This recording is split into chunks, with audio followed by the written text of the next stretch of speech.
Chapter 804. When talking to Yi Jian, she would politely ask a few questions. Therefore, Yi Jian was interested in continuing the conversation and was willing to talk with her. After all, no one liked it when someone made a decision for them when they didn't even express their opinion. Every time Yi Jian asked her how to study, she felt a little embarrassed because she really didn't know how to study. If it was reading, then forget it. I like to read and memorize formulas. Then I find a similar question and do it again. As long as I can understand it, it's usually not difficult. She gave a normal answer without any sense of superiority. She even felt a little embarrassed, which made the senior who asked her feel embarrassed. Yao Jing sneered inwardly. When no one else spoke to Yi Qian, she laughed softly and said, "They're about to graduate. You don't have to be so nice. It's fine as long as you don't embarrass them. There's no need to be so intimate. Being nice and being polite are two different things." "I'm just trying to be polite," Yi Qian replied calmly. He didn't seem interested in talking to her at all. People who were close to Yi Ying were basically like this. Their auras and magnetic fields did not match. "I didn't expect you to be so polite." "Not bad. Uncle Yang and Auntie Yang like polite girls. I'll introduce them to you." She naturally revealed how close she was to the Yang family. She was also warning Yi Qian to stay away from Yang Heng. Yi Qian glanced at her and smiled. "Okay, we'll talk about it then. I'll definitely introduce them to you. It's rare for Yang Heng to invite his classmates to his house. Aren't you his classmate? Since you've invited him, it can be seen that you have a good relationship in private." There were several meanings in her words. Yi Qian pretended not to understand. Compared to Ying, Yao Jing was much harder to deal with. The hotel wasn't far from the school.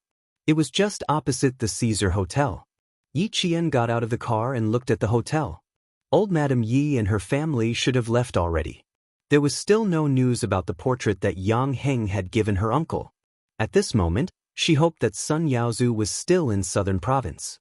Once they found out, it would be difficult for Sun Yaozu to leave Southern Province.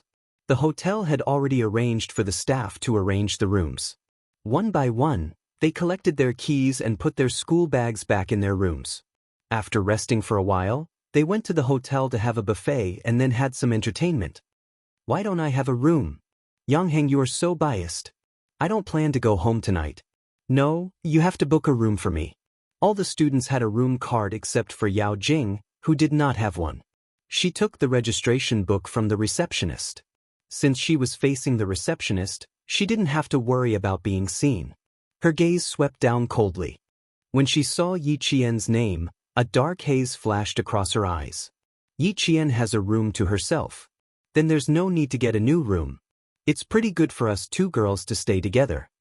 As long as they could see the name of the person who checked in, Yang Heng would take the registration book away before they could see the room number. Looking at her, Yang Heng said in a cold voice, "If you continue to pester me like this, it will be really ugly.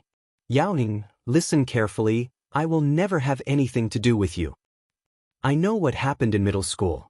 I just didn't want to say it out of respect for Uncle Yao and Auntie Yao. Yao Jing, you're on your own." Chapter 805. Yao Jing's face turned pale for a moment, and there was even panic in her eyes. He knew that she liked him, and he knew all along that she liked him. He obviously knew, but he pretended not to know. Too much, too much. Yao Jing's fingertips trembled slightly as she raised her head. Her smile was a little forced. "Yang Heng, you really don't leave me any face. In any case, I'm still a girl. Even though we've known each other for so many years, you still make me feel awkward. All right, since you don't like me pestering you, then I'll respect your wishes. However, pestering and liking have to be separate. So easy to talk to all of a sudden?" Yang Heng looked at her suspiciously and pursed his lips. "Our families have known each other for so long, and both of our parents have been friends for decades. It's best not to embarrass both of our parents. Do you think I don't know what's important?" Hugging her bag to her chest, Yao Jing's face flushed red as she glared at him. I know. You're in your 3rd year of high school, and your studies are more important. You can't fall in love early. I know. That's why I didn't disturb you. I'll call my parents, in case they're still waiting for me to come home." The most important thing was to call Luo Ran. That idiot, he probably didn't even know that Yi Qian was at the hotel. He might even be waiting for her to appear. Idiot, don't you know what you're doing? Luo Ran really didn't know about this. He was sitting in a bar that hadn't opened yet, and beside him sat several gangsters. One of them was Brother Huang, who often appeared near the school. He was a gangster with a dozen underlings who started to dominate the area around the school. He couldn't even be considered a gangster. Luo Ran, are you trying to dismiss a beggar with this small amount of money? There are at least a dozen of us here, and you don't even have 100 yuan for each of us? Brother Huang was holding a cigarette in his hand, and at the same time he was also holding the money. After counting it, he was a little unhappy. You're the son of a big boss, how can you take out such a small amount of money? It wasn't easy for this kid to take out money, so how could he not take it out? He said that he didn't like the money, but he had no intention of letting go of the money in his hand. Luo Ran replied angrily, forget it if you can't do it. I'll fucking find someone else. Do we need more than 10 of you to teach a little girl a lesson? Brother Huang, are you fucking treating me as a money tree? He really did scold her. Even though Brother Huang felt uncomfortable, he had to bear with it. He laughed and said, she's just a little girl. Fine, let's teach her a lesson. Then, we don't need all of us to do it. Luo Ran, who had been well-behaved for half a month, begged his grandmother to give him 1,500 yuan. Yao Jing reminded him that he didn't need to fight personally. Even if someone fought, it was still a fight and a lesson. Then I'll pay for it. In the end, he would show Yi Qian the consequences of messing with him. Any random person outside would be able to deal with her. The beeping sound of the pager came from Luo Ran's body. He took it off and looked at the number. Luo Ran walked to the bar counter and dialed a number. The year 1997 was an era of pagers. Cell phones were considered high-end luxury goods, and it was impressive for a student to have a pager. Yi Qian came to Yang Heng's birthday party. Didn't you know? You've been stood up by her. When the landline phone rang, Yao Jing picked it up and immediately said, we're at the hotel managed by Yang Heng's aunt. When do you plan to come over? Chapter 806. Luo Ran jumped up. Damn it, how dare you stand me up? Wait for me, I'll bring my men over now. Stupid bitch, how dare you tease me? I'll kill her. Alright, don't try to show off. Come over and check in at the hotel first, then we'll see what happens later. Be smart, don't let anyone see you. When Yao Jing heard that he really didn't know, she got angry. He couldn't do anything and only knew how to show off. Forget it, I don't care anymore. If Luo Ran really understood what she said, he would let the people in society deal with Yi Qian. She would just stay out of it. Yao Jing didn't expect to face Yi Qian directly. Naturally, she was afraid of the military officer who appeared in front of her the other day. She didn't dare, so she let Luo Ran and the other gangsters deal with Yi Qian. She didn't believe that a few people couldn't deal with Yi Qian. At 6 o'clock in the evening, the sky gradually darkened. The hotel reserved a large banquet hall for Yang Heng to celebrate his birthday. It wasn't extravagant, but it was equivalent to treating his classmates to a buffet in his own restaurant. The moment the 50-plus students entered the banquet hall, they could only smell the fragrance of the food. The male students' gazes immediately landed on the various delicacies placed on the table. There were prawns, fish, crabs, fried, roasted, and steamed. There was nothing missing. It wasn't extravagant, but a birthday party like this still cost a lot. Yao Jing wore a pink strapless princess dress. Her hair was tied up, and she wore a crystal princess crown. She also wore a pair of 5-centimeter white high heels with pink crystals embedded at the tips as she walked in. She instantly became the center of attention among the students in school uniforms. Beautiful. Much prettier than wearing the school uniform. Silly, how can she not be beautiful? One look and you can tell that she's specially dressed up. A pink swan in a group of ugly ducklings. How noble. Looks like Yao Jing's family is not bad. That dress must be expensive. Just looking at it makes me feel that it's expensive. Walking through the aisle of the banquet hall, Yao Jing lifted her chin slightly. She listened to the praises of her seniors and the corners of her mouth curled into a perfect smile. She walked to the white piano. She sat down and lowered her head slightly. A small lock of black hair that was intentionally curled fell from her ear, making the side of her face even more beautiful. Her slender fingers gently rested on the white piano keys. After a while, beautiful piano music flowed out. It was a song that everyone was familiar with, to Alice. The familiar piano music started Yang Heng's birthday party. Yang Heng's parents also appeared during the piano piece, and Yang Heng, who was standing beside his parents, wore a black suit. The tailoring of the suit accentuated the young man's thin figure, and the clean aura he exuded was overwhelming. The young man was like a piece of jade, attracting the attention of many people. The meal was divided into 2 banquet halls, one for the adults and the other for the students.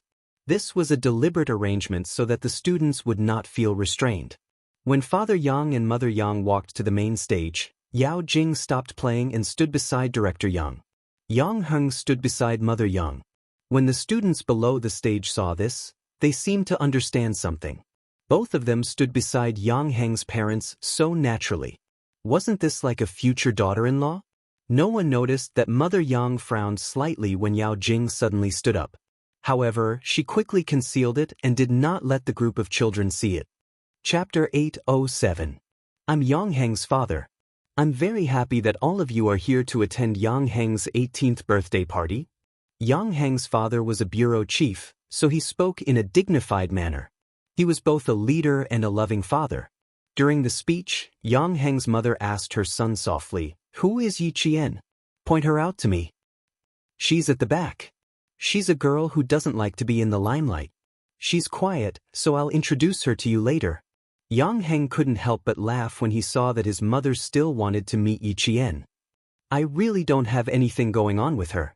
We're just friends who think alike. Don't misunderstand." Yang Heng's mother pursed her lips and smiled. "With Jing around, you won't even have the chance to create a puppy love story. You're wise." Yang Heng smiled. He knew that Yao Jing had made his mother unhappy, so he coaxed her softly. "Don't be so calculative with her. Just mention it to Uncle Yao later." Yang Heng's mother still had a smile on her face, but her tone was cold. "Your Uncle Yao's family is probably happy to see this.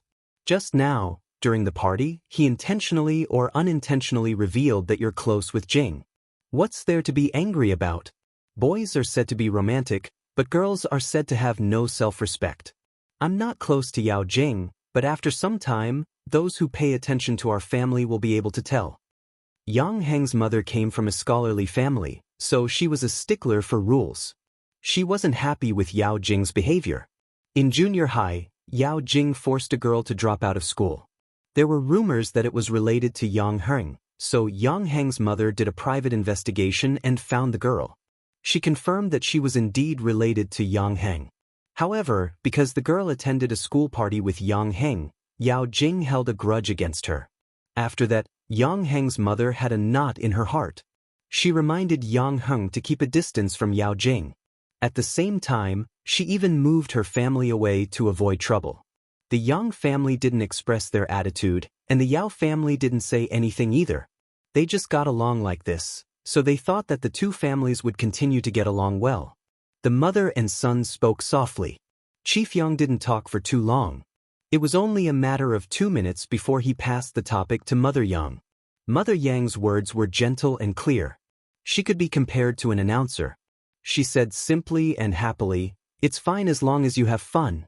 You're an adult after 18 years old. As parents, we can't control you like children. Have fun today. If you need anything, you can look for me and the staff at any time." The parents' open-minded attitude made the students who came to the birthday party relax. When Yang Heng spoke, he was even more straightforward. "Eat and drink well. Sleep well at night. Also, the brothers in our class who want to play darts with Yi Qian, you guys need to eat more. Only then will you have the strength to play against Yi Qian." The smile on Yao Jing's face deepened. So Yi Qian was invited here to compete with her senior brothers. Yang Heng did not specially invite him. That's more like it.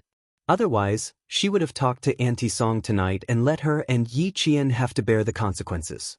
The buffet was a relaxing meal. As they ate, They watched the programs organized by the third-grade students. Yang Heng's birthday party wasn't a high-class event, but it was exceptionally lively. Chapter 808. Mom, this is Yi Qian. She's famous in our school, a genius. During the meal, Yang Heng brought Mother Yang to Yi Qian's table and introduced her to the girls. She represented our country in the World Mathematical Olympiad in the second year of junior high. She was still in junior high at that time. She was involved in advanced mathematics in university and won an individual gold medal for our country. Hearing this, the smile on Mother Yang's face deepened. This little girl also looked fresh and refreshing. Wearing the school uniform, she exuded a temperament like a winter plum blossom. When she smiled, the corners of her mouth were slightly pursed. Not to mention her grades, just looking at her was pleasing to the eye. Good. You went abroad to win glory. You're really a good girl and a good student. Your parents must be proud of you. Mother Yang praised her sincerely. She didn't know that the girl's parents were absent. Yang Heng couldn't stop her in time. The girls sitting at the same table looked a little awkward. They all looked at Yi Qian. Without parents, no matter how good the child was, they couldn't see it. Yi Qian knew that Mother Yang didn't mean it. He smiled calmly and naturally. Thank you, Auntie. Yang Heng is the same.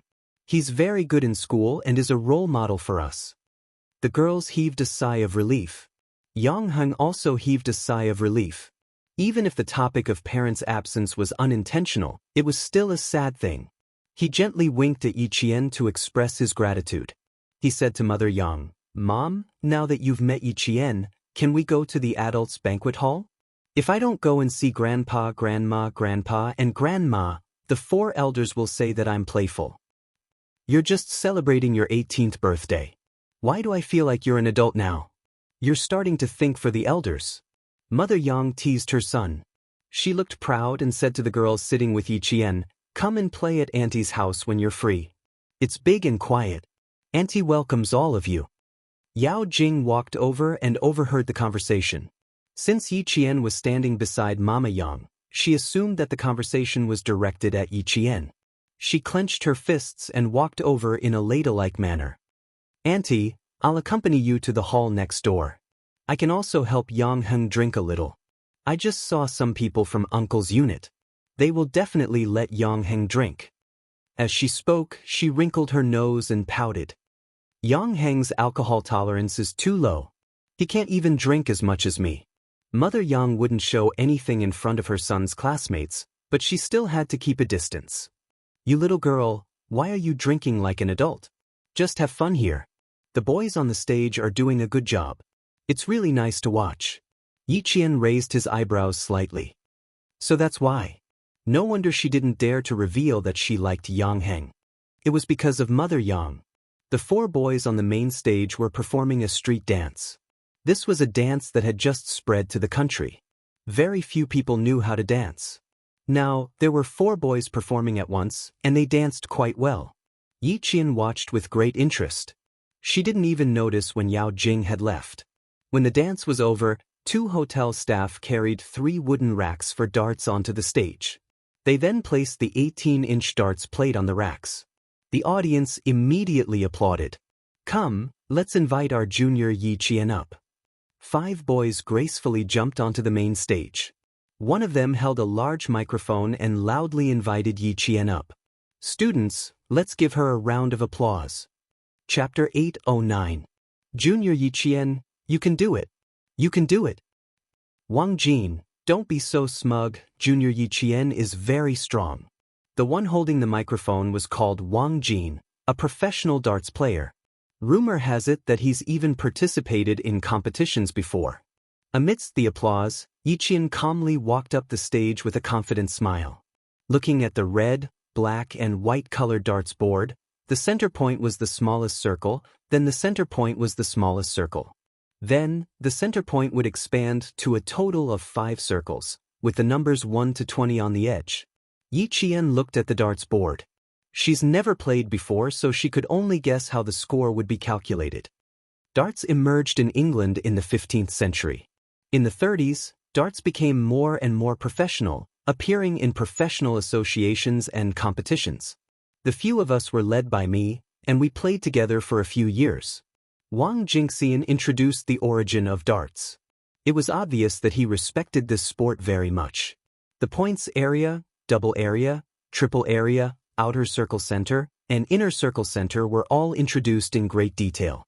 Since this was related to the score, it's only natural to go into detail.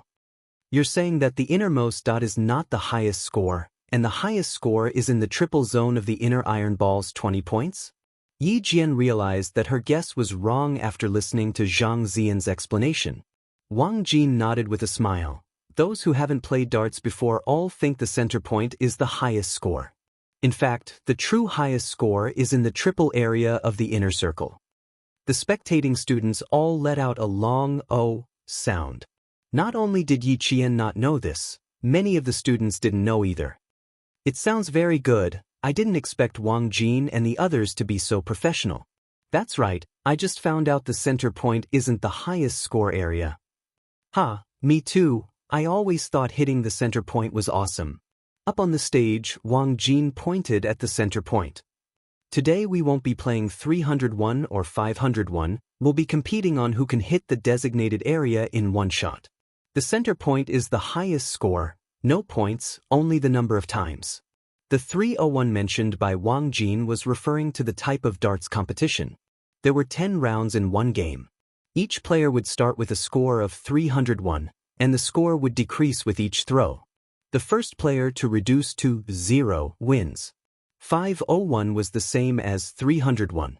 The only difference was that the score was 501. There were more than just these two rules in darts.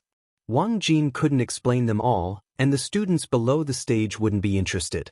As for Yijin, she felt that it would be better for her to just play and hit the bullseye.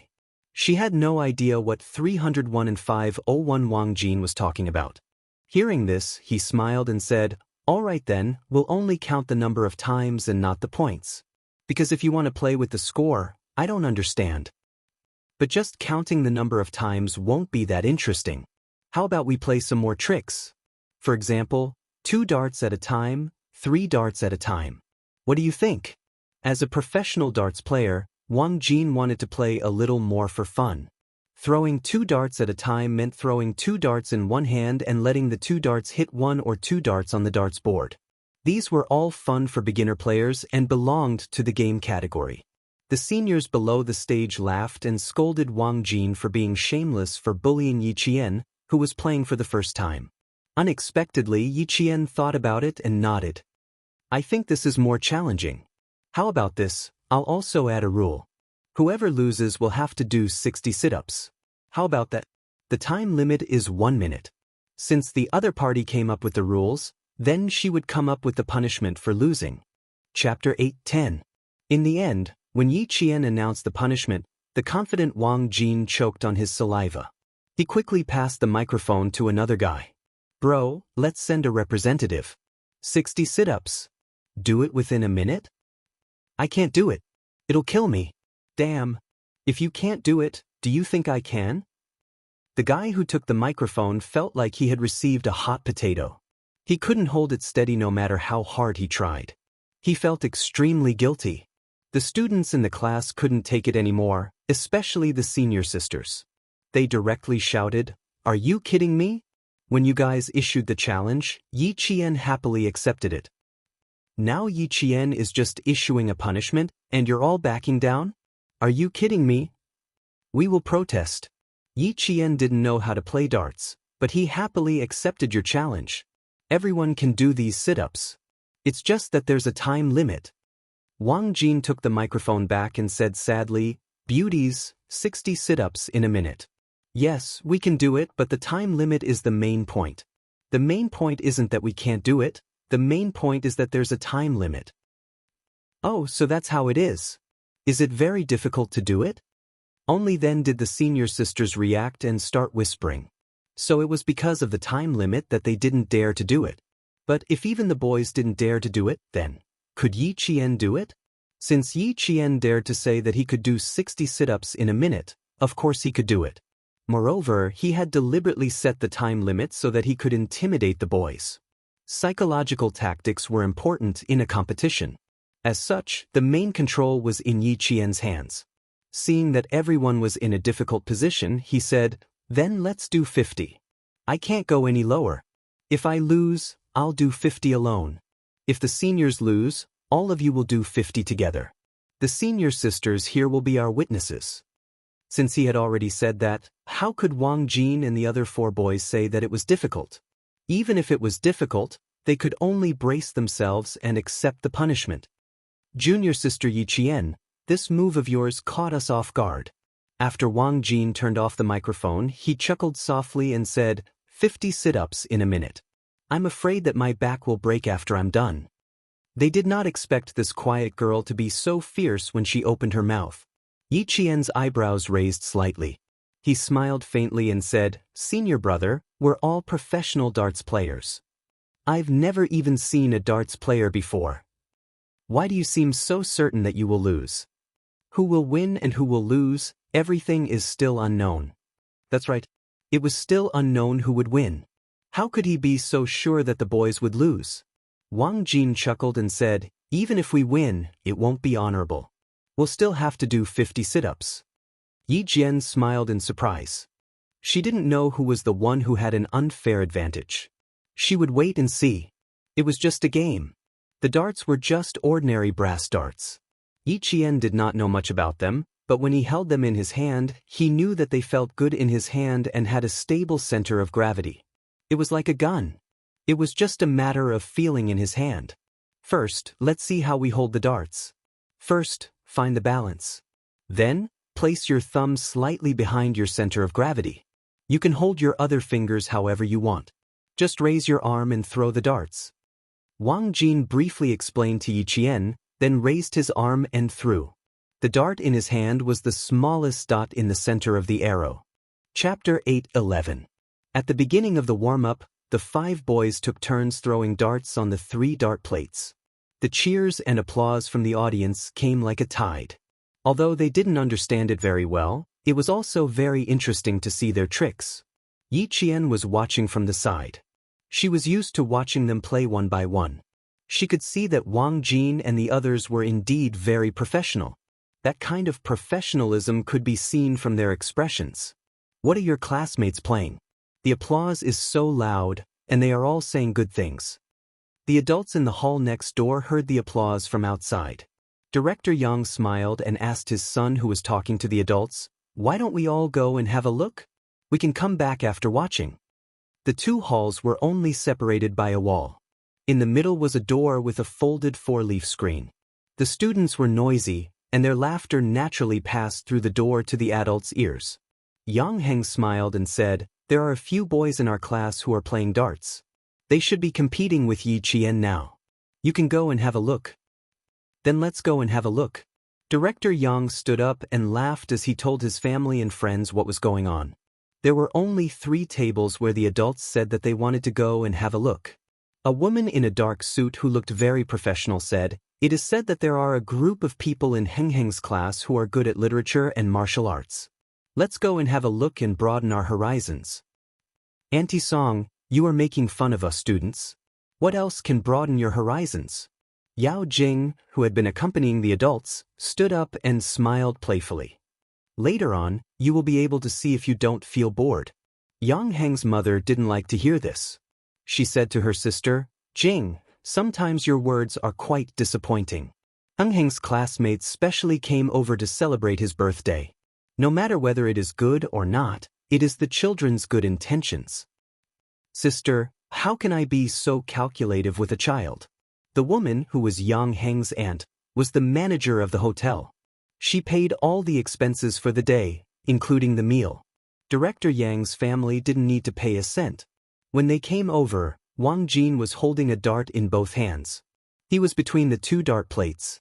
After a few test throws, he raised his arms and threw the dart in both hands at the same time. Not bad. You can even play a variety of games. This kind of game can not only entertain and relax, but also make people focus. The students in the experimental class play differently. They play things that are beneficial to them. They were all relatives and close friends, so they didn't have to pay much attention to their words. However, only Yang Heng and Yao Jing were in high school. When she heard the words experimental class, Yao Jing's expression changed. She had never been good at studying, and if she really went to the experimental class, she would lose even more face. However, the one who spoke was Mother Yang. Even if she felt uncomfortable in her heart, she couldn't refute her. Instead, he smiled and said, "That's why Yang Heng is so good. He's good at studying and playing basketball." Heng Heng, isn't that girl Yi Qian? She knows how to play too? Mother Yang didn't seem to hear what Yao Jing said as her attention was focused on the stage. This little girl isn't proficient in all 18 kinds of martial arts, right? She's good at her studies and knows how to play darts, which is something only boys like. Yang Heng, who was standing in the middle of the old people, replied, "She doesn't play darts. It's the boys in our class who think she is good and want to play with her." With Yao Jing around, Yang Heng didn't want to mention Yi Qian. Even his tone was indifferent. Chapter 8:12. Yi Qian is in the second year of high school's experimental class. I wanted to introduce her to you. Yao Jing looked at the figure on the stage. Her eyes flashed with coldness. She naturally took over the topic and didn't judge them at all. She said softly to Mother Yang, "Auntie, don't you think it's weird for a girl to play with a boys' game?" Mother Yao heard this and patted her daughter's head. "You think it's weird? You're different? Why are you learning to play basketball? This is a sport for boys. If you learn it, your dad and I will think it's weird." Mother Yao and Deputy Bureau Chief Yao, who had seen Yi Qian before, recognized her. Now that she was an alumnus invited by Yang Heng, no matter how weird it was, their daughter shouldn't say it out loud. They knew that their daughter had been feeling wronged since that incident, but they couldn't help it. Who told their daughter to kick an iron plate? Deputy Bureau Chief Yao also pretended to be angry. "You like to meddle in other people's business. Yi Qian is the daughter of a martyr. How can a child without parents compare to you, who grew up in a honey jar? If she wasn't stronger, how could she get to where she is today? Learn from others. Don't make me and your mom worry all day long." The two families stood together and could hear each other's words. Mother Yang's heart was not calm at this moment. Yi Qian was the daughter of a martyr. Her parents were no longer alive. She just said to the child, "Your parents must be proud of you." Didn't she hurt the poor child? If the Yao family didn't say it, she wouldn't have known. Because from Yi Qian's face, she couldn't see the cowardice of not having parents or the frivolity of an uneducated child. He gave her the feeling that he was steady and had his own opinions. After the game, she must apologize in person. She couldn't think that it was just an unintentional action and just let it go. Yao Jing, who let her parents take turns to scold her, kept acting like a spoiled child. Yi Qian stood 37 meters away and picked up a dart with one hand. In his mind, he recalled how they played darts just now. The tip of the dart needs to be slightly pointed upwards to stabilize the dart. That's right, the best way to play with darts is to hold the dart with 3 fingers. In that case, she would also try to hold the dart with 3 fingers. As for the principle, she would only know the difference between holding the dart with 3 fingers and holding it with multiple fingers after throwing the dart. "Yi Qian, come on, come on. Come on, come on. Defeat them." The applause and cheers were extraordinarily loud. Yi Qian smiled and turned around to give them an okay sign. Her eyes were as clear as water. When she looked back and smiled, her beautiful face was like a magnolia with multiple petals. She was so clean that even adults would find her beautiful. This child was extraordinarily beautiful. Yang Heng's aunt, Chief Song, exclaimed, "Clean, really clean. Such a beautiful child is so clean. She looks so much better than the celebrities on TV." The moment the dart was thrown, Yi Qian understood why Wang Jin had 3 fingers, while the other 4 boys had multiple fingers. Multiple fingers allowed for better control when accelerating, but it would be difficult to release the dart. Naturally, the fingers would be slower. On the other hand, 3 fingers allowed for unstable acceleration, but released the dart quickly. If this was a competition, this was equivalent to buying time for oneself. The tip of the dart did not hit the smallest dot, but it was still pretty good. It hit the second. 1, 2, 3, 4, 5. Oh, it didn't drop, it didn't drop. Yi Qian, come on, come on. You're amazing. You're amazing. According to the 5-second rule, the dart had to be on the dartboard for at least 5 times. If it dropped, it would be considered a loss. Chapter 8:13. The girls cheered loudly as if they had seen hope. Wang Jin and the others looked at each other. Was this luck or skill? Did he hit it as soon as he went up? The distance was 2.37 meters, which was the standard distance for professional darts. He hit it as soon as he went up? It looks fun. Yang Heng, do you want to play together? Yao Jing didn't like this kind of praise, especially when she saw Mother Yang's gaze always falling on Yi Jian. She felt a little uncomfortable. But she couldn't go up so rashly, so she could only drag Yang Heng along. Let's go and play. You're the main character today. Let's play and have fun together. Yao Jing, who was wearing a pink princess dress, stood in the chandelier and acted coquettishly. Not only was she cute, but she was also a little naive. If you don't go up, then it'll be boring. She couldn't let Yi Qian take all the limelight. Yang Heng looked at her coldly and said, "If you want to go up and play, then go. See, there are already a few girls up there." It turned out that when the girls saw Yi Qian hit it in one throw, they thought it wouldn't be difficult and wanted to give it a try. Since there were already people going up, then it wouldn't be too conspicuous for her to go up. Yao Jing turned her head and made a face at Yang Heng. "If you're not going, then I'm going. It's not easy to have so many classmates play together. If I don't join, then it'll be disappointing." Because of Yang Heng, the possessive Yao Jing treated Yi Qian as her love rival. How could she let her love rival steal the limelight? On the stage, Yi Qian stood at the starting point where Wang Jin and the others threw their darts. After throwing the first dart, the girls saw hope and waited for the boys to do 50 sit-ups. "Junior Yi Qian, you're not teasing us, right? We all think you've played before." Wang Jin, who pulled the dart out of the plate, was a little uncertain. The tip of the dart was deeply embedded in the plate. When he threw the dart, his finger movements were the same as his own. No matter how he looked at it, it seemed like he had played darts before. Yi Qian took the dart from him again. Faced with his uncertainty, he pursed his lips and smiled. "I never tease people. I only tell them the truth. Indeed, I haven't played it before, but I saw you guys play it just now, and it felt quite good." The main thing was that he had a good sense of aiming. As long as he controlled his arm strength and mastered the essentials of throwing darts, there wouldn't be much of a problem.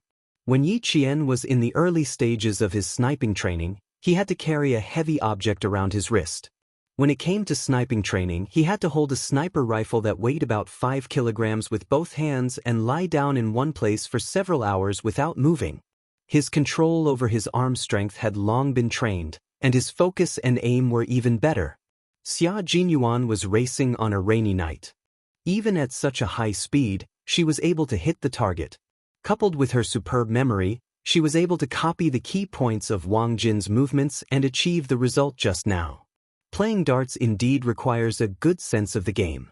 You've got a good sense of the game after just one round. Wang Jin let out a long sigh. He deliberately put on a sad face and said, "What should we do? I don't think the 4 of us can beat you." Yi Qian, who was playing with darts, suddenly laughed out loud. "How is that possible? You guys are professional darts players. Why would you be afraid of a newbie like me?" Yao Jing ran over to the main stage. She deliberately raised her voice and said crisply, "That's right. Look at how self-aware Yi Qian is. How can you guys lower your morale? She only learned for a few minutes, and you guys are already so afraid. It seems like darts are pretty easy to learn." She then turned her gaze to the other high school girls who were watching from the stage. She smiled and asked, "Isn't that so? Seniors, do you guys also think that it's pretty easy to learn?" When it came to things like this, Yao Jing would always find a scapegoat. If she wasn't confident, she would let others try first so that she wouldn't embarrass herself. "Yeah, we also think it's pretty easy, so we came to try. But we don't want to compete. We just think it's fun." The high school girls giggled. They just wanted to have some fun.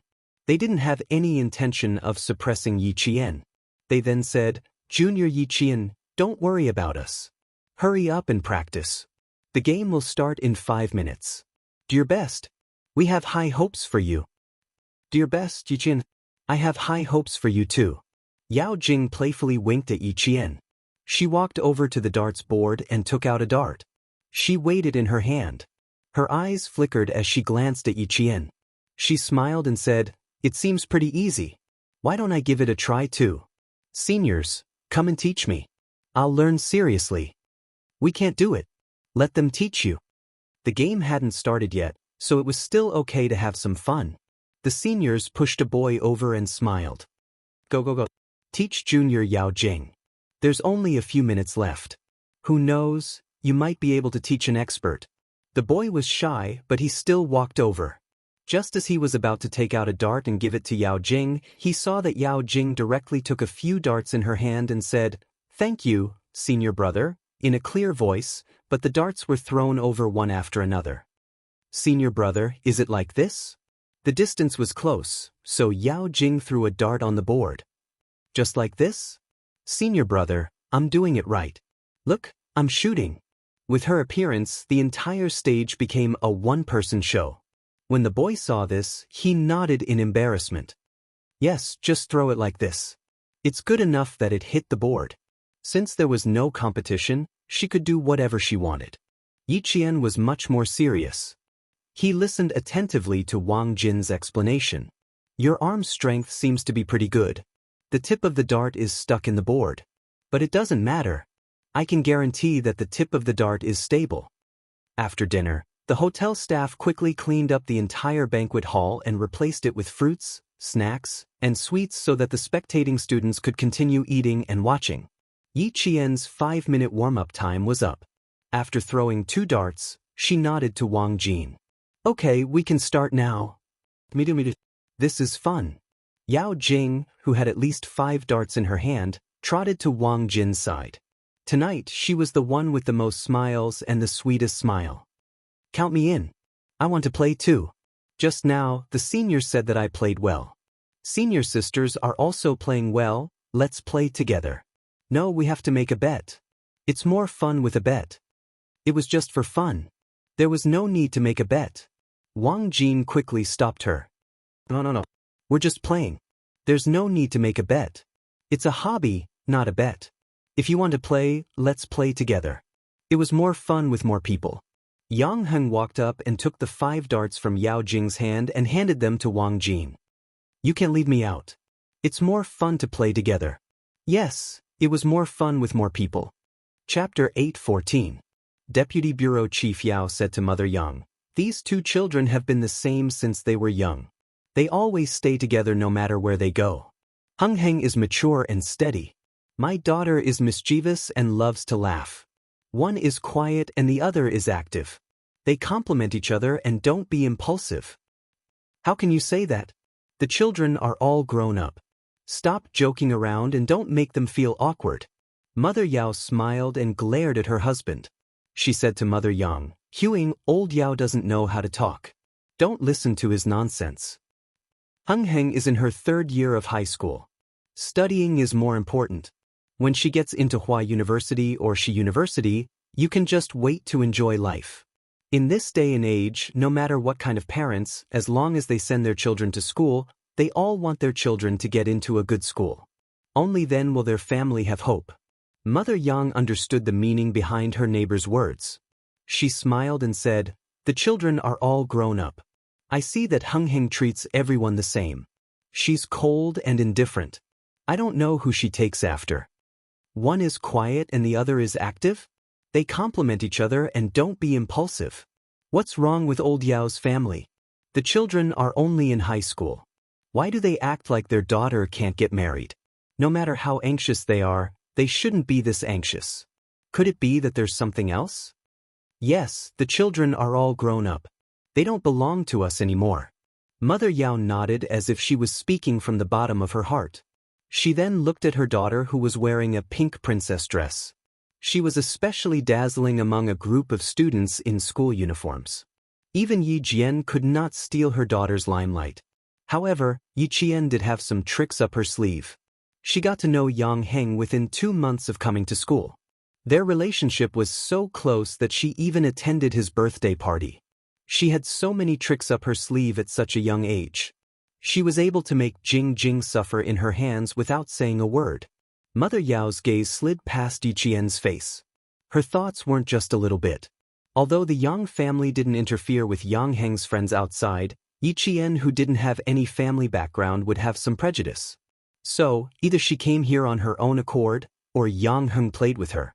Maybe they were just ordinary friends. She had to take a closer look to see how Yang Heng treated Yi Qian. She also had to see if Yi Qian harbored any ill intentions towards Yang Heng.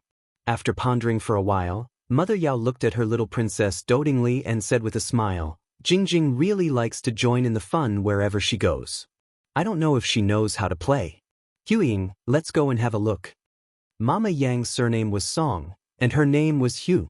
Hearing this, she smiled and said, "Sure, let's go take a look together." Since there were 2 adults coming over, the rest of the adults were interested. They gathered around the stage and watched the group of children playing on the stage. Wang Jin and the others originally only wanted to compete with Yi Qian, but when they saw Yao Jing, the girls in the class, and Yang Heng come in, they immediately said, "You guys go and play. You're not even on the same level as us professionals. It's not fun to play with you. Are you looking down on us?" "Senior, I was having a good time just now." Yao Jing pursed her lips and pulled Yang Heng aside, saying, "Let's play together. Yi Qian isn't a professional. We can all play together. Our seniors want to play too." Sensing that something was wrong, the girls in Class 3 returned the darts in their hands to Wang Jin and waved their hands, saying, "We really want to play, but we don't want to compete. Yao Jing, don't drag us into this. Just drag Yang Heng along." They pushed each other and whispered unnaturally, "Hurry up and get off the stage." Everyone got off the stage. None of them were forced to stay by Yao Jing.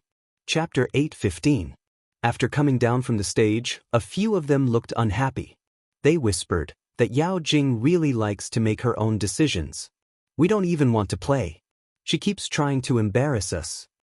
She said she was asking us, but we didn't say anything. She made the decision again. What kind of person is she? I hate people like her the most. What a great model. I really thought she was cute. Forget it, let's not talk about it. Let's see what they'll do. I wonder how Yi Qian is doing. It's so boring to meet such a troublemaker." As they spoke, they looked over at Yi Qian. Seeing that he was trying out the darts for himself and didn't even look at Yao Jing, they couldn't help but smile. I think Yi Qian didn't even notice her. What's there to notice if she's not good enough? If it were me, I wouldn't bother to look either. The girls giggled and whispered, but they didn't know that although Yi Qian didn't pay attention to Yao Jing, he saw her little actions. She just wanted to compete with her, but she was too cautious and didn't want to embarrass herself.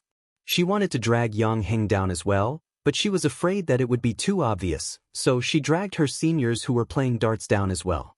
She wanted to do it naturally without causing any disgust. But girls were all petty. Yao Jing's actions had already made her seniors disgusted.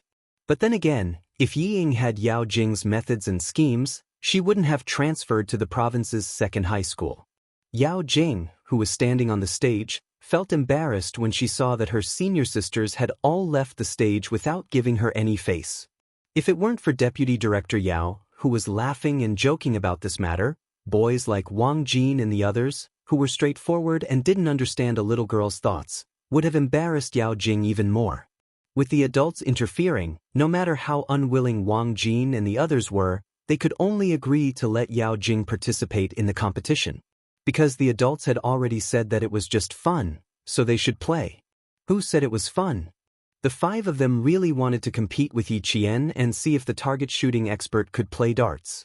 They even wanted to pull her into their team. The 5 boys were divided into 2 groups. Wang Jin, another boy named He Zhang, Yi Qian, and Yang Heng were in one group. On the other hand, Yao Jing was in a group with 3 other boys. Both sides had 4 people. In terms of numbers, it was a tie. In terms of skill, it was barely a tie. This was because Wang Jin was the best at darts among the 5 of them. Based on the center of the circle, the team that hits the center the most wins. The time limit is 10 minutes. The punishment was to do 50 sit-ups in a minute. No one is allowed to go back on their word.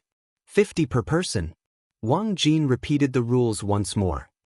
His gaze unintentionally slid past Yao Jing's face with a hint of impatience in his eyes. Yao Jing was just about to say that she didn't want to do 50 sit-ups when she saw Yi Qian staring at her with a faint smile. Her eyes darkened and she swallowed her words. "Heh, do you want to see me, Yao Jing, become a joke? Just wait and see." It was still unknown who would win and who would lose.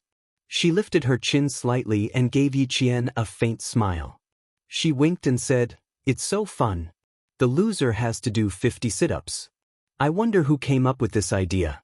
50 sit-ups in a minute. Yi Qian, don't you think it's too difficult?" "It's not difficult because I'm the one who set the punishment." Yi Qian's lips curled into a smile. There was a hint of calmness between his brows. He didn't take Yao Jing's words to heart and didn't let them affect his mood. Chapter 8:16. The smile on Yao Jing's face froze, and her pupils constricted. She quickly smiled sweetly and said, "You have guts.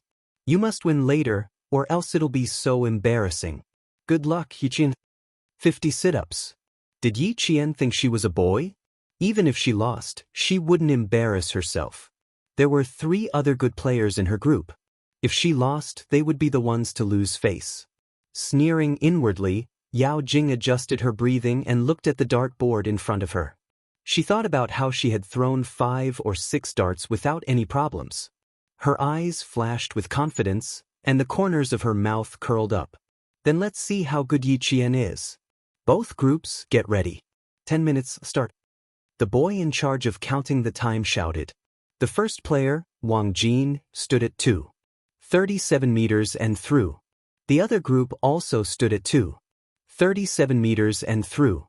2 brass darts were thrown, and they hit the smallest circle in the middle at almost the same time. Good. The adults watching below the stage all applauded. Not bad, he really had some skills. Both teams won the first round, and the audience applauded. Some people cheered for this group, while others cheered for the next group. With a good start, the members of both groups had smiles on their faces. "Don't take the darts, I'll do it." The boy in the second position reminded the player in front of him that a circle could hit 2 or 3 darts. After the first position threw, he immediately let the next player take over. This saved him the time to take the darts, so he could try to get more darts. Yang Heng, who was standing beside Yi Qian, laughed and said, "I'm a little nervous. Don't blame me if I miss." "Why aren't you nervous when playing basketball?" Yi Qian only had time to reply before it was her turn. She and Yao Jing were both in the third position. The dart on the dartboard was taken down by the second member. Yi Jian immediately stood at the 2:37-meter point and raised her hand with the dart tip slightly upward. Holding the dart with 3 fingers, she leaned slightly to one side and raised her arm to throw the dart. She accurately aimed at the center point and threw the dart lightly. Just as she threw the dart, she suddenly saw Yao Jing, who was supposed to be throwing darts with her, run less than a meter away and throw the dart easily. "I said it was easy. See, didn't I hit it?" Yao Jing pulled the dart out of the circle, turned around, and smiled brightly. "You don't even dare to play such a simple game. I haven't learned from Yi Qian, and I hit the circle." The situation was not just a little bit awkward, but she had also run so close to the dart. She must be here to cause trouble. The 3 boys in Yao Jing's group were dumbfounded. Running so close to her to throw the darts, was she really dumb or was she pretending to be dumb? She couldn't be here to make others laugh, right? The applause did not stop because of Yao Jing. It was all for Yi Qian, especially the girls. Their voices were so loud that the boys beside them had to cover their ears. "Yi Qian, you can do it, you can do it. Come on, punish them with 50 sit-ups." No one paid attention to Yao Jing, and no one reminded her if she was wrong. Now that it was Yang Heng's turn, everyone's eyes were glued to him, afraid that they would miss the best moment. Yang Heng was the 4th player.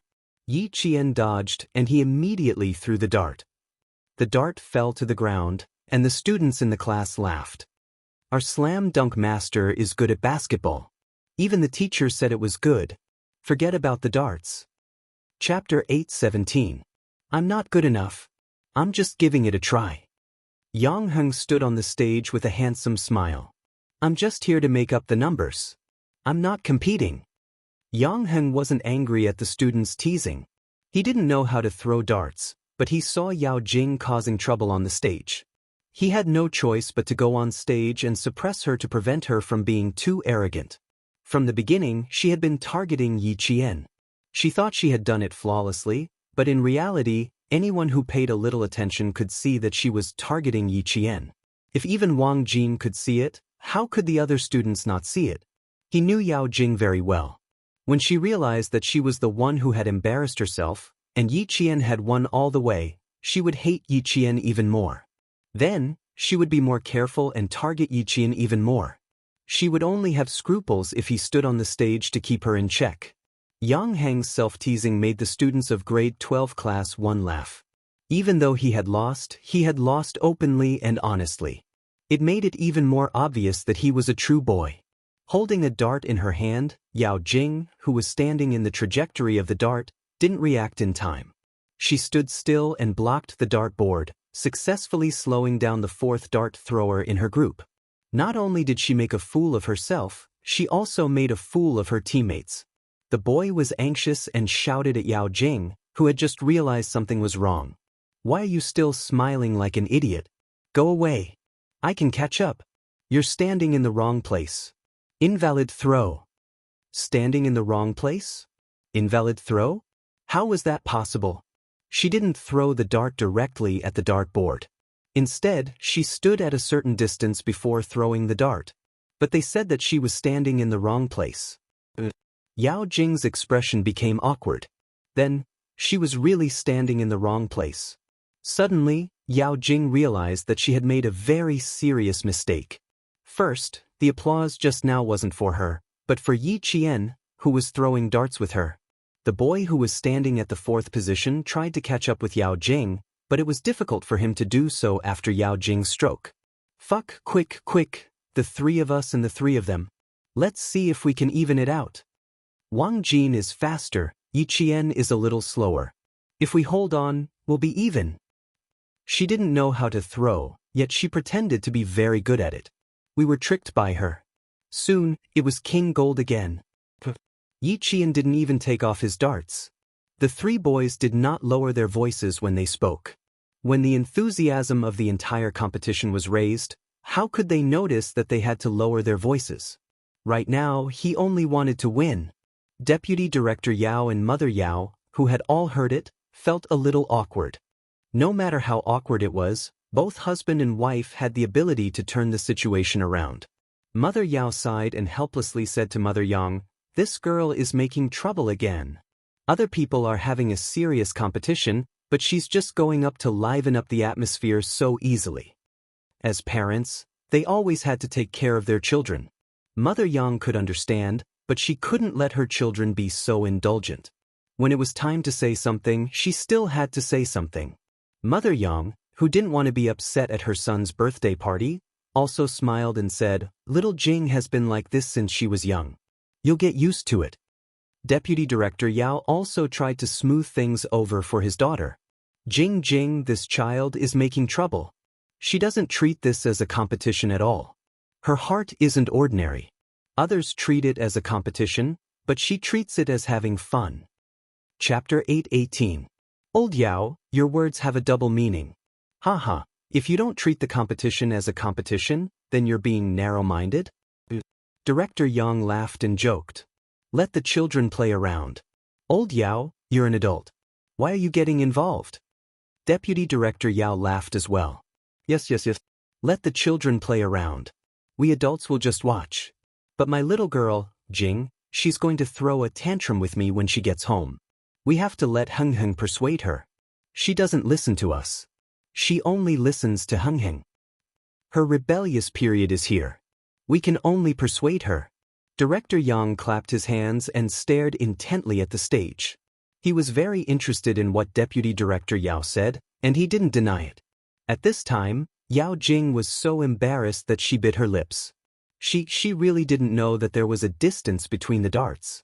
No one told her. She thought that she just had to find the right distance to throw the darts. Yao Jing didn't run away from reality. Instead, she openly admitted her mistake. "I'm sorry. I thought I could just stand anywhere and throw. I'll pay attention this round. Admitting her mistake resolved the awkwardness and made her team members look better. It's okay. You can just stand at 37 meters and throw. The boys in the same group didn't say much. Since the girl admitted her mistake, then forget it. Anyway, it was just a game. Admitting her mistake was more acceptable than hiding it. In this aspect, Yao Jing was much better than Yi Ying. Yi Qian's group had already thrown 2 rounds. In both rounds, Yi Qian hit the center circle. Wang Jin's heart trembled as he watched. He was really good. He didn't miss on his first try. Unfortunately, it was a 2-group competition. It would be more interesting if it was an individual competition. Yao Jing, don't go the wrong way. The second round was Yao Jing's turn. The boy beside her quickly reminded her, afraid that she would run to a distance less than 50 centimeters away from the darts board again. That wasn't throwing, that was stabbing. Stabbing the dart directly was as easy as raising your hand. A distance of 37 meters wasn't a short distance. Yao Jing stood at the distance and tried several times to throw the dart toward the center circle, but she still couldn't throw it. So far, how did Yi Qian do it? Quick. It was Yi Qian again. They're all in the 3rd round. Hurry up and throw it. Who cares if it hits or not? You have to make room for me. The guy behind Yao Jing urged. If the front didn't throw the darts, the team members at the back could only wait and waste time. If Yao Jing didn't care whether she could hit the target or not, she would have done it long ago. But because she wanted to hit the target, she kept trying. She turned her head and saw Yi Qian maintaining a slightly tilted posture as he threw the ball over effortlessly. Yao Jing heard another round of cheers and thunderous applause from the audience. She pursed her lips and felt very uncomfortable. She only knew how difficult it was after trying to hit 37 meters. It was difficult for her to even hit the dartboard, let alone hit the center circle. No, I have to learn from her posture first. Maybe I'll be lucky and hit the target. Yao Jing didn't care about the urging of the guy behind her. She imitated Yi Qian's posture and threw the dart. The dart tip was at least a meter away from the target. It didn't even touch the darts and fell to the ground. Chapter 8:19. The sensitive girls could tell that Yao Jing was imitating Yi Qian. They all pursed their lips and giggled. She was making a fool of herself. Yang Heng, who also missed his target with a dart in his hand, glanced coldly at the embarrassed Yao Jing. The corners of his mouth curled up slightly. Provoking Yi Jian? I really don't know what kind of brain she has. When it was Wang Jin's turn to throw the darts again, his team was 1 round faster than Yao Jing's team, and the applause was all for them. As for Yao Jing's apology, it was like throwing a small stone into the sea. It didn't even cause a splash. Do you still want to play?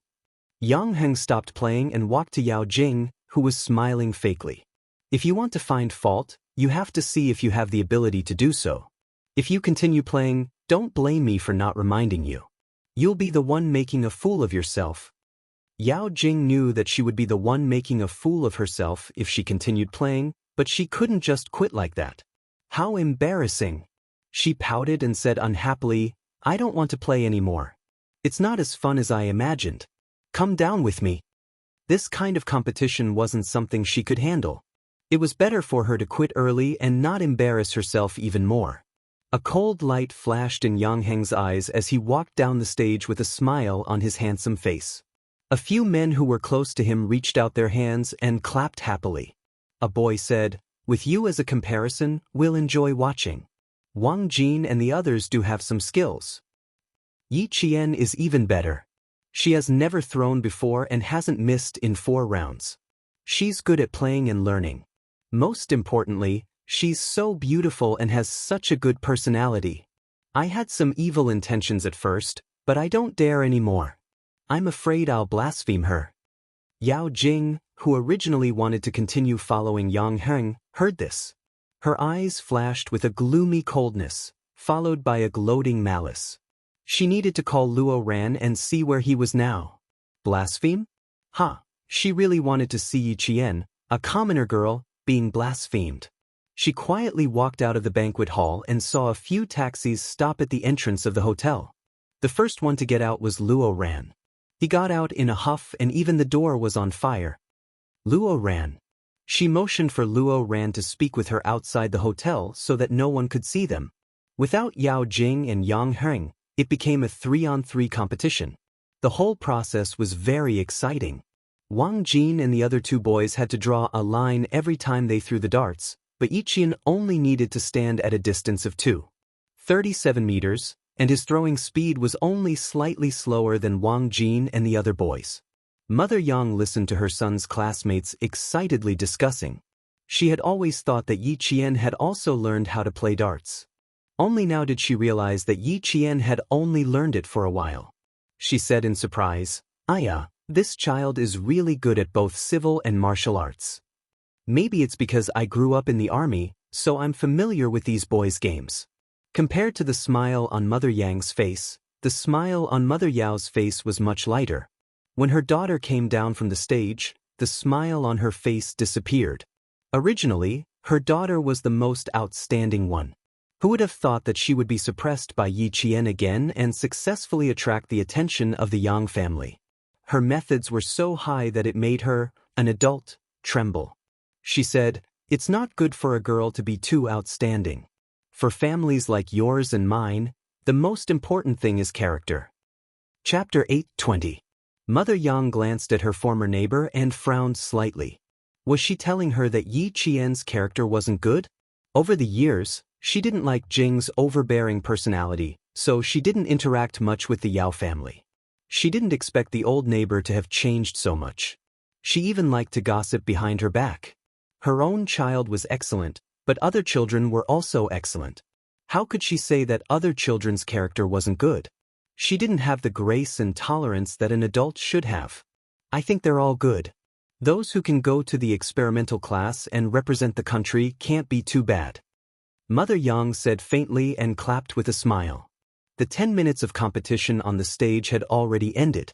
Mother Yao's expression stiffened. Her old neighbor meant that those who could go to the experimental class and represent the country were good children, but those who didn't go to the experimental class and didn't go abroad to compete weren't good children? Why did it sound like she was talking about Jing? Mother Yao, who felt uncomfortable in her heart, wanted to say a few more words. However, when she saw Mother Yang's elegant expression, smiling and applauding for the wonderful performance on the stage, she frowned and thought to herself, "Huiying seems to treat Yi Jian differently." Mother Yao adjusted her expression and clapped with a smile. She didn't want to affect the relationship between the old neighbors. No matter what, her family had a good relationship with the Yang family. As long as Jing and Yang Heng continued their relationship, it wouldn't be difficult for the two families to become in-laws. How could the picky Mother Yang take a fancy to a girl who had suddenly appeared out of nowhere? For Yiqian, she didn't care about other people's opinions when she was reborn. Especially for an adult like Mother Yao who was picky about other people's children, she wouldn't care. Yiqian's team will definitely win. She only missed twice. Forget it. I think the two teams are about the same. But Li Qian's team is 2 rounds slower than Yiqian's team. It's a bit difficult to win. While the students were discussing, Yiqian's team did indeed win after calculating the center circle of the two teams. Based on the individual probability of hitting the center circle, Yijian only hit 2 fewer center circles than Wang Jin, which was the same as the other 4 boys. After careful calculation, the boys still lost. "I can't believe this is your first time playing. How can the 5 of us believe such a high hit rate?" Wang Jin and the other 4 looked at Yiqian's individual score and were all in disbelief. Only 2 points less than Wang Jin. They had been practicing for a long time, but they were defeated by Yiqian so easily. They couldn't accept it, and at the same time, their fighting spirit was ignited. "Why don't we play with 2 darts and 3 darts again?" Wang Jin's interest was piqued. He was reluctant to let go of his opponent. Yiqian didn't want to play anymore.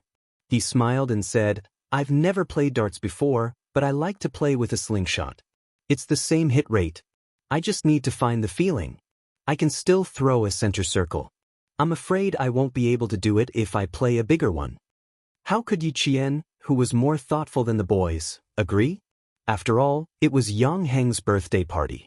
It was Yang Heng's main venue. They played darts for the students to have fun, not for the guest to play. Chapter 8:21. Moreover, it was enough to play one round of this kind of competition. There was really no point in continuing to play. She said, "Don't use your ultimate moves. I was sweating just now. If we continue, I can't. My legs are a little weak." Yi Jian never thought that showing weakness was a sign of cowardice. She was confident, and there was no sign of cowardice between her eyebrows. If they continued to play, it was hard to tell who would win and who would lose. 2 darts at once, 3 darts at once. She didn't know if it was 2 consecutive darts, but the targets were similar.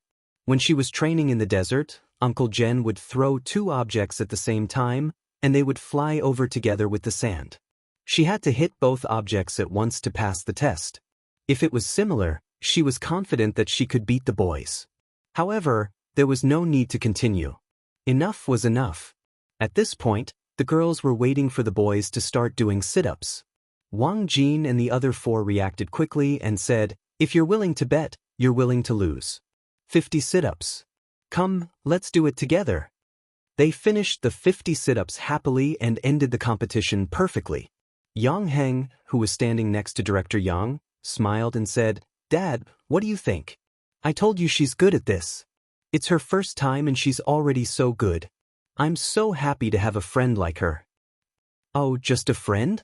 No other thoughts?" Director Yang smiled and teased his son, "I think this girl is very charming. Are you sure you just want to be a friend?"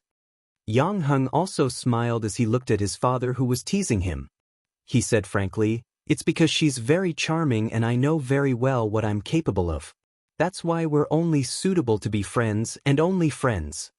He wasn't belittling himself, but sometimes you have to know your limits. If you know you can't do something, then don't force it. Moreover, what's wrong with being friends? Being friends means you don't have to worry about your friend being taken away by others. Director Yang smiled in relief at his son's thoughtfulness. Yi Qian was indeed a good girl. Because she was too good, he knew his son couldn't control such a girl. Now that he didn't need to remind them, the problem didn't exist. How could Director Yang not be gratified? Yang Heng laughed and said, "Also, I dare say that if we continue to play, she may not lose. Now that you've said you don't want to play anymore, you're able to pick up and let go. You're even bolder than the boys." He is indeed very courageous. Children these days are able to leave some face for others without batting an eyelid. It's rare. Bureau Chief Yang had been in politics for a long time, so he naturally had a good eye for people. Nodding his head with a smile, he praised, "She did not waste her talent. She grew up to be so outstanding even without parents. It's very meaningful to have such a friend. Dad supports you." Everyone in politics knew the importance of connections. Yi Qian was still a student, but with her talent, she would definitely achieve great things in the future. Being friends with such a person would not only spur his son on, but also help his son in the future. After pondering for a while, Bureau Chief Yang reminded him in a low voice, "Yang Heng, you have to treat people with sincerity. Don't pretend to be nice to her. We'll be friends for life. Since we've decided on them, we have to treat them well." Although it was said that there are no lifelong friends, only lifelong interests, as long as you met the right friend, it was worth it to make friends. Chapter 8:22. Even if they did not work together in the future, they were once friends who treated each other wholeheartedly. I know. That's why I thought of her as a friend from the start. Also, please help me keep an eye on Uncle Yao. Yao Jing is prejudiced against her. The last sentence was what Yang Heng wanted to say. Bureau Chief Yang frowned and nodded lightly. Although he did not say anything, his nod was enough to show that he knew what was going on. Seeing that his father had nodded, Yang Heng heaved a sigh of relief. The heavy burden in his heart had finally been lifted. He pursed his lips and said in a low voice, "I've always wanted to tell you, but I was afraid that you wouldn't like it and Yi Jian wouldn't agree. Yao Jing may look lively, but she has too many tricks up her sleeves. Just now, her tricks were so frequent that I was annoyed just by looking at them." Uncle Yao and Auntie Yao did not stop her. They even indulged her and thought that it was just a small matter. In the long run, Yao Jing's character will bring trouble to Uncle Yao's family sooner or later. The father and son spoke softly. Yao Jing, who had contacted Luo Ran, came back and complained to her parents. Her delicate face was gloomy. She knew that this was Yang Heng's birthday party, but she stole the limelight. How can there be such an annoying person like her? Mom, talk to Auntie Yao later. Don't let her be deceived by her appearance. That's enough. You were in the wrong just now, and you still have the nerve to criticize others. Keep your head up and your chest out. Don't shrink your neck. Father Yao criticized in a low voice. Yi Qian is very outstanding. You have to admit that. You have to understand that you are not as good as others. Look at her. She fought against 5 people alone, and she didn't panic at all. She even forced the 5 boys to sweat. If you don't want your limelight to be stolen, you have to have the ability to steal the limelight from others. If it were you, with your character, you would definitely follow up the victory and make yourself look good. But look at her. She knows when to stop. Not only did she take care of the boys' faces, but she also won their respect. Moreover, this is Yang Heng's birthday party. He is the main character. Mother Yao was not Sun Dongqing. She had to teach her child when she made a mistake and did not know how to behave properly. She also criticized with a sullen face. You didn't even know how to read people's faces. What I taught you, where did it all go? Also, your dad and I have warned you not to go against Yi Jian. And you? You think you're the host today just because your Uncle Yang and Auntie Yang smiled at you? You're stealing the limelight. Even I'm embarrassed. Apologize to your Uncle Yang and Auntie later. Children can be immature, but they must know how to admit their mistakes.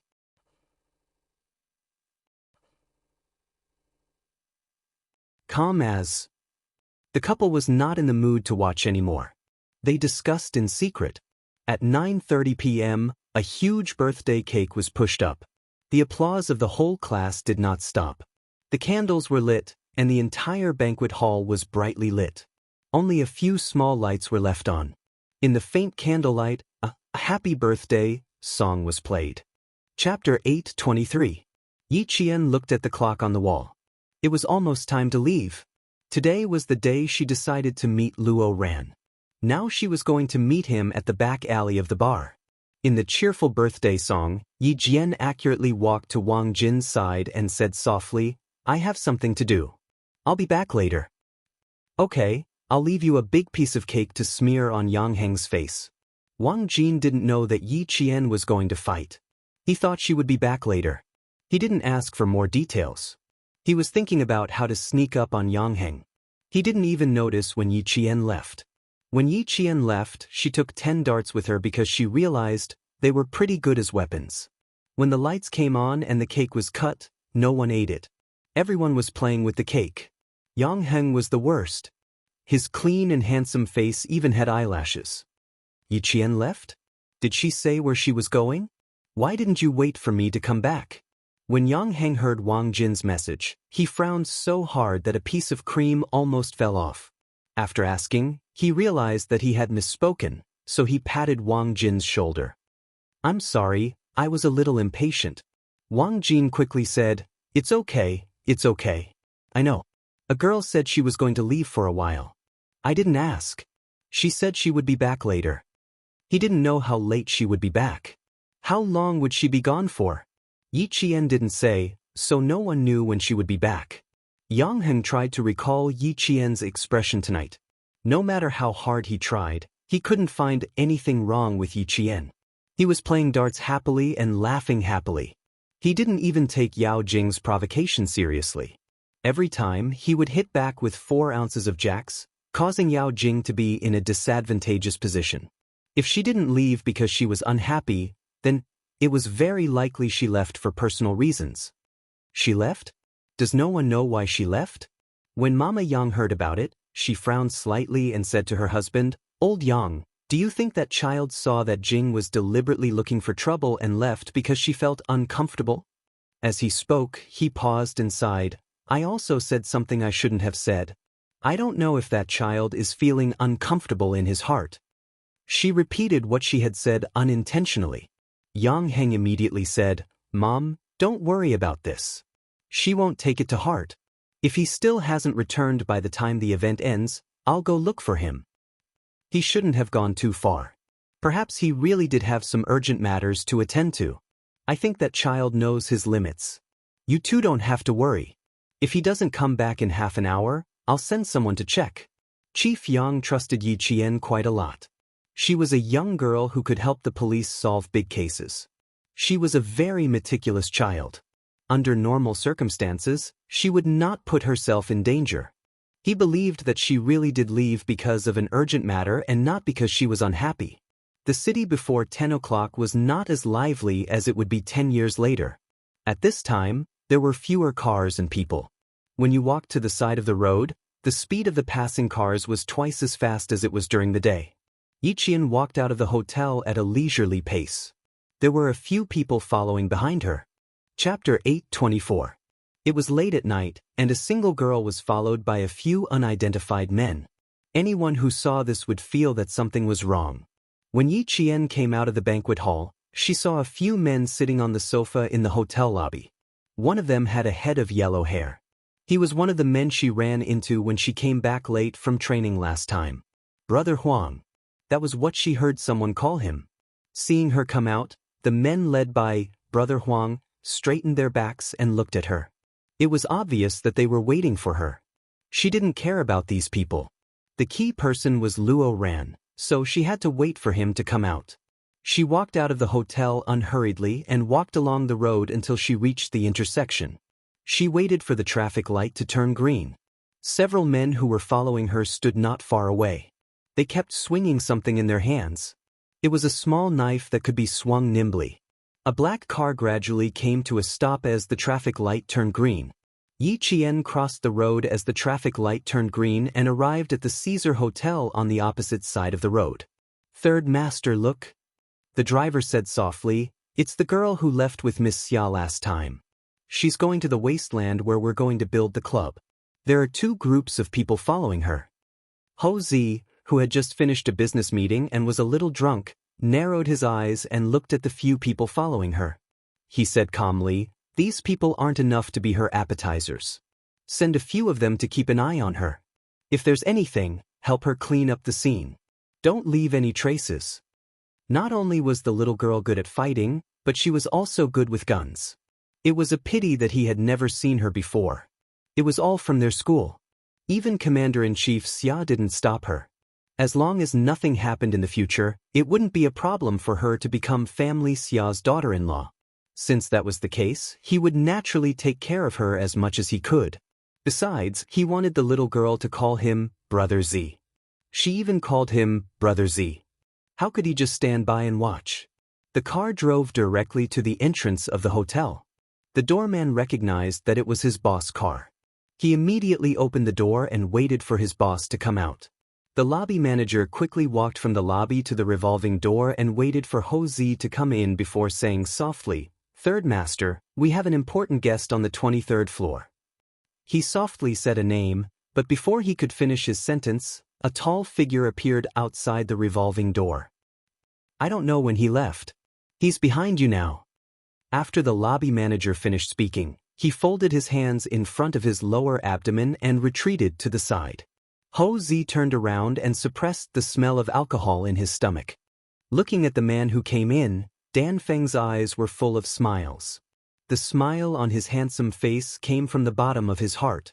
Even though there was a hint of vicissitudes in the corners of his eyes, it didn't affect his handsomeness at all. No wonder Wei said that Nan province has become your second home. You come back here every few days and spend your pitiful holidays on dating. Be careful that the old lady at home will be angry. He joked. Gradually, there was a hint of sadness in his eyes. He raised his hand and directly hooked the shoulder of the man who was admiring his drunkenness with interest. Even his happy smile had a hint of sadness. Your sister has something to do. Help me persuade her. Today, she suddenly said that she wants to break up with me. I'm fucking dumbfounded. Break up? She's the only woman I've had for 17 years. Why should she break up with me? Chapter 8:25.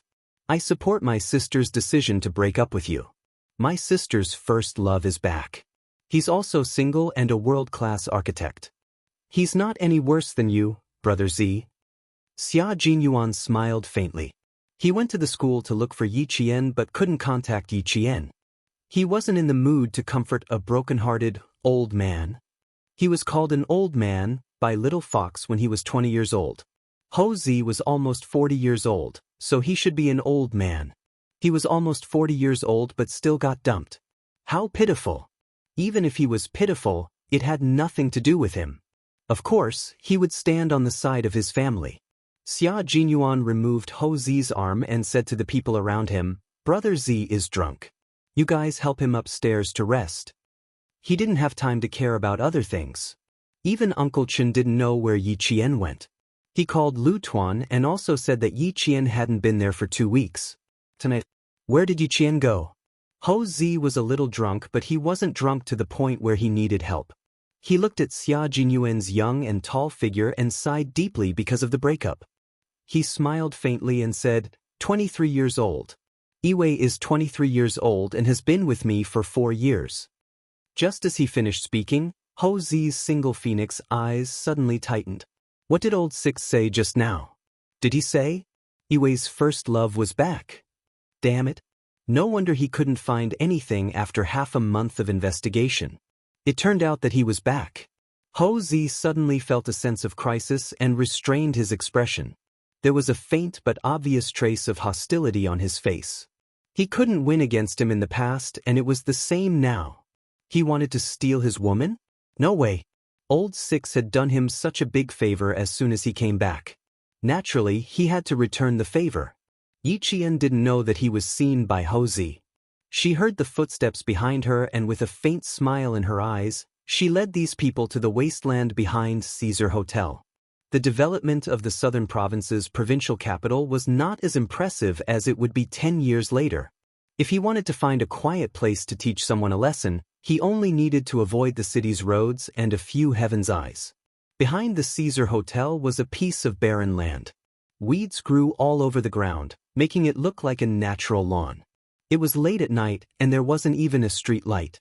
Yi Qian stood quietly by the side, waiting for them to come over. She walked quickly and calmly. Coupled with the darkness around her, the few hooligans who were following her felt their hair stand on end. Luo Ran, who was at the back, looked at the desolate surroundings. He wasn't afraid at all. Instead, he felt that this was an opportunity. Luo Ran, who had followed them all the way from the hotel, no longer hid at the back. He quickly caught up with Brother Huang in front of him and said fiercely, "No one will know even if you destroy the body in a place like this. She led us here in the middle of the night. You must teach this woman a lesson." Damn it, I can finally vent my anger. No matter how incompetent Luo Ran was, he could tell that Yi Qian had deliberately led them here. There were many people around him, and all of them were armed with knives. Luo Ran wasn't afraid at all. He just wanted to take care of Yi Qian as soon as possible so that he could vent his anger. Although he was in the underworld, he didn't have the experience of hooligans like Brother Huang. A woman had the guts to lead them here. Could there be another ambush?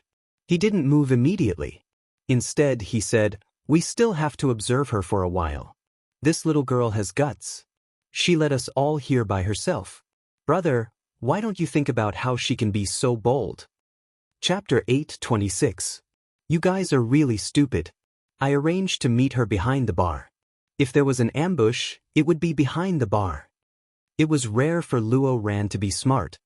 He said in a low voice, "Don't tell me she can predict that we'll wait for her in the hotel? Will she arrange an ambush immediately?" Luo Ran couldn't wait any longer. He couldn't wait to beat Yi Qian up to vent his anger. Yi Qian didn't want to wait any longer. She wanted to finish this as soon as possible so she could go back to the hotel and sleep.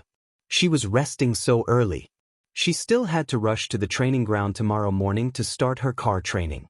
She bent down and picked up 2 medium-sized stones from the bushes. She threw them in the direction of the voice. Before the stones hit the ground, Yi Qian's cold voice came from the darkness. "Luo Ran, you brought so many people here. Do you still need to hide? Damn it, they're provoking us." Brother Huang walked to the front with a knife in his hand. He was humiliated if he didn't stand up after being provoked by a student. Luo Ran originally wanted to listen to Yao Jing. It would be best if he didn't show himself. Now that things had come to this, he couldn't care less. He brought people here, so why should he be afraid of her? Yi Qian, if I don't beat you until you call me Grandpa tonight, my surname isn't Luo. Luo Ran took out a knife from his pocket and stared fiercely at the direction of the voice. He vaguely saw a shadow, but he didn't see anything. Yi Qian moved her hands and feet. She took the silver wire from her wrist and walked towards the group of people. The night was too dark for Luo Ran, Brother Huang, and the others. They wanted to surround Yi Qian and beat her up, but now they couldn't even see her exact location. But to Yi Qian, darkness was a good camouflage. Brother Huang was still looking for his target.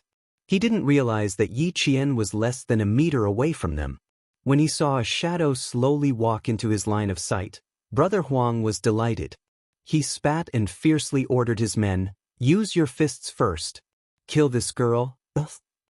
As he spoke, one of his underlings standing to his right suddenly screamed and fell into the grass. His hands clutched at his neck, his legs kicked, and a sharp and terrified scream came from his throat. "Neck my neck, brother." He could still shout at the beginning, but in the end, he couldn't make a sound. He was gasping for air, and there was no way for him to call for help. The Wolf Dao's survival method was to always remember to attack the most fatal part of the prey when attacking.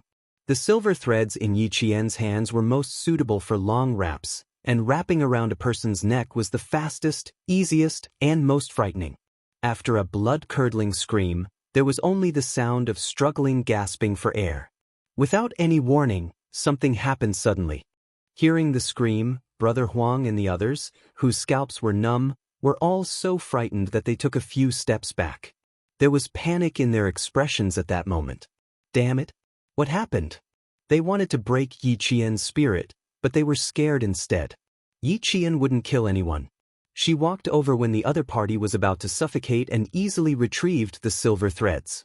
In the darkness, no one could see what she did. They only heard the hooligan who was the first to finish off the other party groan in pain. It was so painful that he fainted. Chapter 8:27.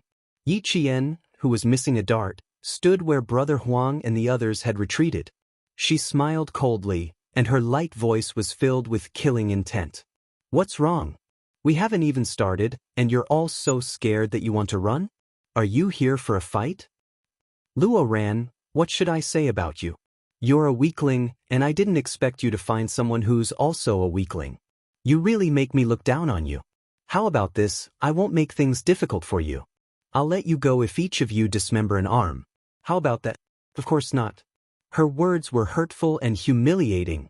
Brother Huang kicked one of his men and shouted angrily, "Motherfucker! Get him! What are you waiting for?" If one came, one would be crippled. If a pair came, 2 pairs would be crippled. Yi Qian never minded using violence to solve problems. After all, using hands was always easier than using brains. The silver wire was a killing weapon. Even if it was usually used as a decoration, those who didn't recognize it would only think it was a bracelet made of silver. Once its true form was revealed, killing people would be as easy as taking something out of a bag. The person who had it in the past had killed countless people. And now Yi Qian, who had gone through a life and death situation, was more flexible in using it to its fullest potential. Screams came from the wilderness. The screams made people's hair stand on end. The screams were so loud that the last few men couldn't even hold their knives steadily. They couldn't see where the person they were supposed to beat was. All they saw was a black shadow, and the black shadow of their brothers before they fell. As for the others, they couldn't see her, and they didn't know where she was. They couldn't even hear her voice. They only knew that she was right beside them, like a beast hibernating in the dark. She would suddenly jump out and give them a fatal blow. "Brother Huang, why don't we just leave? This woman is strange, too strange. I can't see where she is. I can only hear our brothers screaming. Brother Huang, don't tell me they're dead." In the end, there were only 5 of the 10 men left, including Luo Ran and Brother Huang. In other words, Yi Qian had taken down 7 people in a short period of time. Even so, Yi Qian didn't feel any sense of accomplishment. She could more or less smell the white substance synthesized from morphine alkaloids on these people's bodies. Those who took this substance would collapse from the inside out. To take them down, Yiqian only needed to prevent them from scratching her body and prevent their blood from infecting her body. In such a good world, such a good time, and such a good life, she did not want to be infected with AIDS for more than 10 years and still be unable to be cured. As long as one of the people who ingested harmful substances got sick, and someone else used the needle he used, the chances of getting sick were quite high. Like, crawling. It. 2. Hearing the sounds of the grass around them, Brother Huang shivered and realized that things weren't going well. He sniffed hard and his voice cracked. Go. He would be an idiot if he kept fighting. That woman was obviously not easy to deal with. Chapter 8:28. He said that he wanted to leave, but he had to be able to do so first. Suddenly, the bright lights of several motorcycles came from the front. They were so bright that it was blinding and made people panic. Do you know whose place this is? If you don't, why don't you take a look at the words on the top of the building? Someone said coldly. He had never heard of the voice before, but the bloody smell in the voice was not unfamiliar to Yiqian. Only someone who had killed before would have such a bloody smell. The entire building was Caesar Hotel. It was a little tall, so she couldn't see the words on the top of the building. At least, when Yiqian looked up, she couldn't see it. Just because she couldn't see it didn't mean that Yiqian didn't know where this place was. And those who knew where this place was might not know whose territory Caesar Hotel was. The person who spoke was one of Ho Zi's subordinates, who was both a brother and a friend. He also had a certain status in the underworld. People like Luo Ran didn't know that after hearing Yiqian's words, he was already furious.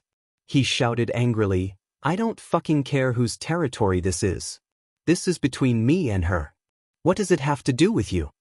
The knife in Brother Huang's hand fell to the ground. He trembled and knelt down. It's Third Master's territory. Third Master, I didn't mean to offend you. It's just that this high school student asked me to teach a little girl a lesson. I took his money and came here because I was possessed. Third Master, please spare me. Third Master, please spare me. Third Master, please raise your hand and let me go. Third Master, please spare me. Third Master, please spare me. The light was too strong. It shone on Brother Huang and the other hooligans, who were half squinting. It also illuminated the situation of the hooligans who had fallen earlier. Their shoulders were strangely twisted. One or two of them fell to the ground with a painful expression. They couldn't raise their hands to stuff their mouths and take out their clothes. They could only rub their bodies and legs on the grass and make gurgling sounds from their throats. It was easy for Brother Huang and the others to think that they were man-eating crawling monsters. No one cared about them. Brother Huang was so scared that he knelt down and begged for mercy. He didn't have the time to care about his subordinates. Someone stepped forward and stood under the strong light. The figure was tall and slender, like a tall mountain. He didn't stop but walked towards them step by step. Against the light, Brother Huang's body trembled like a sieve when his eyes were blinded by the light. Then, he saw that his pale yellow pants were wet. He only saw a figure, but he was so frightened by the aura that he lost control of his bladder. Other than Luo Ran, who was still showing off his fierceness, the other three hooligans were so scared that their bodies were like leaves floating in the autumn wind.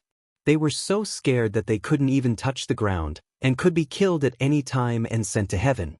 The figure didn't walk fast, but every step he took made Brother Huang and the other hooligans afraid of him.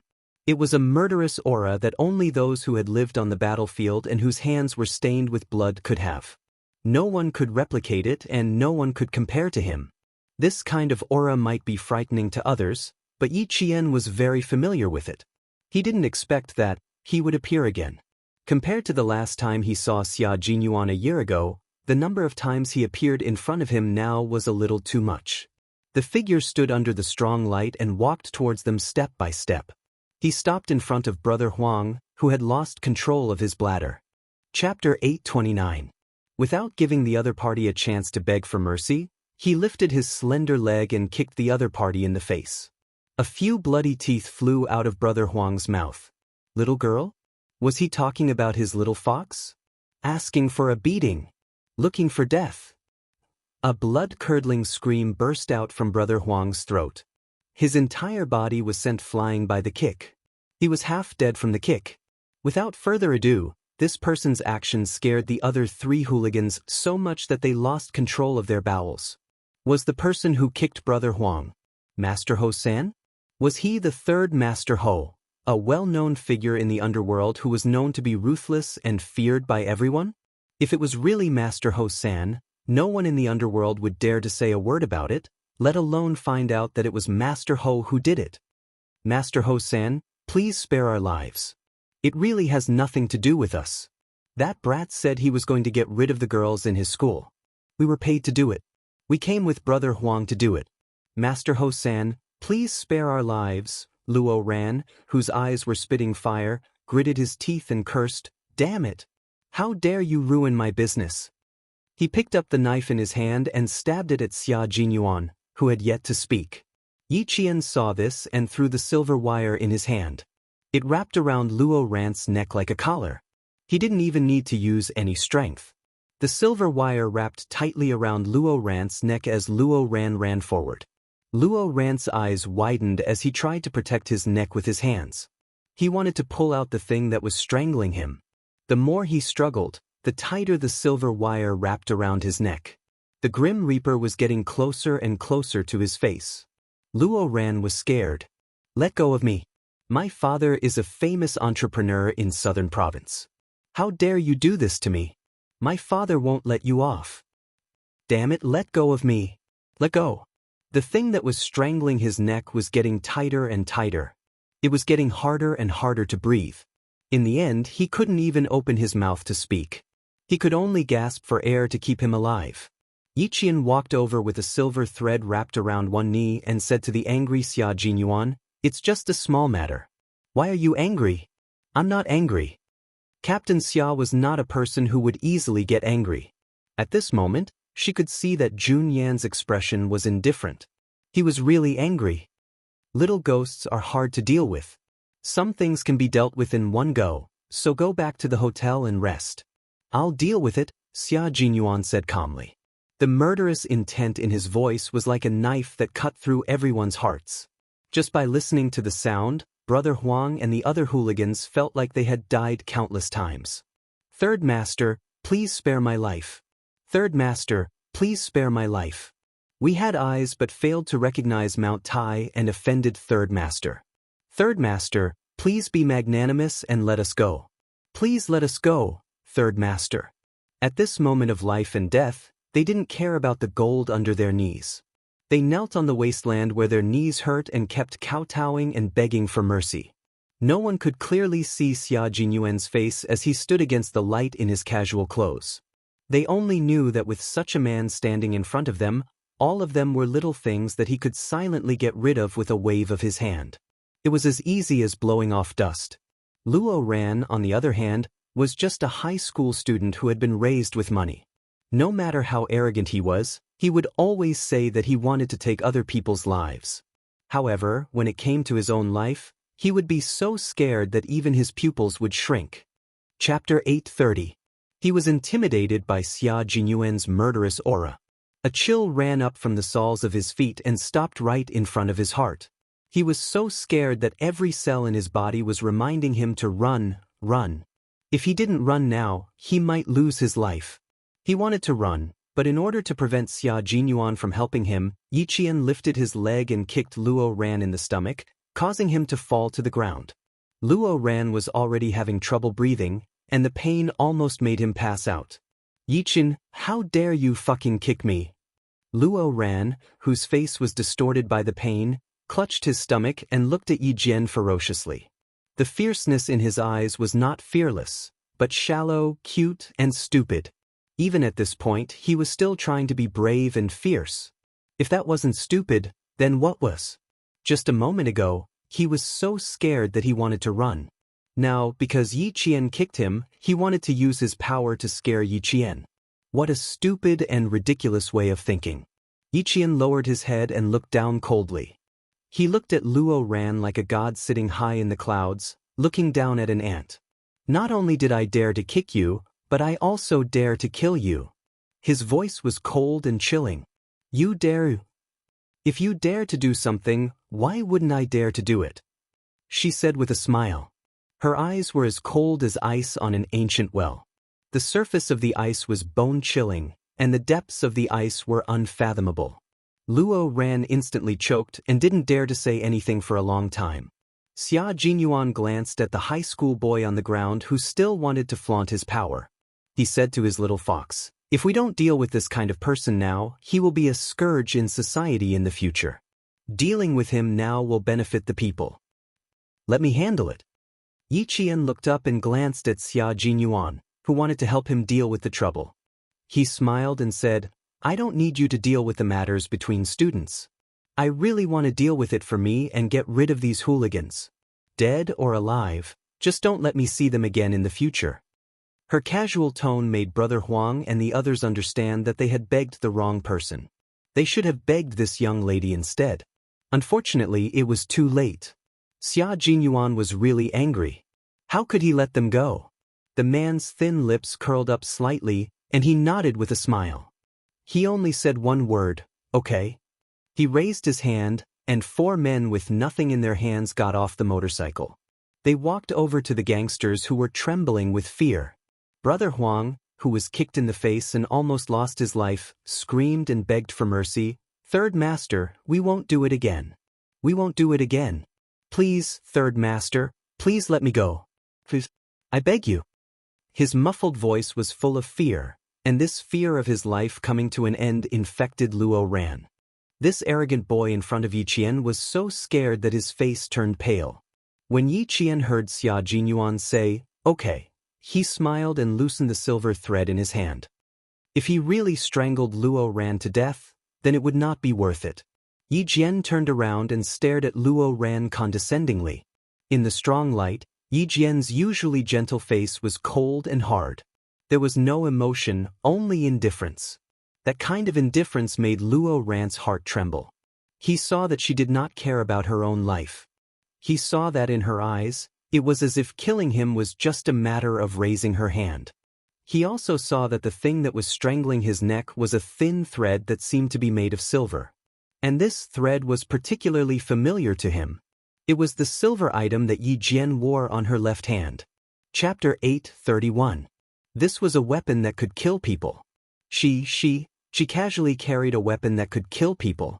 Luo Ran looked like he had admitted defeat, but his mouth was still stubborn. He met Yi Qian's eyes and said in a trembling voice, "Yi Qian, I'm warning you. My dad is rich. If you're afraid of killing me, my dad won't let you off."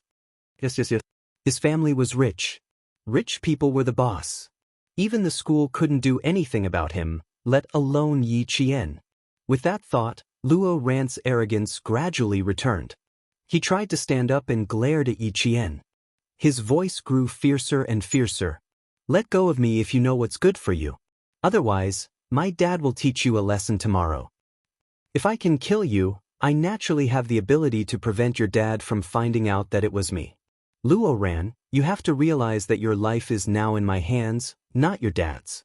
Yi Qian spoke calmly with a faint smile on his face. His words carried a hint of killing intent. It easily frightened Luo Ran. His face was full of horror. The silver thread in his hand tightened. Luo Ran, who had just escaped from suffocation, once again experienced death. Through his enlarged eyes, he saw Yi Qian's smile deepen. At the same time, his killing intent deepened. Do you know why beasts like to bite the neck? It's because the neck is the most vulnerable part. Biting off the cervical vertebrae will kill the prey. Biting off the aorta will also kill the prey. Biting off the windpipe will also kill the prey. Luo Ran, who was so scared that he broke out in a cold sweat, shook his head violently. He refused to listen to the bloodthirsty voice. "Yi Qian, you can't kill me. I'm a student, and you're a student too. You can't kill me. You can't." "Why can't I? Just now, you said you wanted to kill me. You, who can't kill, said you wanted to kill me. I have the ability to kill and can easily get rid of you. Why can't I kill you? Look around you." The first 7 hooligans who rushed out, which one of them didn't have a knife in their hand? Take a good look. Where are their hands now? Take a good look and you'll know if I have the ability to kill you or not. Yi Qian grabbed Luo Ran by the collar and dragged him to the front of a few thugs who were lying on the ground and whimpering. He lifted his leg and hooked the right arm of one of the thugs that was clasped behind his back. It was soft, as if it had no bones, and it was hooked out by Yi Qian's leg. The moment he did, Luo Ran saw the strangely twisted right arm. He saw a small knife piercing through the gangster's palm. It went in from the back of his palm and came out from the center of his palm. Blood was still flowing along the tip of the knife. The drops of blood caused Luo Ran to scream in horror. He wanted to retreat, but Yi Qian pressed him to his knees. He looked closely at his palm that had been pierced by the knife. No, I don't want to. I don't want to. Let go of me. Let go of me. He wanted to retreat, but Yi Qian wanted him to clearly understand that if he wanted to fight with her, the consequences would be very tragic. He even called the people of the underworld over. If he didn't bleed them and dye them with some color, then it would be a waste of Luo Ran's efforts. 7 people, 14 arms, 2 joints from the elbow to the shoulder. I unloaded one in a straight line and the other in a reverse direction. Then I stabbed the knife into the right palm where they threatened me with the knife. Before I came out, I brought a small weapon with me. It was convenient to use, so I stabbed it into their left hand. Chapter 8:32. His voice was very soft, even fainter than the wind, but every word carried a thick stench of blood. Very, very heavy. So heavy that when Luo Ran saw the dart in the gangster's left hand, he was so scared that all the muscles in his body spasmed. A knife in the right hand and a dart in the left. Tis. It really hurts. But I don't want to hear them scream in pain, so I stuffed their mouths with their own clothes. The whole process didn't take much time. Yi Qian smiled as she spoke. Her expression was calm, but the words she said were hair-raising, making Luo Ran feel despair. I didn't even need much time to take care of 7 people. Taking care of you, I think? Her gaze fell on Luo Ran's neck, and her smile deepened. It will only take about 2 minutes. Don't you think so? Yes, she wasn't wrong at all. If Yi Qian wanted to kill him now, it would be a piece of cake. At this moment, Luo Ran regretted it so much that his intestines turned green. In the face of life and death, his past arrogance and smugness were nothing. They were just for show. They couldn't protect his life. I was wrong. Yi Qian, let me go. I was wrong. He begged for mercy. His throat was itching to cough, but his survival instinct kept him begging Yi Qian to let him go. Luo Ran, who used to be so arrogant that he didn't even look at the ground, who used money to solve every problem, fell hard this time. He fell so hard that it left him with a lifelong psychological shadow. He begged for mercy so quickly, but Yi Qian wouldn't let him go so easily. She raised her eyebrows slightly. Such a fatal place that needs to be protected is entangled by the treasure in my hand. I'll have to use my strength slowly. First, I'll break your throat, then your aorta, then your cervical vertebra, and then your entire head. Her voice was soft and gentle. As Yi Qian tightened the silver wire in her hand, Luo Ran, who had failed to beg for mercy, screamed, "Help, help, help." If he could even make a sound, then he would have to use a bit more strength. The silver thread in his hand tightened a little to ensure that he could breathe, but also to make him more afraid. Stop shouting. It's useless. No matter how rich your father is, he can't save your life immediately.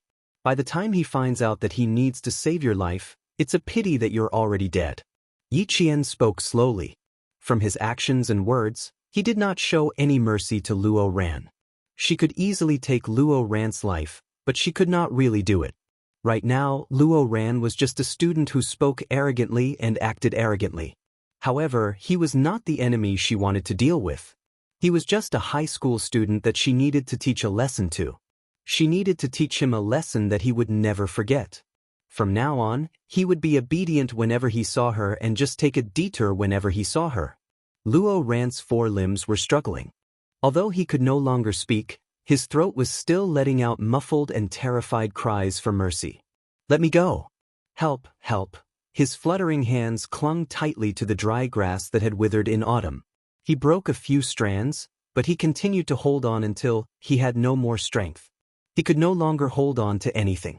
His two black eyes rolled upwards, and he completely fainted from fear. Before he fainted, Luo Ran saw the figures dragging Brother Huang and the others away in the strong light. Every figure was like the king of hell in the hall of hell, making him afraid. Brother Huang and the others, who were being dragged away with one leg, let out screams that made him feel like he was in the hall of hell. Screams filled the air. Chapter 8:33. Brother Huang and the other hooligans were dragged by Ho Zi and the others. Their backs and heads had been cut by the stones on the ground, and they were screaming in pain. As for Luo Ran, who had fainted, he was naturally picked up by Boss Luo himself. In the end, Yi Qian put away the silver wire. However, the frightened Luo Ran did not know that the reason he could not make a sound was because he was scared and not because he was unable to make a sound because of the silver wire in Yi Qian's hand. Fainting from fear was the result Yi Qian wanted. He wrapped the silver wire back into his arm bit by bit and looked at Luo Ran, who was lying on the ground like a dead fish. He sneered, "How dare you talk about killing people when you have so little courage? I really don't know where you get your confidence from. You can only blame yourself for being so easy to talk to and giving people the wrong impression that you're easy to bully." Xia Jinyuan rubbed his forehead gently when he saw that she had scared a boy unconscious. He said helplessly, "Usually, all you have to do is show a little bit of ruthlessness and you'll definitely be the #1 bully in school." Little Fox had always been an obedient girl in front of her classmates. She was easy to talk to, modest, and polite. This was why she gave people the wrong impression that she was easy to bully. Yi Qian blinked and shook his head. With a serious expression he said, "That won't do. Special Forces soldiers need to know how to disguise themselves. My public image is that of a high school student. How can I do something that will ruin my own image in school? If he goes back to school and tells everyone about what happened tonight, it will also ruin your image as a good student." As Xia Jinyuan spoke, he waved one hand behind his back and the silent motorcycles all started moving. After the rumbling sound, the barren land returned to darkness and only the two of them existed. As for the unconscious Luo Ran, he pretended that he did not exist. The cool night breeze carried the sounds of the night insects. A minute ago, the scene was filled with murderous intent, but a minute later, it was quiet. As the night breeze blew, it was as if nothing had happened. Yi Qian walked towards the road step by step. His voice was as calm as water as he replied calmly, "No, he won't dare to say it out loud. He definitely won't say anything bad about me in school." But Xia Jinyuan took a few steps forward and held her hand accurately and naturally. He asked with a smile, "I heard it just now. This boy is still so arrogant even when he's at death's door. Who knows when he'll start to face you in school?" His hand was very warm and dry. When he held her hand, warmth and security came together, causing the corners of her mouth to curl up slightly. "No, he wouldn't dare. He wouldn't dare." He repeated his words and said it with certainty. He was confident and certain. Xia Jinyuan's hand was very soft, as if he could hurt her bones if he used a little more force. He kept holding her hand and smiled faintly. "What do you mean? I think he has guts." "He doesn't have the guts. Trust me, after tonight, he will be completely honest in front of me." Yi Qian returned his grip. His hand was slender and strong, full of strength. "I just told him that he was someone who didn't have the ability to kill, yet he went around saying that he wanted to kill. For someone like me who has the ability to kill, killing him would be a piece of cake. That's why he's afraid. He's afraid that I'll really kill him. As for guts, he really doesn't have the guts. A person who doesn't have the ability but is arrogant is usually very timid. A person who has the ability but is arrogant is usually only arrogant when they kill." Chapter 8:34. He is the former, and I am the latter. If Luo Ran was arrogant because he had no ability, he was naturally timid. If Yi Qian had the ability but was not arrogant, he was naturally daring because he was skilled. It was just that she usually hid it well and would not let others find out that she had the ability to kill. This explanation made Xia Jinyuan laugh. Indeed, people who had the ability to kill, such as himself and his comrades, usually hid their ability to kill and did not want others to find out.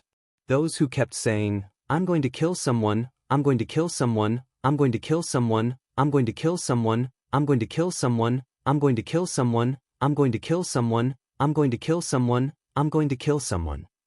The little fox who belongs to the latter category seems to be very afraid of me taking action. Okay, your reason has convinced me. Why did she say so much? She just wanted to stop him from taking action. She also wanted to tell him that although the boy was bad, he was not as bad as the hooligans who were sent out to deal with him. Once he was taught a lesson, there was no need for people from the underworld to deal with him. There was another important reason why Yi Qian liked to talk to Xia Jinyuan. She did not need to say too much because he could always understand her. Brother Huang was from the underworld. Fighting, robbing, and bullying students were common occurrences. She would not stop him from letting people from the underworld teach him a lesson. However, Luo Ran was different. He was a high school student from the province. If Xia Jinyuan were to take action, it would not be appropriate. He was a soldier, while Luo Ran was a problematic student. There was a huge gap between their statuses. Regardless of whether Luo Ran was a problematic student or not, as long as Xia Jinyuan took action, if there were any mistakes in the future, it would become a criticism that could not be washed away. It was more appropriate for her, who was also a student, to take action. Moreover, the people who appeared tonight were all Ho Zi's people. She did not trust them. Stopping Xia Jinyuan from taking action was the only thought in her mind at that time. It did not take too long to walk from the wasteland to the main road. A few minutes later, the two of them were standing under the misty streetlights. Yi Qian pointed at the Venus Hotel across the road and said with a smile, "Captain Xia, you can't continue dragging me along. I have to go back to this hotel. Tonight is a senior brother's birthday party. Help me book a room in the Venus Hotel opposite the Caesar Hotel. I have to go there now." Xia Jinyuan raised his eyebrows. "No wonder I couldn't find you at school. Uncle Chen said he didn't see you either. So you came here to play. If you don't mind, can I accompany you?" "I don't mind, but I'm afraid that Captain Xia will mind." Yi Qian's smile had a hint of mockery, and even his gaze had a hint of meaning. "There are dozens of students playing inside. Xia Jinyuan is an adult, so I'm afraid you'll feel awkward if you come over to play with a bunch of students." What a little fox. She used another way to say that he was old and old. Captain Xia, who was not discouraged, straightened his clothes and smiled slightly. He said elegantly and reservedly, "Will my appearance steal the limelight of the host? I think so. After all, I was born with a handsome face that even a little fox would occasionally be entranced by. If I really went with you, I'm afraid the host tonight will be embarrassed." She had her normal social activities. As long as there was no danger, he had no right to interfere. No matter how much he liked her, he still needed to set her free. Especially when the little fox in front of him did not like to be restrained and only wanted to fly alone. Chapter 8:35. That's indeed possible, so all the more reason I can't take you there. Yi Qian raised her hand to let go of their tightly clasped hands. Standing in the dim light, she smiled gently and said, "Can you let go now? I have to go back to the hotel." Xia Jinyuan narrowed his deep eyes slightly. Not only did he not let go, he tightened his grip on her hand, and his thin, sexy lips curved into a faint smile. He chuckled softly and said, "We can't stay together tonight, but I think you won't mind if I walk you to the hotel entrance. This is what a gentleman should do. I can't let a girl walk alone in the middle of the night." Since he said so, there was no way she could refuse. If I refuse a gentleman's request, it seems very impolite. Then I'll have to trouble you, Captain Xia. It was difficult for her to refuse him. She didn't know when he returned to the southern province, but he came to look for her at school in the middle of the night. Did he go to school right after he got off the plane? Although the street lights were a little dim, Yi Qian could still see the tiredness between his eyebrows when she looked up. No matter how tired he was, he came to look for her at school. No matter how cold his heart was, a corner of it would melt. Xia Jinyuan was indeed very tired. This was a decapitation operation. After the members of the Snowfield Brigade finished their mission, they didn't even return to the base. After they returned to the country, they immediately scattered and erased all traces of their departure. This was because the target of the decapitation operation had a special status and enjoyed an international reputation. However, his criminal activities had reached China and endangered the stability of China's borders. It was inevitable that China would take action. Xia Jinyuan, who hadn't slept for a few days, walked Yiqian to the hotel entrance and took the initiative to let go of her hand. I may not be able to come to you until around 11 o'clock tomorrow morning. I need to get a good night's sleep. Maybe you can come to me and go to the front desk to get my room card. He was too tired. If his brain didn't relax and rest well, his nerves would be in a long-term state of depression, and all his bodily functions would be affected. Although he wanted to be with her, he had to ensure that he had a healthy body first. Rest well. If you have anything to say, we can talk about it tomorrow. When Yiqian saw that even his voice was a little hoarse, his heart ached a little. He couldn't even bear to look at him. See you tomorrow, Captain Xia. Waving at him, Yiqian walked back to the hotel with big steps. The sooner she got back to the hotel, the sooner he could leave and go back to rest. She left in a hurry. Xia Jinyuan's gaze was so gentle that it was as if there were ripples in his eyes. His gaze was so gentle that anyone who could receive his gaze would feel blessed. The hotel lobby was brightly lit. When Xia Jinyuan saw a few people who looked like students appear in the hotel on Yiqian and walk over, he walked away. He really couldn't play with a group of students. He didn't know how little Fox got along with them. They seemed to get along very well. Even though they were far away, he didn't see the indistinct loneliness that existed in the outside world. It had been more than 3 years. Little Fox had matured day by day. She was also getting along better with people day by day. This made him feel reassured. Very reassured. He had once told Uncle Chen that Yiqian had a deep repulsion towards the opposite sex. If this repulsion was brought to the military, it wouldn't be obvious on the surface, but in reality, it would affect her overall performance in the military. Chapter 8:36. A warrior could not only fight alone, but they also needed to fight in a team. Rejecting the opposite sex would affect the team and make other comrades feel awkward. Over time, Yi Jian would be isolated and helpless, becoming a comrade who did not have good comprehensive abilities. The final result would be the worst. He had the ability, but he had to retire. Now that he saw that she was getting along well with her classmates, he did not have to worry about her not cooperating with the group. The figure outside had already left, and Yi Jian, who was secretly watching, also withdrew her gaze. She smiled at Yang Heng and said, "It's not a big deal. It's just that something urgent came up, so I went out. It's good that you're back. If you came back any later, my dad's people would have gone out to look for you." Yang Heng let out a long sigh of relief. It had only been half an hour since Yiqian left. Why did he feel like he had been waiting for hours? Wang Jin patted Yang Heng on the shoulder and joked with Yiqian, "Yang Heng was worried sick when you went out for half an hour. We almost thought that you were kidnapped by human traffickers. We were looking for you all over the hotel. He even said that if we couldn't find you, we would immediately tell his dad so that he could send people out to look for you." After that, he pretended to be shocked and added, "I was scared to death. I just found out that Yang Heng was the director's son. When I saw someone call him Director Yang, I was so scared that my knees went weak."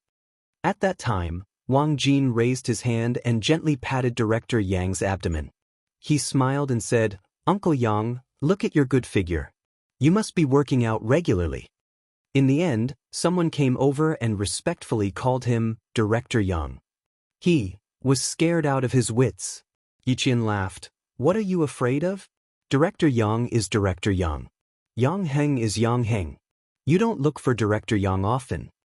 He then said to Yang Heng, "I'm sorry. I didn't expect to cause you trouble. Don't be so polite. I definitely wouldn't be worried if you went out for a while in school. But I brought you here today, so I have to be responsible for the safety of you girls. No matter who leaves early, I will be worried." Yang Heng glanced at Wang Jin, who was trying to sound flirtatious, and explained to Yiqian, "I treat everyone equally. Don't misunderstand." Wang Jin laughed out loud when he heard that. He was not the only one who laughed out loud. The other boys who were standing by the side also laughed out loud. Yang Heng, "Oh Yang Heng, don't you know that the more you explain, the worse it gets?" As Wang Jin spoke, he wiped a piece of cream off the cake in his hand and suddenly reached out to wipe Yiqian's face. The change only took half a second. Wang Jin's screams could be heard from the hotel lobby. It hurts, it hurts. My hand is broken, my hand is broken. The laughter of the other boys stopped abruptly as if they had been strangled. They stared at Wang Jin's arm that was twisted so much that the back of his hand was twisted backwards. They couldn't help but touch their own arms. Although he didn't twist them, it still hurt a lot. Looking at Yi Qian, who was holding onto his arm, the boys took a small step back. Previously, Yang Heng had said that if a girl went out in the middle of the night, wouldn't it be dangerous if she bumped into hooligans? Yes, it was dangerous. But they guessed that it was the hooligans who were in danger and not Yi Qian. At this moment, Wang Jin's right hand that was trying to attack Yi Qian with the cream was being twisted backwards. At the same time that his arm was twisted, his acne-covered face was also twisted in pain. Chapter 837. It was really dangerous. Who would have thought that applying cream would be so dangerous? Did Wang Jin's arm get dislocated? Yi Jian withdrew her hand quickly. She immediately withdrew her hand when she realized what was going on. However, Wang Jin still felt the pain. She patted Wang Jin's hand awkwardly and said softly, Sorry, I was a little too nervous and accidentally made a move. It's not dislocated, just a little bit of pain. It'll be fine soon, it'll be fine soon. Why don't you shake your arm? Or move it a little? If it's really dislocated, I'll fix it for you immediately. Wang Jin was shocked. Junior sister, if it's really dislocated, I'll go to the hospital immediately. Ouch, ouch, ouch, don't tell me it's really dislocated. Seeing Wang Jin's face contorted in pain, Yi Qian was so embarrassed that even her white jade-like face was flushed red. She had indeed overreacted, mainly because Wang Jin had suddenly attacked her face, and she had subconsciously reacted. This was a subconscious reaction.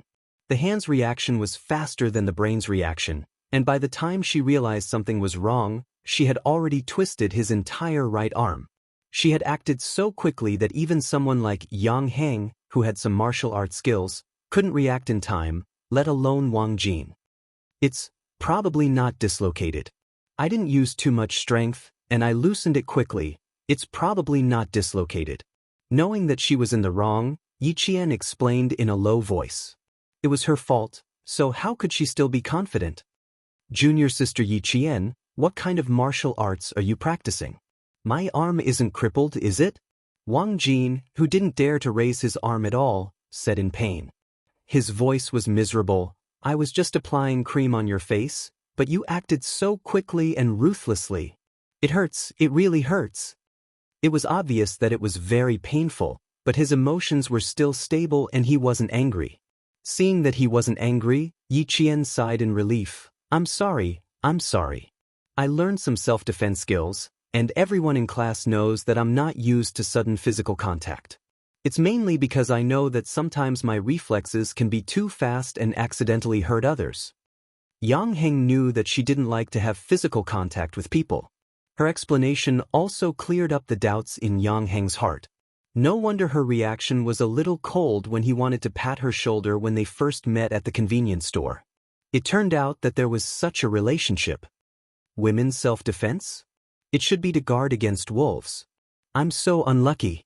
I don't have the heart of a wolf, but I'm being treated like a wolf. Wang Jin was indeed not angry. What was there to be angry about? Yi Qian did not do it on purpose. It did not matter if he did not apologize. The boys next to him patted their chests and put their palms together. They said to Wang Jin, who had sacrificed himself for everyone, Brother, we will thank you. Otherwise, I don't know how many arms will hurt tonight. I can't thank you enough. If your arms really break, we'll feed you for breakfast, lunch, and dinner next week. So close, so close. Wang Jin had risked his life. They were just laughing and talking about how they had to put more cream on Yi Qian when they saw her later. Now, there was no need. They didn't dare. Yi Qian's awkwardness dissipated a lot when he joked about the pain. I've learned my lesson tonight. I'll be more careful next time. I definitely won't let you suffer like this again. I'll learn my lesson too. Next time, I'll only talk to you and won't touch you. Wang Jin didn't dare to move his arm. He said to Yang Heng, Come on, brother, help me lift my arm. Chapter 8:38. Yang Heng gently touched Wang Jin's arm and carefully held his wrist. He used his eyes to ask Yi Jian if he could lift it up. Seeing Yi Jian nod, he slowly lifted Wang Jin's arm. As he did so, he asked softly, "How is it? Do you feel anything else? Is it painful? Is it bone pain? Or muscle pain? Don't move, don't move. Let me rest, let me rest."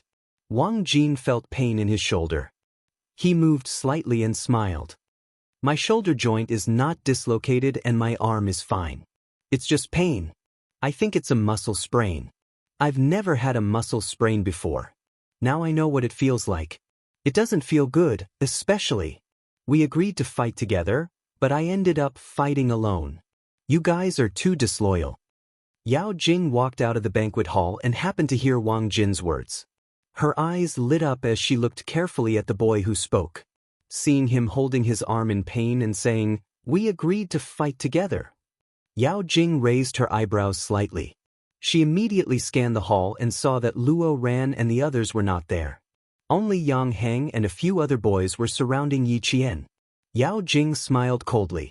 It seemed that Luo Ran and Yi Qian had indeed fought tonight. Just as she thought about it, her heart skipped a beat and her expression changed. She jogged over and grabbed Yang Heng's arm, asking anxiously, "How are you? Are you hurt?" Yi Qian's gaze suddenly turned cold and landed on Yao Jing's face. She seemed to think that Yang Heng had gone to fight. His clear eyes narrowed slightly and he immediately took the initiative to speak. "Other than Wang Jin, everyone else is fine. Yang Heng's skills are good, so it's impossible for him to be hurt." "How do you know he's not hurt? Some injuries are more serious than external injuries." Yao Jing's voice suddenly became extremely sharp. She glanced at Yi Jian with a fierce gaze. "Don't act like you know everything all the time. If Yang Heng is hurt, I won't let you off." Wang Jin and the other boys were all confused. Why were they so confused when they heard that? Yang Heng, who could tell that something was wrong, said to Wang Jin and the others who didn't understand at all, "Go back to your room and take a shower first. Remember to come down and sing a song later. The fruit platter and other things are all ready, just waiting for you." Wang Jin helped the boys and said with a smile, "All right, you guys can chat first. We'll go upstairs and take a shower before coming down." "Hey, why are you leaving? Yao Jing tried to persuade them to stay. She wanted to call Uncle Yang and Auntie Song over. As soon as the boys left, Yi Qian's expression turned cold. He said coldly, "What does it have to do with you whether Yang Heng is hurt or not? It's not like I got hurt because of you. Among them, only Wang Jin's arm is injured. Yao Jing, I advise you to stay out of my business." He wanted to see if it was as he thought. If that was the case, Yao Jing would be another headache for him in school. "Yi Qian, you're so shameless. Do you want to see all the boys get hurt for you so badly? How can you be so shameless? Does it feel good to let the boys stand up for you? You provoked someone you shouldn't have and even pushed Yang Heng out. You're so disgusting." Under Yi Jian's deliberate lead, Yao Jing, who was prejudiced by first impressions, spoke more and more. Naturally, she revealed more and more information. Chapter 8:39. Yi Jian's eyes turned cold when she heard Yao Jing say, "Shameless." She stared at Yao Jing coldly. "You're so filthy that even your thoughts are dirty. Every word you say is not only nonsense but also stinks. Yao Jing, if you have any sense of shame, you'll be ashamed of your actions." She couldn't tolerate Yi Qian's insults. She had tolerated enough in her previous life. How could she tolerate it again in this life? Being scolded in front of Yang Heng made her so angry that her lungs were about to explode. Just as Yao Jing was about to retort, she saw Yang Heng looking at her coldly from the corner of her eye. It was as if a basin of cold water had been poured over her, drenching her completely. He was angry with her. He was angry with her because of Yi Qian. He was angry with a friend whom he had known since childhood. Yao Jing, whose heart had turned cold, was fuming with rage. "Yang Heng, how could you do this to me? How could you do this to me?" Yang Heng's handsome face was covered in dark clouds. He looked coldly at the girl who had said that she was thinking for him, but had slandered Yi Qian under the guise of caring for him. Not only was there coldness in his eyes, there was also deep disgust. Yao Jing wasn't an honest and upright person. Her behavior alone made him feel even more ashamed. I'm friends with Yi Qian. Since someone is making things difficult for him, what's wrong with me stepping in? He didn't know what Yao Jing knew, but judging from what Yi Qian had said, Yao Jing had done something very sinister tonight. As for what it was, he could only slowly tempt her to say it herself. Yao Jing, who had deep feelings for Yang Heng and was exceptionally stubborn, was furious when she heard this. She glared at Yi Qian like a poisoned arrow. Yi Qian, you're too despicable. You even instigated Yang Heng to stand up for you. Stand up for what? The people who spoke were none other than Director Yang and his wife, who were sending their family and friends back to their hotel rooms to rest, and Deputy Director Yao and his wife, who were preparing to go home. Director Yang first looked at Yi Qian. When he spoke, he did not put on any airs of an official. He said cordially, "Just now, you had some urgent matters to attend to, so you went out. I told you, you are a child with a sense of propriety. It is impossible for you to go out without a reason. Even if you went out, you must have some matters to attend to and will be back soon. Look, he came back in half an hour. Uncle Yang, Auntie Song, you came at the right time." Yi Qian got into trouble outside, and when I came out, I saw Yang Heng fighting for her. There are also a few boys from their class who play darts. Yao Jing had been worrying about how to inform Chief Yang and his wife, so how could she let go of this opportunity? She quickly reported everything to them. Director Yang was clearly asking Yi Qian, but she beat him to it. Director Yang's expression turned a little cold. Little girl Jing is really much more active than before. She's also more impatient. Old Yao, girls shouldn't be like you. That's why I'm worried. The older she is, the livelier she is. But she said something about Yang Heng fighting for her? I think this girl is anxious. She's afraid that Yang Heng will get hurt. Deputy Director Yao, who was on his daughter's side, spoke even more eloquently. His daughter didn't follow the rules and interrupted others, so he made it sound like his daughter was worried about Yang Heng and was impolite in the heat of the moment. In other words, she wouldn't usually act like this.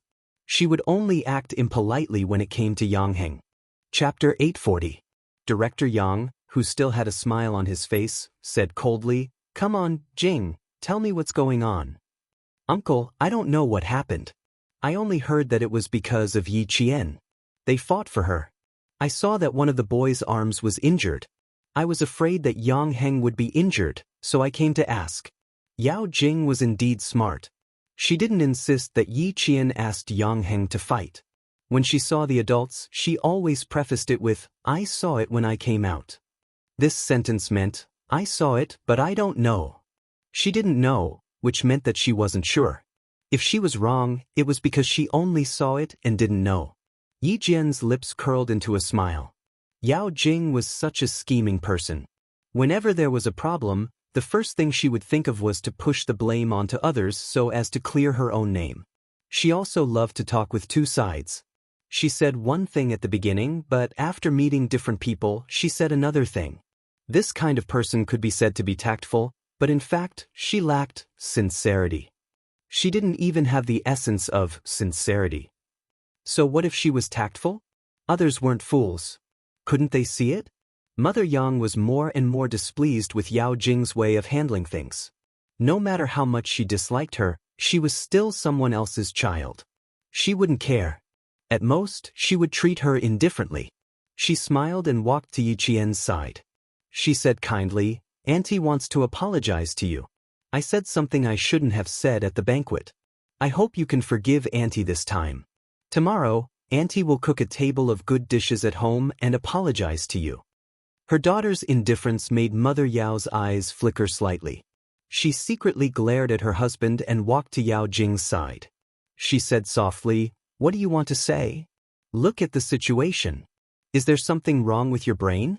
Go and apologize to Auntie Song." It seemed that Huiying treated Yi Qian differently. The more it was like this, the more she couldn't let her daughter be disrespectful. She only had one precious daughter. As long as she married into the Yang family, who was tolerant and generous and wouldn't mistreat her baby, she could truly be at ease. Therefore, she absolutely could not let Yi Qian stand in her daughter's way. "Auntie, I'm sorry. I was too anxious just now and spoke without thinking. Please don't be angry." Yao Jing's reaction was so fast that she realized that she had made a big mistake. She immediately hugged Mother Yang's arm and acted like a spoiled child. "Auntie Song, can you forgive me? I was really anxious. I was afraid that Yang Heng would get hurt. Mother Yang wouldn't do anything to a child." She smiled and said, "Jing girl, Auntie is talking to Yi Qian. If you interrupt, Yi Qian will also be unhappy. Be good and go home with your parents. It's getting late. Rest early." Hearing this, Yi Qian immediately shot a glance at Yang Heng, who was suspicious of Yao Jing. He wanted him to make Yao Jing stay for the time being. "Mom, Yao Jing said that I was fighting for Yi Qian. I haven't asked her how she found out." Even without Yi Qian's signal, Yang Heng would let Yao Jing stay. He hadn't asked clearly, so how could he let her go? Yi Qian also said to Mother Yang, "Auntie, I'm not unhappy. We just talked to Yao Jing about something. If it's convenient, you can listen. If it's not convenient, you can go back to your room and rest. I promise that Yang Heng and I won't do anything that will make you worry." Chapter 841. Seeing Yi Qian's calm expression and not afraid of what her daughter had said, Mother Yao's heart sank. Her many years of experience in politics made her have a vague premonition that if she continued, it would be very bad for her daughter. With such a premonition, she made a prompt decision and said, "In my opinion, it's not a big deal. Maybe it's just a quarrel between children." "Jing, why are you butting into other people's business? Your Auntie Song and Uncle Yang know how to deal with it. Quick, say goodbye to them. We have to go home." Last time at school, the couple couldn't get off the stage. This time, they couldn't let a child do the same in front of Huiying and her husband. Mother Yao was afraid of Yi Qian. Deputy Bureau Chief Yao always listened to his wife on family matters. When he received the hint, he laughed and patted Bureau Chief Yang's shoulder. "Boys are much more mischievous than girls. Ask them what happened. Jing won't say anything out of concern for Heng Heng. It's getting late. Let's go home." Deputy Bureau Chief Yao, this matter has something to do with Yao Jing. "It has nothing to do with Yang Heng," Yi Qian said calmly, but it made the Yao family's expressions change.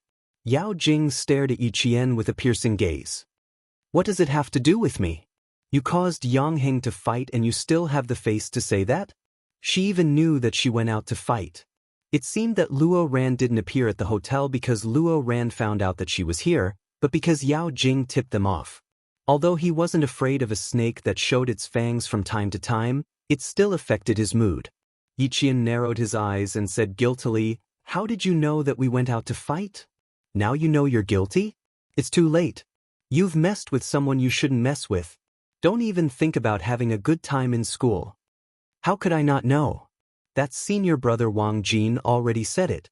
Yao Jing sneered. Her gaze towards Yi Qian was filled with disgust. "Senior brother Wang Jin said, we clearly agreed to attack together, but in the end, I'm the only one who's going. You guys are too disloyal." "Yi Qian, Wang Jin has already said it himself.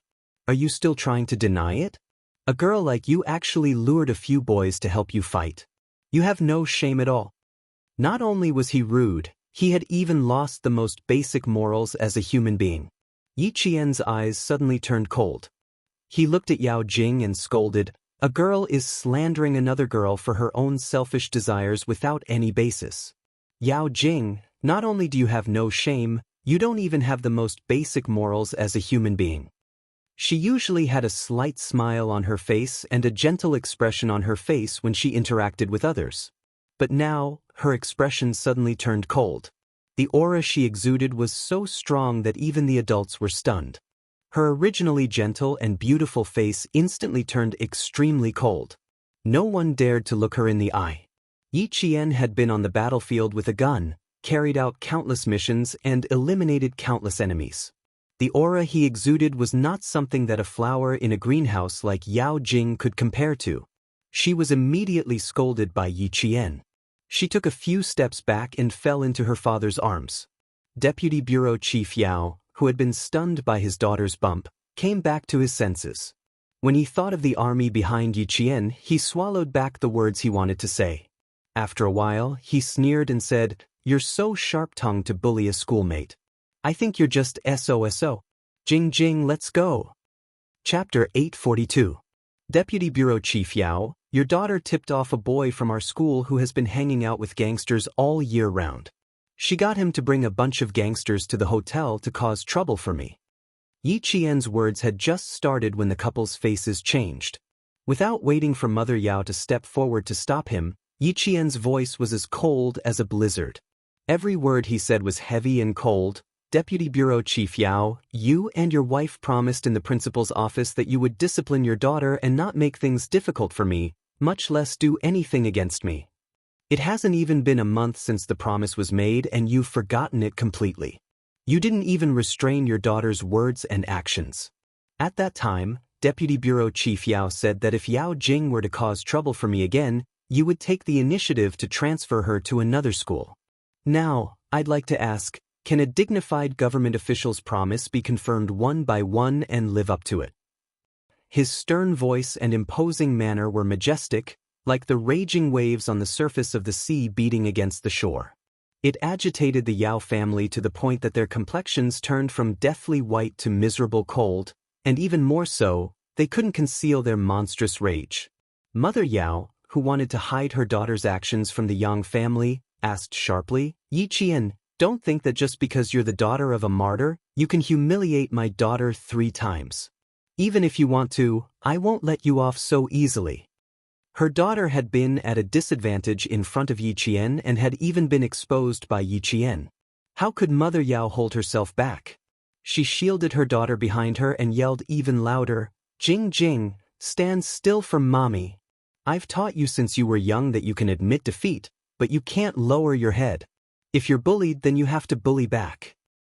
"Very good. Since you don't want to deal with the aftermath, then I'll have to file a report to the police.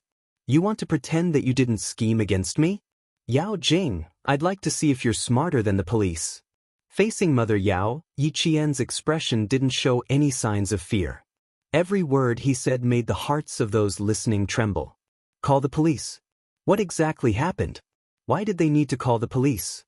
Bureau Chief Yang realized that this matter wasn't a small one, so he said in a deep voice, "Go to the tea room and explain what's going on. If it really escalates to the point of calling the police, old Yao, you're going to be tested soon. Don't embarrass yourself." Yi Qian's words made the Yao family tremble in fear. Then Chief Yang's words made the Yao family calm down. The domineering mother glared fiercely at Yi Qian and said stiffly, "Old Yang, no matter how big the child's matter gets, it won't go to the police. Don't be scared by her."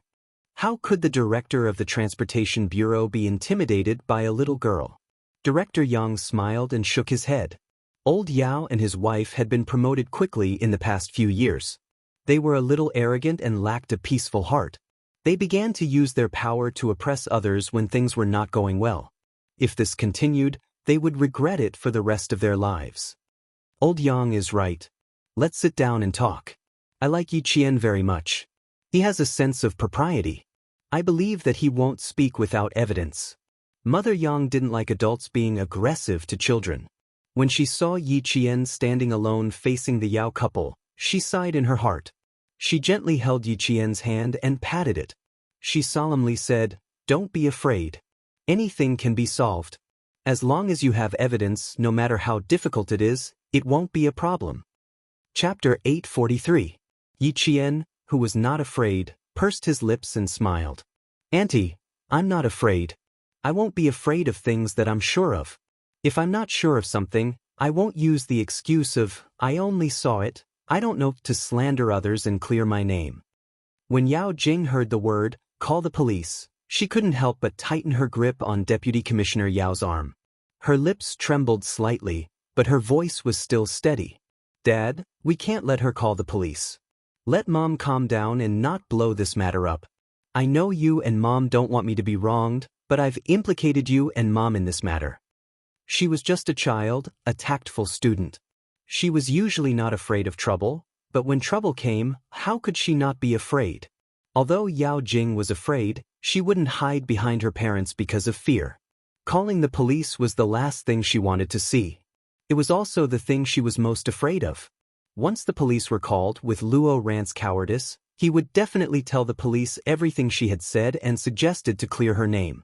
Even if Luo Ran wouldn't, his parents would find a way to make him say it. Hearing his daughter's words, Deputy Commissioner Yao's heart felt as if a huge rock had smashed into his chest. He couldn't help but close his eyes slightly. "You're too impatient, Jing Jing. Too impatient, too narrow-minded, too impatient for success."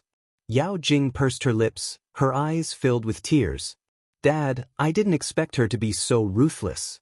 She didn't give anyone a way out. I didn't expect it, I really didn't expect it." She really didn't expect Yi Qian to mention calling the police. She also didn't expect Uncle Yang and his family to stand by Yi Qian. Taking a deep breath, Yao Jing gently tugged at her mother. "Mom, don't say anything. Let me handle this. This matter is between Yi Qian and me. I can't let you be implicated. This is my own matter." "Jing Jing." Mother Yao, who was originally full of confidence, suddenly heard her daughter's words. Her heart sank and tightened. "What are you hiding from us? It's the matter between Yi Qian and me that's hidden from you and Dad. Please calm down." After Yao Jing finished speaking, Mother Yao's heart ached and felt waves of bitterness. Her daughter was actually a sensible person. Unfortunately, her opponent was Yi Qian, a strong opponent. She didn't have the ability to deal with him. She didn't have the ability to defeat him. "Why did I know that you sent Yanghangs? Because I know that you and Luo Ran had a duel at the back alley behind the bar street." Yao Jing stood up and stood in front of Yi Jian. She straightened her back and said coldly, "Because I know. That's why I guessed that Yang Heng and the others went out to fight." Yi Jian smiled. No wonder. No wonder I was wondering why I saw Luo Ran appear in the hotel with more than 10 hooligans as soon as I walked out of the banquet hall. I didn't even have to rush over. It turns out that you were the one who tipped me off. I was wondering why you avoided me every time you saw me in school. It turns out that you were afraid that I would suspect you. What a pity, Yao Jing. You're so smart but you still miscalculated. Yi Qian, don't try to quibble here. You dragged a group of boys out to fight. How shameless are you?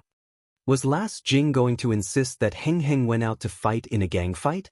She was going to insist that Yi Qian provoked some shady people and even dragged Heng Heng into it as well? Chapter 844. Mother Yang's originally calm expression turned cold. Even her voice was filled with displeasure. "Jing girl, you really have no evidence to back up your words. When you made a mistake in junior high school, I thought you were young and ignorant. Who would have thought that you're still in your second year of high school?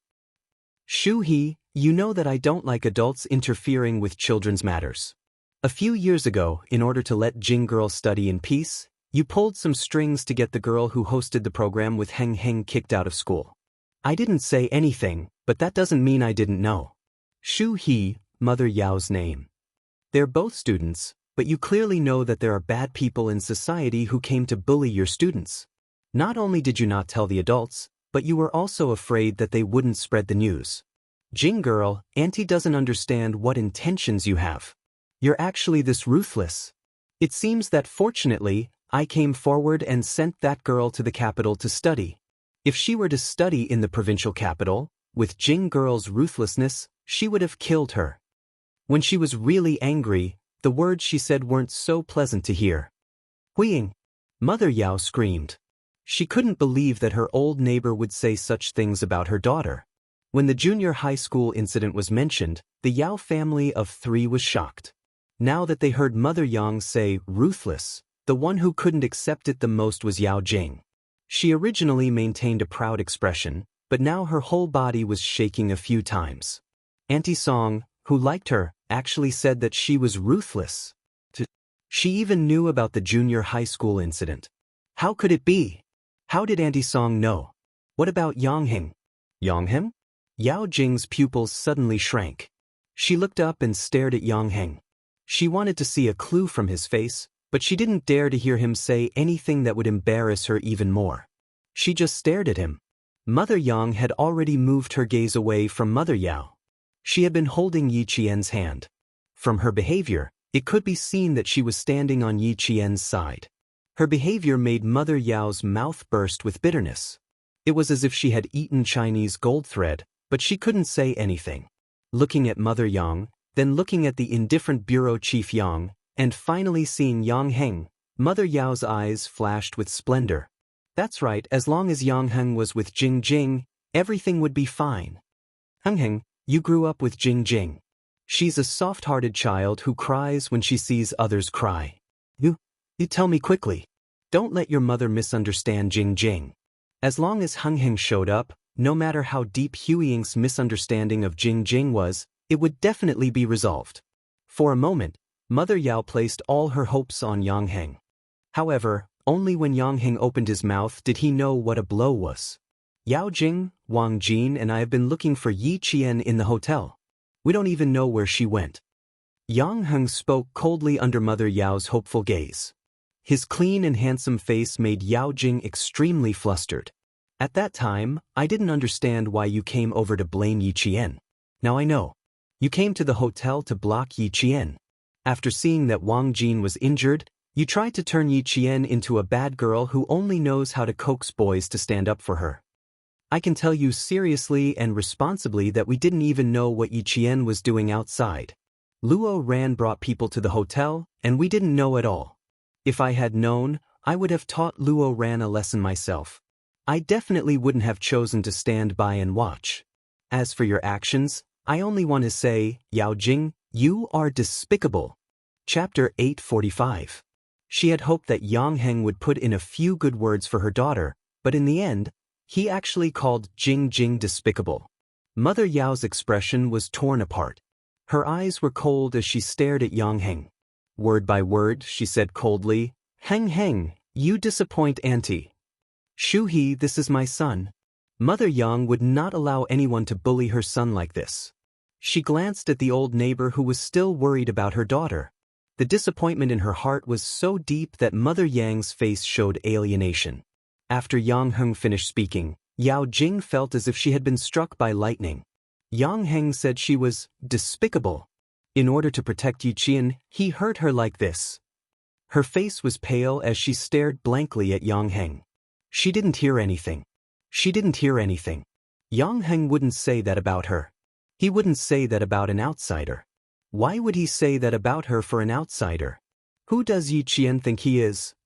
She had only known Yang Heng for less than 2 months. She had grown up with him and had known him for more than 10 years. Yao Jing clenched her fists as she stood beside her mother. Her mind was blank. The more she tried to calm herself down, the more she couldn't control her urge to cry. She didn't understand. She really didn't understand why Yang Heng would help Yi Qian. Why, Yang Heng, why are you doing this? Tears fell from her eyes. She had never shown weakness in front of others, but now she was crying because of the boy she liked. Moreover, she was crying in front of Yi Qian. Yi Qian, what bad things did Yi Qian say to Yang Heng to make him hate her so much? Was it because she secretly warned the students who tried to get close to Yang Heng? Was it because she had once begged her parents to kick out the girl who practiced her lines with Yang Heng every day and chased Yang Heng out of school? Why didn't he say it before? Why didn't he stand up and say that he hated her? If you don't like it, why didn't you say it? Since you don't like it, why didn't you tell me yourself? At this time, Yao Jing only wanted to ask Yang Heng why, but Yi Qian put it aside. Everything she did was for Yang Heng. Now that he said that, she was not reconciled. Mother Yao saw that her daughter's attention was on Yang Heng, but Yang Heng was helping Yi Qian to bully her daughter. She glared at Yi Qian anxiously and angrily. Yi Qian, what did you say about Yao Jing to Heng Heng? You're just a girl, but you're actually so vicious. For your own despicable motives, you didn't hesitate to abandon the most basic morals of a human to frame Yao Jing. Tell me now, Jingjing's father and I are listening. What do you want to achieve? What do you want? Tell us. As long as we can satisfy you, we will satisfy you. I only ask that you be magnanimous and let my Jingjing go. I will be forever grateful to you. Mother Yao's words were a disaster. She wanted to put all the blame on Yi Qian, but she had seen Yi Qian's ability to deal with every move, so she spoke quickly and hurriedly. She wanted Director Yang and Mother Yang to hear her words and stop Yang Heng from standing up to criticize Yao Jing. What she wanted now was for someone to stop Yang Heng and stop him from saying things that her daughter couldn't accept. Her daughter had already been wronged by Yi Qian, so how could she bear Yang Heng's criticism? Chapter 846. She didn't want her daughter to be wronged and Yi Qian to be accused of something he didn't do. Yi Qian's eyes darkened as he stared at the heartless Mother Yao. His tone was flat as he said, "Vicious people always judge others by their own standards. They always think that others will do the same bad things as them and live in fear. Once something really happens, they will immediately jump out and righteously accuse them of being the vicious ones." Facing Mother Yao's accusation, Yi Qian's expression was indifferent, as if he was looking at an unreasonable scoundrel. He didn't care much about it, but he didn't let it go either. Although his tone was light, his words were sharp enough to make Mother Yao's heart wrench in pain. Mother Yao's heart wrenched in pain for a long time. Her face was ashen as Mother Yang frowned. She finally said, "Even an adult like me can't win against you. No wonder my daughter has suffered losses in your hands so many times. Deceitful and unreasonable." Mother Yang was highly educated and a very gentle intellectual. When she heard this, she flew into a rage. "Shu He, Yi Qian is clearly being polite, but you are being aggressive for Jing. You said that Yi Qian is vicious, but I want to ask, what is it that you joined forces with a bunch of hoodlums and came to the hotel to beat up Yi Qian? Can I say that I'm as vicious as a snake or a scorpion? Everyone has the right to punish me." Bureau Chief Yang had always respected his wife. Seeing her so angry that her shoulders were trembling, he said to Deputy Bureau Chief Yao with a serious face, "Old Yao, I've seen once again how protective your family is. You've really broadened my horizons to such an extent, using other people's children's dignity in exchange for your own children's laughter. Old Yao, your family really has a good upbringing." It was originally a matter between Yi Qian and Yao Jing. Unknowingly, it became a matter between Yi Qian, Yao Jing and Yang Heng. Then, with the addition of Deputy Bureau Chief Yao and his wife who were eager to protect their children, the whole matter escalated. Yang Heng had been sneering for a long time when he heard Mother Yao distort right and wrong and accuse Yi Qian of being vicious. When Bureau Chief Yang finished speaking, his voice became colder and deeper. During the military training, Yao Jing instigated Luo Ran to catch poisonous snakes from the mountains and threw them on Yi Qian. She said that since there were many snakes in the mountains, Yi Qian wouldn't suspect Luo Ran even if he bit them to death. On the second day of the military training, one of the instructors caught a snake. Yi Qian happened to be resting with the instructors, so he took care of the snake in the instructor's hands. There were witnesses who saw this and knew that Yao Jing's plan to make Luo Ran catch a snake and bite Yi Qian to death didn't work. Then, Yao Jing found Luo Ran during our lunch break and asked him to teach Yi Qian a lesson. Who knew that after the first plan failed, the second plan failed again. Luo Ran was suspected of causing trouble during the military training and was directly asked to return to school by the army. I think that when Yao Jing found out that Luo Ran didn't succeed again, she must have been very angry. After all, she was the one who came up with the plan in the dark. It was clearly something that could have worked, but in the end, it didn't. Yang Heng never caused trouble outside of school, but he never caused trouble at home. The school was enough to prove his ability to handle things. At this moment, with every word he said, Yao Jing's face turned paler. Even her lips were gradually turning pale. How could it be? How did Yang Heng know? How did he know? That's right, Yang Heng knew everything? Yi Qian was looking at him. These things, she didn't know, so how did he know? Chapter 847. How do you know about this? Yi Qian, what did you say to Yang Heng? What did you say? Yi Qian and Yao Jing asked at the same time. It was such a coincidence that when Yao Jing heard Yi Qian ask the same question, she leaned into her mother's arms. She was a smart person. How could a smart person not know what kind of negative impact this coincidence would have on her? Yi Qian didn't know, which meant that she didn't know what Yao Jing did. Naturally, she wouldn't say bad things about her to Yang Heng. However, Yao Jing said, Yi Qian, what did you say to Yang Heng? While questioning Yi Qian, She also admitted to all the bad things she did. However, she also questioned why Yi Qian told Yang Heng about all the bad things she did. In the end, Yi Qian didn't even know what bad things Yao Jing did. Facing Yao Jing's accusations, Mother Yang could clearly see how vicious Yao Jing was. Not only did she not admit to her mistakes, but she also turned around to bite others. Mother Yang's evaluation of her was that she was as vicious as a snake. An unexpected coincidence made the faces of the Yao family's 3 members change greatly. It also made them even more flustered because of the presence of Bureau Chief Yang and Mother Yang. Hearing this, Deputy Director Yao, who had always been calm, frowned. He stared at his daughter and asked calmly, "In other words, what Heng Heng said is true. You did do these things, right?" Seeing her daughter's face full of fear and helplessness, Mother Yao, who also wanted to question whether it was true or not, suddenly softened. She secretly glared at her husband. Whether Jing Jing did it or not, how could she let her daughter admit it again? Wouldn't it make the Yang family feel disgusted with Jing Jing again? Huiying didn't like girls who did things secretly. She turned to Yang Heng and said, "Heng Heng is just naughty. She's usually really..." She wanted to continue saying that her daughter was wrong because she was naughty and immature. She wasn't usually like this. Before she could finish, Mother Yao heard Yi Qian chuckle softly.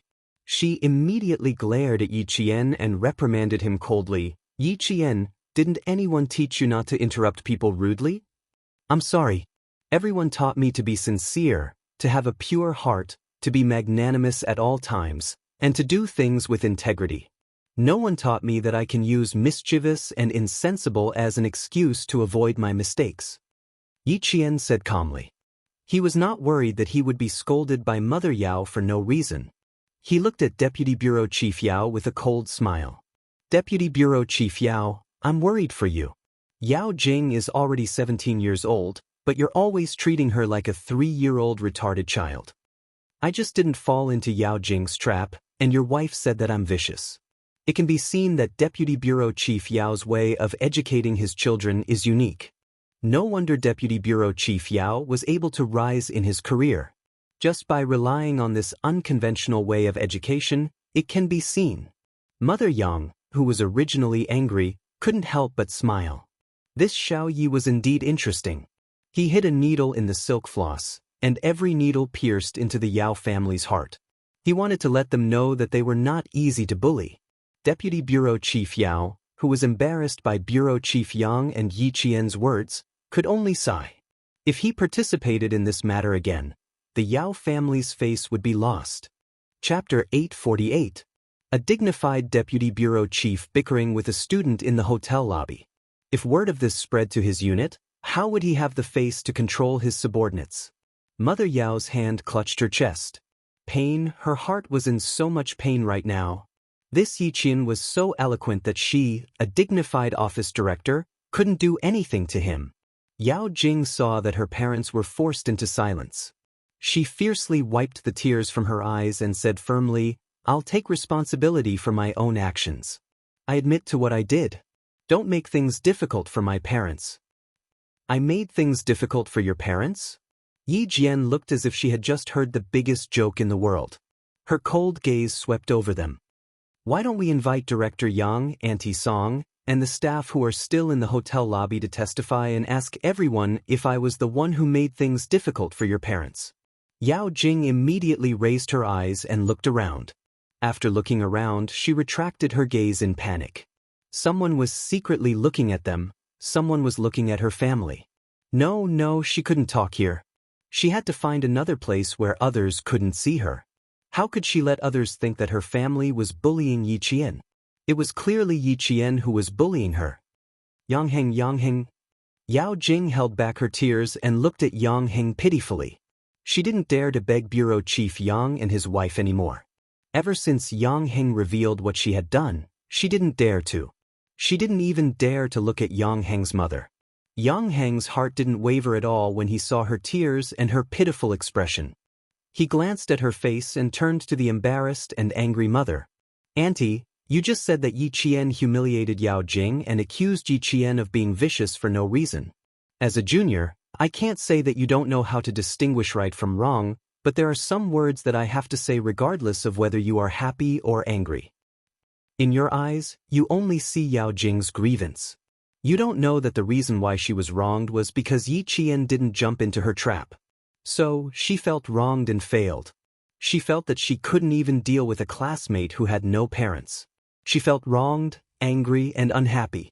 You and Uncle Yao, on the other hand, think that it's someone else's fault that your daughter was wronged, angry, and unhappy. She instigated a boy to throw a poisonous snake at Yi Qian. Do you think this is kindness or evil?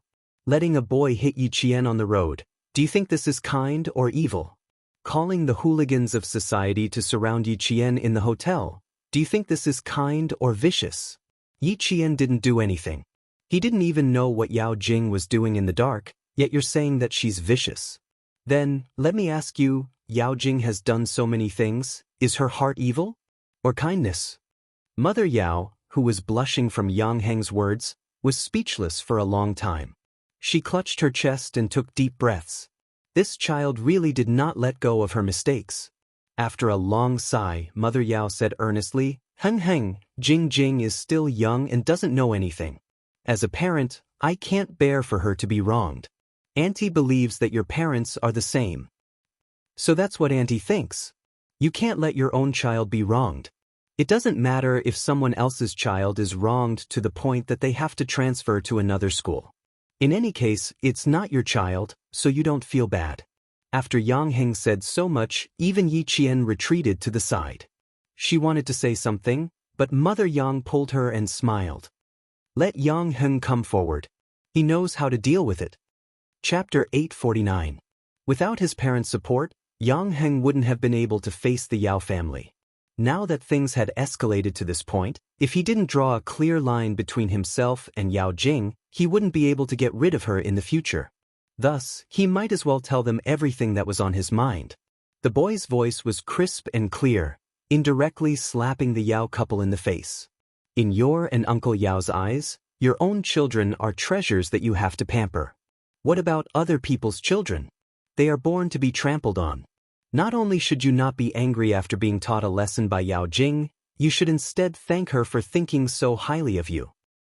You and Uncle Yao think that other people didn't jump into Yao Jing's trap because they didn't know what was good for them. They shouldn't have not jumped into Yao Jing's trap and made her unhappy. Sentence after sentence, Mother Yao, who was about to faint, couldn't stand steadily. Fortunately, Yao Jing, who was standing beside her, supported her and grabbed her daughter's arm. The corner of Mother Yao's mouth twitched, and she squeezed out a smile. Heng, isn't it because Jing?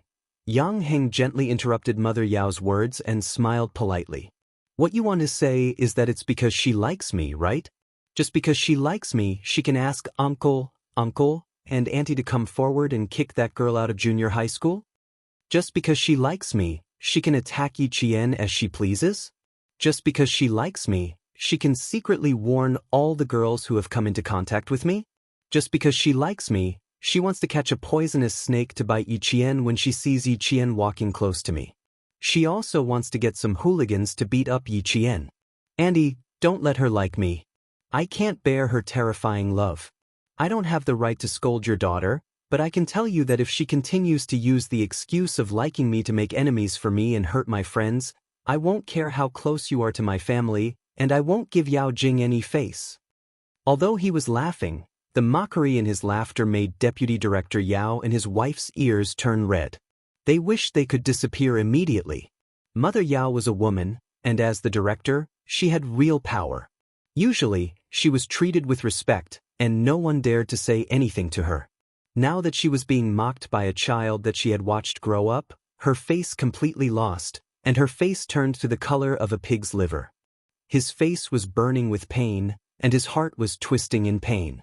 He had completely lost all his face. Heng, you really don't give Auntie any face. Yes, you're right. Auntie spoiled Jing. It's Auntie's fault. It's Auntie's fault. To do. It's Auntie who taught her. She's a good child. She listens to whatever her parents say. It's Auntie's fault. I shouldn't have taught her that. You're right. This isn't for her own good. It's harming her. harming her. In order to protect Yao Jing's reputation, Mother Yao took all the blame. She just didn't want her future son-in-law to hate her daughter. Chapter 850. Yao Jing, who had been crying, hid behind Mother Yao, not daring to come out. She was so flustered that she didn't even have the courage to speak. She glanced at Yi Jian from the corner of her eyes and saw her standing together with Mother Yang. Yi Jian was wearing a clean school uniform, and the smile on her face was also clean. It was the clearest contrast to her embarrassing appearance. Yao Jing felt as if her face had been slapped dozens of times in an instant, and she felt her face hurt.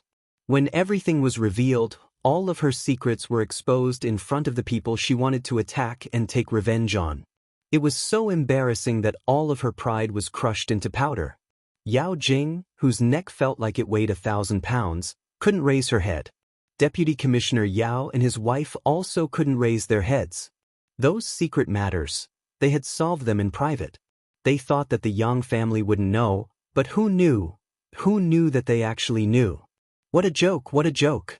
They thought that they had deceived everyone, but who knew that they were just pretending not to know? At this time, they were embarrassed by this joke. Yang Heng lowered his eyes slightly, pursed his lips, and asked softly, "Could it be that Yao Jing called people over to beat up Yi Qian because of your orders?" "Auntie, I'm not a 3-year-old child. I understand what you mean, but I can't accept it." "Wrong is wrong. What she did to Yi Qian has nothing to do with you. It's her problem." Mother Yao was speechless. She was shocked. Yang Heng, this child, actually hated her daughter to this extent. She was so sorry, but he still didn't comfort Yao Jing. Anxious and angry, Mother Yao, who hated her daughter for not living up to expectations, suddenly turned around and raised her hand. Using all her strength, she gave Yao Jing a tight slap on the face. The slap was so loud that it made people's hearts jump. "Yao Jing, you've disappointed us too much. You've done things wrong again and again. You've disappointed your mother, you've disappointed your mother too much." She was too disappointed. Everything she did let Yang Heng know. Not only did she not defeat others, but she also lost herself. Since she was young, she had been taught to do things steadily and surely. She absolutely couldn't be stupid enough to lose herself while doing things. Look at what she did today. As her parents, they had no way to salvage the situation for her. It was a good game of chess, but now, it had become a dead move, a bad move. Yao Jing was stunned by the sudden slap. In all her memories, no matter what she did, she would always be praised by her parents. This time, she was actually slapped. Last time, Yi Qian had hit her. Even though she had apologized to Yi Qian, her parents still made it up to her when she got home so that she would feel better. This time, she actually hit her in front of Yi Qian. "Shuhe, why don't you take Jing back home? I think she must have been frightened tonight." Mother Yang was kind. Although she didn't like Yao Jing's behavior, she didn't want to push her too far. "Go back and rest." Heng Heng's meaning is clear. I don't want to force my son to accept someone he doesn't like. "Jing, it's your business who you like. Auntie won't interfere. But if you want to be Yang Heng's girlfriend, let me tell you now, it's absolutely impossible." "Hu Ying." Mother Yao was anxious. She pulled Mother Yang's sleeve and explained with a guilty face, "You know Jing, she's just a little immature." "I will." Chapter 851. Mother Yang, who was quite annoyed, didn't show it on her face. She just faintly looked at her old neighbor who had been with her for more than 10 years. "Yao Jing isn't young anymore. Little Yi is right. You always say that Yao Jing is young and insensible. Then what about Yi Qian, who you scolded for being vicious? Is she an adult? Is she older than Yao Jing? Must she be sensible? Must she give in to Yao Jing? Must she let your Yao Jing ruin her? You don't need to say more or quibble. We've been neighbors for 10 years. I don't want our relationship to be like enemies. Little Jing isn't young anymore. I can't accept what she has done. Vicious, unsympathetic, and irresponsible. Such a child is insensible in your eyes, but in my eyes, I'm sorry. I will never accept such a daughter-in-law." Mother Yang's words were like a real double-edged sword, stabbing into Mother Yao's eyes. "Huying, people aren't saints. How can you, from 4 years ago until now? Shuha, if you continue to speak, the relationship between our two families will really be broken. Mother Yang shielded Yi Qian by her side, blocking Mother Yao's sharp line of sight. Little Yi, I will protect this child in the future. It just so happens that I have always regretted that I don't have a daughter. She is 1 year younger than Yang Heng and we hit it off very well. I like her in my heart. As for little Jing, it's better if she doesn't interact with Yang Heng in the future to avoid misunderstandings. Mother Yao, who was feeling suffocated, breathed rapidly and made a puff puff puff sound. What did Huiying mean? What did she want to tell her? Hit it off with Yi Qian? They just met tonight and she said they hit it off? She even said that she regretted not having a daughter? What did she mean? Without a daughter, she recognized Yi Qian as her daughter-in-law? How could she be so careless? They only knew each other for a few hours and they already knew each other? Didn't she say that she wasn't in a hurry? Why was she in a hurry now? Oh no. Li Shuhe was optimistic about the Yang family. She knew them well. They were all good-tempered. With Jing's ability, she could completely control them.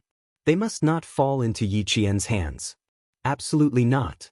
Mother Yang's words completely stepped on Mother Yao's taut nerves.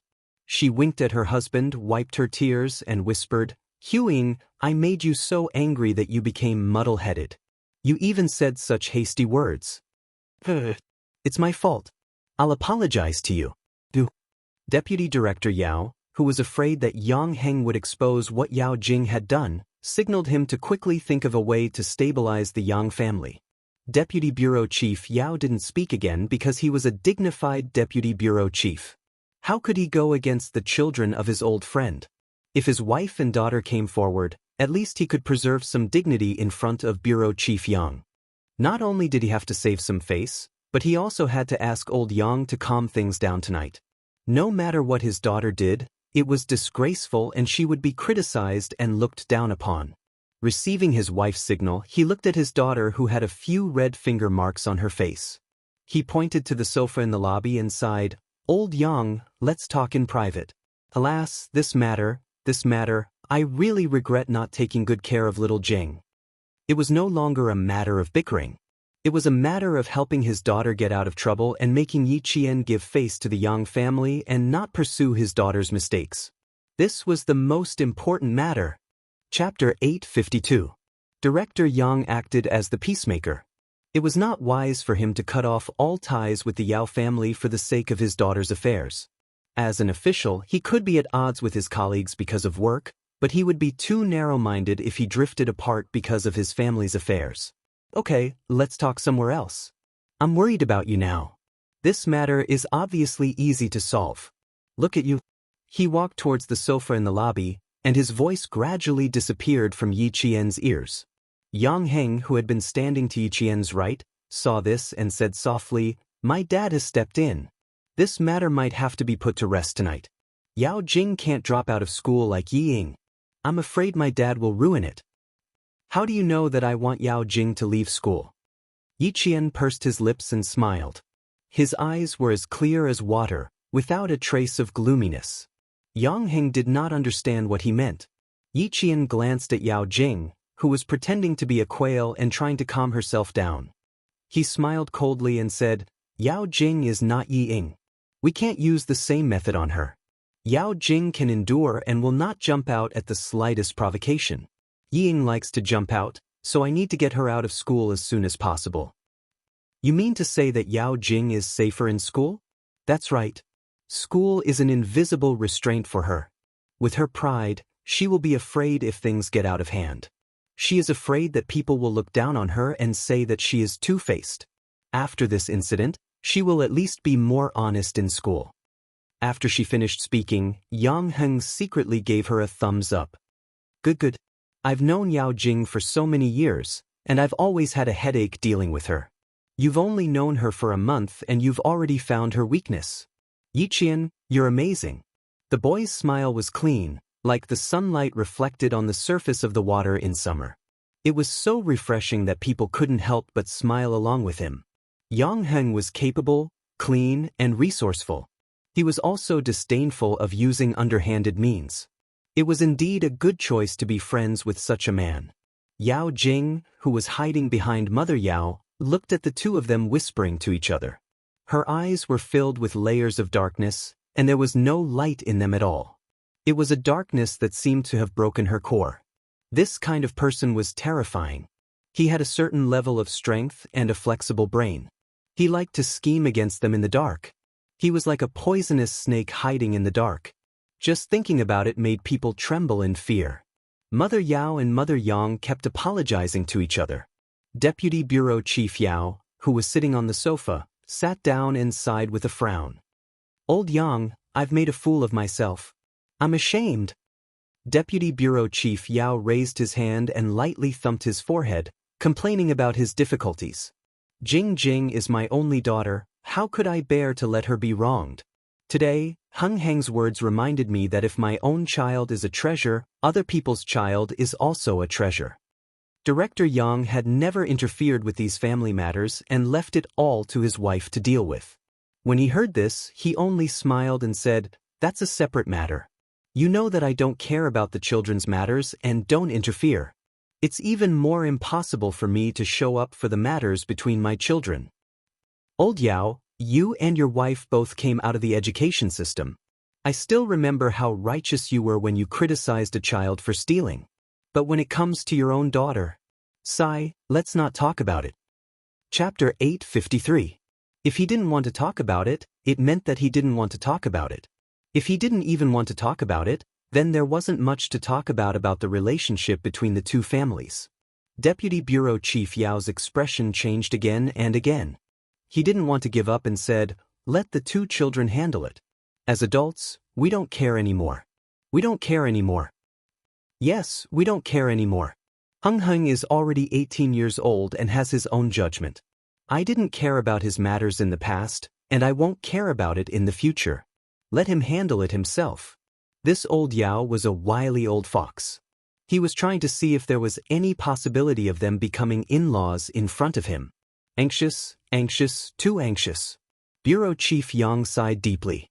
He glanced at Mother Yao, who was unable to maintain her composure because of her son's words and still wanted to explain a little more. This matter had come to an end. As for calling the police, he looked at Xiao Yi, who had a calm and indifferent expression from the beginning to the end, and did not take it seriously. An interesting little girl who could control the situation. She had the air of a general. "Sigh, it's our fault. We can't raise the children like this." Deputy Bureau Chief Yao sighed. He sighed because his family had made a wrong move. Now, it was difficult to make the two children happy. "Old Yang, you have to help me. Little Jing made a mistake. I will definitely teach her a lesson when we get home." But Yi Qian said to call the police. "You saw it too. This child is also a person of her words. I'm really worried that she will call the police. I hope you can persuade her to be magnanimous and forgive little Jing this time. She couldn't call the police. If she really did, the whole family would be affected. It would be even harder for Jing Jing to survive in school." Mother Yao waited anxiously and dragged Mother Yang away. "Hui Ying, I know you are very disappointed. Believe me, I will definitely criticize her and make sure she doesn't make any mistakes again." Also, she had to make Jing Jing apologize to the Yang family. She couldn't let the Yang family think that Jing Jing didn't even know the most basic manners. Yes, she also had to apologize to Yi Qian. She had to ask him to forgive Jing Jing and not pursue the matter. Just now, he had also made a mistake. He was anxious that his daughter had been wronged, so he had recklessly stood up for her. Not only did he not protect his daughter, but he had also made things more complicated. He had even made Yang Heng say such hurtful words like Jing Jing was despicable. Mother Yang didn't open her mouth and let Mother Yao continue to speak good words. No matter how good her flowery words were, a girl like Yao Jing must be kept away from. Soon, Director Yang walked over.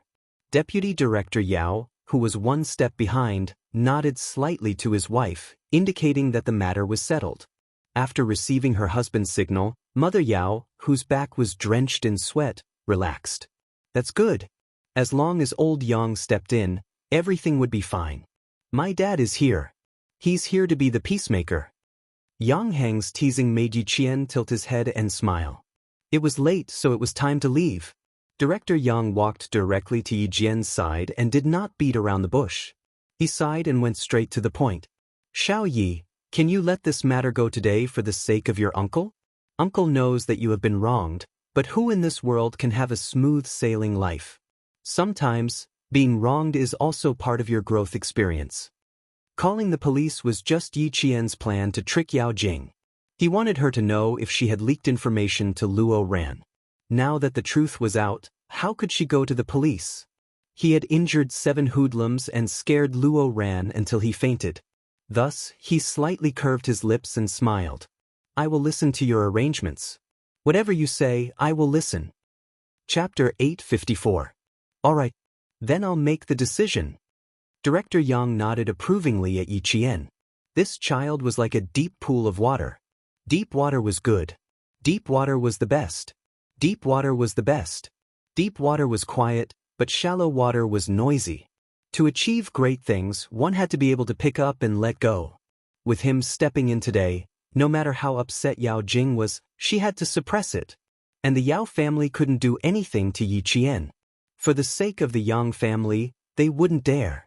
Yi Qian also thought of this point. It was inappropriate for the army to step in and suppress the Yao family. It would only make the Yao family more cautious and restrain themselves. Now that Director Yang stepped in, it wasn't just a matter of restraint. They had to restrain themselves. Yao Jing was upset. She had to be. He didn't have to step in to make her accept. It was the Yao family who had to make her accept. Yao Jing, Dad will settle this for you. Mom's slap will calm your Auntie Song's anger and let Yi Qian know our attitude as adults. Now, apologize to Yi Qian. Remember, you have to apologize. Otherwise, she will tell the school what you did. You're finished. Your reputation will be ruined. Mother Yao warned and lectured in secret. Yao Jing, who was stunned by the slap, had no choice but to accept the fact that she had to apologize to Yi Qian again. Remember, what we're doing now is for your own good. Yao Jing, whose tears had almost dried up, lowered her head and listened obediently. However, the viciousness in her eyes was even more obvious. She calmed down a little and nodded. I know, Mom. That's good. That's good. I know that my Jing Jing is a good girl. She won't disappoint us. Mother Yao stroked her daughter's hair. Seeing the handprint she left on her daughter's delicate face, she regretted that she had slapped her too hard in a fit of anger. She should have just put on an act. Why did she really hit her? Yao Jing was furious, and so was Deputy Director Yao. But so what? He still had to apologize to Yi Jian again and again. I didn't expect my insensible daughter to get into trouble again. I still don't know what kind of trouble she got into. What kind of trouble did I get into that you, a student with a heart smaller than a needle, would not let go? It's not a big deal. Your daughter said it very clearly just now, and I also explained it very clearly. If Deputy Director Yao still doesn't know, you can simply understand it like this. Your daughter is in contact with the gangsters in the society, and they want to teach me a lesson. Yi Qian understood what he was implying. His calm eyes even had a hint of a smile. Deputy Director Yao, you should understand what I'm saying. If you still don't understand, why don't you ask your daughter why she knows those gangsters? Deputy Director Yao, who was still able to maintain his composure, sighed. When I get back, I'll definitely ask her properly. I thought she was young and insensible, but now it seems that I neglected to discipline her. Xiao Yi, I'm really sorry. I clearly said that I wouldn't cause you any more trouble. Who knew that she would come again? He spoke bitterly and with deep helplessness. When he saw that his daughter didn't even have the courage to raise her head after hearing Yang Heng's words, he didn't feel any better. All right, we've let Yang Heng down tonight. We made his birthday unhappy. How about this, old Yang? When you're free, our family will come and apologize again. Tonight we'll go back first. Sigh, I'm worried now. Children are their parents' debts. Chapter 855. He was indeed worried about his daughter, but he didn't think that his daughter had made a grave mistake. There was definitely a mistake, but it wasn't entirely his daughter's fault. His daughter had made a grave mistake by going up against Yi Qian. How could Bureau Chief Yang allow the Yao family to visit him? He patted his old neighbor's shoulder and said with a smile, My family's matter is a small matter. We're old neighbors. Our children can't play together, but we adults can't have a knot in our hearts. However, I want to remind you that little Jing has to apologize to classmate little Yi. I'll make the decision to let bygones be bygones. Don't take it to heart. After all, you're classmates from the same school. Apologizing to Yi Qian was a small matter. Even if it was embarrassing, she still had to apologize to him under such circumstances. She gritted her teeth and walked out with a few red finger marks on her face. Standing in front of Yi Qian, she lowered her head and said word by word, "I'm sorry, Yi Qian. I shouldn't have informed Luo Ran and the others to come over. I shouldn't have chosen to stand by and watch. If I see this again, I'll definitely tell the teacher first and let him handle it." That's right. If you had thought of this earlier, there wouldn't have been any of this. His wife was so embarrassed that she didn't want to speak. Only Deputy Bureau Chief Yao could clean up the mess. Seeing his daughter's voice trembling, Deputy Bureau Chief Yao's heart ached for her and he took the initiative to criticize her again. He said to Yi Qian, "She can't be forgiven so easily. I'll definitely give her a good lecture when we get home." Yi Qian sneered, saying, "I'm sorry," immediately after making a mistake might seem polite, but if she only apologized and didn't improve, her "I'm sorry" was really cheap. It's okay. I have to get used to your daughter making mistakes from time to time. Once I get used to it, I don't think I'll need your daughter to apologize to me the next time. Her reply made Deputy Bureau Chief Yao's smile stiffen. Yao Jing, who had finally lowered her head and bowed, glanced fiercely at Yi Qian. He was so aggressive that he didn't leave her any face. "Yi Qian, you're the real vicious one. Endure." She had to endure. Auntie Yang already had a problem with her. If she couldn't tolerate it anymore and went along with it, it would be difficult for her to get close to Yang Heng. She secretly took a deep breath and walked in front of Mother Yang. Even if she secretly mocked herself for only knowing how to apologize and not being able to correct her mistakes, she still had to apologize to Auntie Song. "Auntie, I'm sorry. She sniffled before she could finish her sentence. She sobbed and said intermittently, "I was jealous of Yi Jian. That's why I didn't inform the Lord immediately. Please don't hate me. I was just being impulsive. Auntie, please forgive me." "Auntie, can you forgive me?" "Jing, it's not enough for others to forgive you. I'm not used to your apology, so I can't accept it now." Mother Yang sighed and removed Yao Jing's hand from her arm. She said earnestly, "You need to learn how to be a good person. Even if you have nothing, at least your nature isn't bad." If her nature was bad, would she continue to forgive her in the future even if she forgave her today? After Mother Yang finished speaking, she said to Yi Jian, "Xiao Yi, accompany me back to my room. Your Uncle Yang will make the decision to let bygones be bygones. Nothing will happen in the future, and the things that happened to Yang Heng in junior high will not happen again. Auntie can promise you that you will finish high school smoothly." Chapter 856. Although this child was aggressive just now, she knew when to stop. She said one thing and two things. Her words were sharp, but she had evidence. Even if such a child came from a poor family, she had learned how to be a person.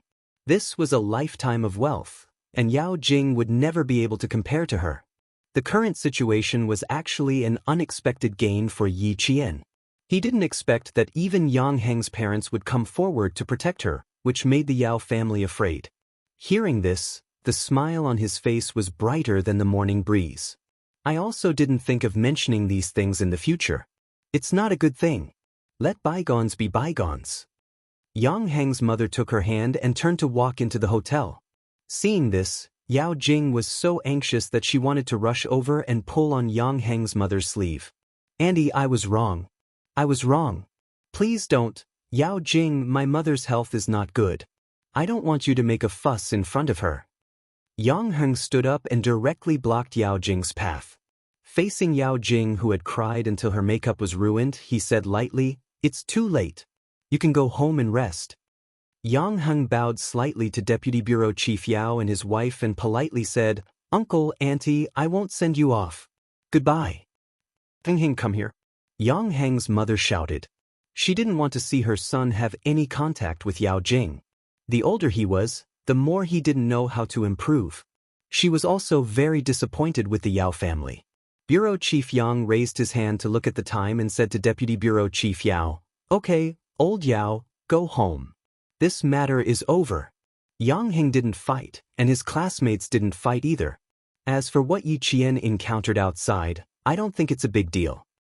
Since everyone is safe, don't think too much. Go back and rest. Let's go, I'll send you off. After that, he made a please gesture. The two fathers bowed their heads and walked out of the hotel. Yao Jing stood still and watched Yang Heng walk step by step away from her sight. He walked towards Yi Qian without looking back once. Looking at his thin back getting farther and farther away from her, she felt like her heart was being stabbed by a knife. She lost her voice and shouted, "Yang Heng, I hate you. I hate you." Yang Heng smiled. No matter how much she hated him, it had nothing to do with him. From junior high to senior high, ever since he saw her make a mistake, he had advised her countless times and said many good words. A few years had passed, but in exchange, she had become worse. After so long, she had not changed, so be it. He would let her parents worry about it. Mother Yao covered her daughter's mouth. Her heart ached as she whispered, "All right, Jing Jing, go back with Mom. Wasn't it just Yang Heng? What's the big deal? Our Jing Jing is so beautiful and smart. Is she afraid that she can't find a better boyfriend?" Although she said that, Mother Yao didn't have any confidence at all. Her daughter was smart and beautiful, but her temper was too big. If she didn't find a broad-minded husband who knew her well, how could she be at ease? Agitated, Yao Jing struggled and screamed, "Mom, I only want Yang Heng. He belongs to me alone. I like him, so he can only be mine. Mom, I don't want anyone. I don't want anyone." There weren't many people in the hotel, so her screams attracted a lot of attention. The group of people had been talking in the hotel lobby and didn't go to the side rooms. Mother Yang, who was waiting for the elevator, heard Yao Jing's screams clearly. Chapter 857. When Mother Yang heard these words, the mild-tempered wife of the director was so angry that her face changed. She suppressed the anger in her heart and smiled at Yi Jian. "They are all singing in the private room on the 3rd floor. Go and relax with them. Don't be shy. Yang Heng will come down to play with you later." She had something to say to Yang Heng. Yi Qian understood and smiled. "Auntie, you are too polite." If Yi Qian was really with Mother Yang, she would feel very uncomfortable. It was better to go and play with her senior brothers and sisters. When the elevator reached the 3rd floor, Yi Qian walked out and waited for the elevator door to close before leaving. Although it was called a private room, it was actually a bar in the hotel. It could accommodate more than 100 people. The flashing lights were colorful and the songs were all Hong Kong and Taiwan songs. Even the senior brothers who were singing now had a different tune, making the students below the stage laugh. Here, there was nothing to be unhappy about. Sitting here, Yi Qian did not think about what happened just now. Yi Qian, who had beaten up the 7 delinquents, returned to the group of students. She was once again an excellent student in the eyes of the students. She was easy to get along with, had a good temper, and was a strong and beautiful girl. Come, drink juice. Other than juice, there is also mineral water. If you want to drink, there is nothing. Yi Qian sat down. The senior class students sitting with her immediately poured her a glass of juice.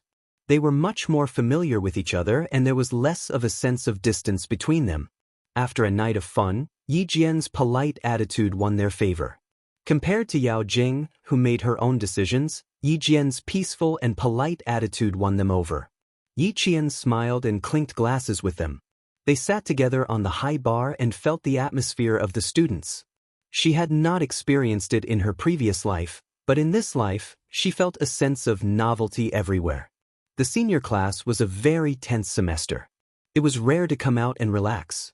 Even the relatively quiet girls in the class were sitting in the bar. They did not have to worry about the class teacher being angry. Before coming, Director Yang had informed the class teacher and promised that he would take care of every student. This could be seen from the dozen or so hotel staff standing around the bar. Some boys and girls were playing a game of finger guessing, each louder than the other. It could be seen that everyone was playing happily. When she saw Wang Jin sitting in the corner and arm wrestling with a few boys, Yi Jian, who felt sorry for him, walked over with a glass of juice. She didn't know if his arm hurt. She had to be more careful with her classmates next time so that she wouldn't accidentally hurt them again. My arm is fine. Why are you still thinking about it? Haha, it's fine, it's fine. It's fine. Seeing that she was still feeling guilty, Wang Jin swung his right arm high and laughed out loud. I won the arm wrestle just now. It's okay now. Where is Yang Heng? Why didn't he come with you? Did he go look for Yao Jing? Wang Jin had long forgotten about the pain in his arm. Seeing that Yang Heng was not accompanying Yi Jian, he immediately changed the topic. He blinked ambiguously and said with a smile, Junior sister Yi Jian, you have to work hard. Yao Jing is a formidable opponent. Yi Qian smiled. If it was because of Yang Heng, he wouldn't be a strong opponent. If it wasn't because of Yang Heng, she could be a strong opponent. Wang Jin was confused. After a moment of silence, he sighed, a future junior from a top university.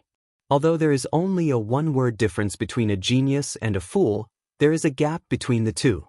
I don't understand what you are saying. I don't understand at all. Chapter 858. You can ask Yang Heng. He knows. Yi Qian yawned and tears welled up in his eyes. I'm sleepy. I have to go back to my room and sleep. I have to wake up early tomorrow. His meaning was simple. If Yi Qian really wanted to snatch Yang Heng from Yao Jing would have no chance of winning with such a strong opponent. If it weren't for Yang Heng, Yao Jing would be a strong opponent in Yi Qian's life. A strong opponent that could not be defeated so easily. Wang Jin pointed at the clock hanging on the bar counter and joked, one look and I can tell that you are a good student. You never stay up late. It's not even midnight yet. I'm also staying up late, but I have something to do tomorrow. Have fun. Goodbye. I'll go find Captain Xiao early tomorrow. Since I didn't reject his love letter, I should take the initiative occasionally. I don't know how long he can stay in Nan province. I feel bad making him run around all the time. If Commander-in-Chief Xia finds out, she was not afraid of Xia Jinyuan saying that she was heartless. She was afraid that Commander-in-Chief Xia would say that she tormented his son. Behind him, a boy put his arm around Wang Jin's shoulder and laughed. If you are not a good student, how can you get such good grades? Why did Yi Qian ask if your arm is okay? What's wrong? Did something happen? Wang Jin shook his right arm and laughed. I sprained it. It's fine. It's fine. Let's go and sing a song. There was a lot of noise and laughter behind her. Yi Jian, who was smiling slightly, closed the door of the private room that had a good soundproof effect and left with light footsteps. It was already late into the night, and there were fewer cars outside the hotel at 11 o'clock. Yao Jing was screaming like a madwoman in the car, kicking and punching. The little princess crown on her head had already fallen somewhere. Her hair was disheveled, and she was venting her grievances and anger like a madwoman. Let her cry for a while. Don't disturb her. Deputy Director Yao, who was driving, drove steadily and motioned for his wife to sit still and not disturb his daughter's venting. A black car sped past on the opposite side of the road. The middle-aged man sitting in the car kept urging the driver, damn it, hurry up, run the red light, charge through. Old Luo, if anything happens to our son, I'm not done with you. I'm not done with you. There was also a plump middle-aged woman with tears and snot running down her face. There was even a pile of tissues scattered in the car. Boss Luo, whose face was full of fat, glared fiercely at his wife and said angrily, spoiled, you only know how to spoil. Look at you now. He had spoiled a person who did not know the immensity of heaven and earth. Who is Master Hosen? If your brother is afraid of him, then I'm even more afraid of him. After provoking Master Hosen, not only do you have to hope that nothing will happen to your son, you also have to fucking hope that nothing will happen to me. Boss Luo's wife choked. She collapsed in the car and wiped her tears. She didn't even dare to cry too loudly. Who didn't know Master Hosen? His eldest brother used to work with Master Hosen. Later, he made a mistake and was kicked out. Until now, he had been hiding in his hometown and didn't dare to come out. Master Hosen had warned him to stay in his hometown so that he could live. What should we do? What should we do? Hubby, my brother said that if it's third Master Ho, our son will most likely die. What should we do? How can Grandma accept this? Cry, cry, cry, cry my ass. Boss Luo, who was cursing, took out a big cigar. He wore a square ruby gold ring and lit the cigar. He took a deep puff and said in a muffled voice, "If there's no way out, you have to admit it. You have to fucking admit it." As long as they didn't fight in school, the teachers wouldn't care so much.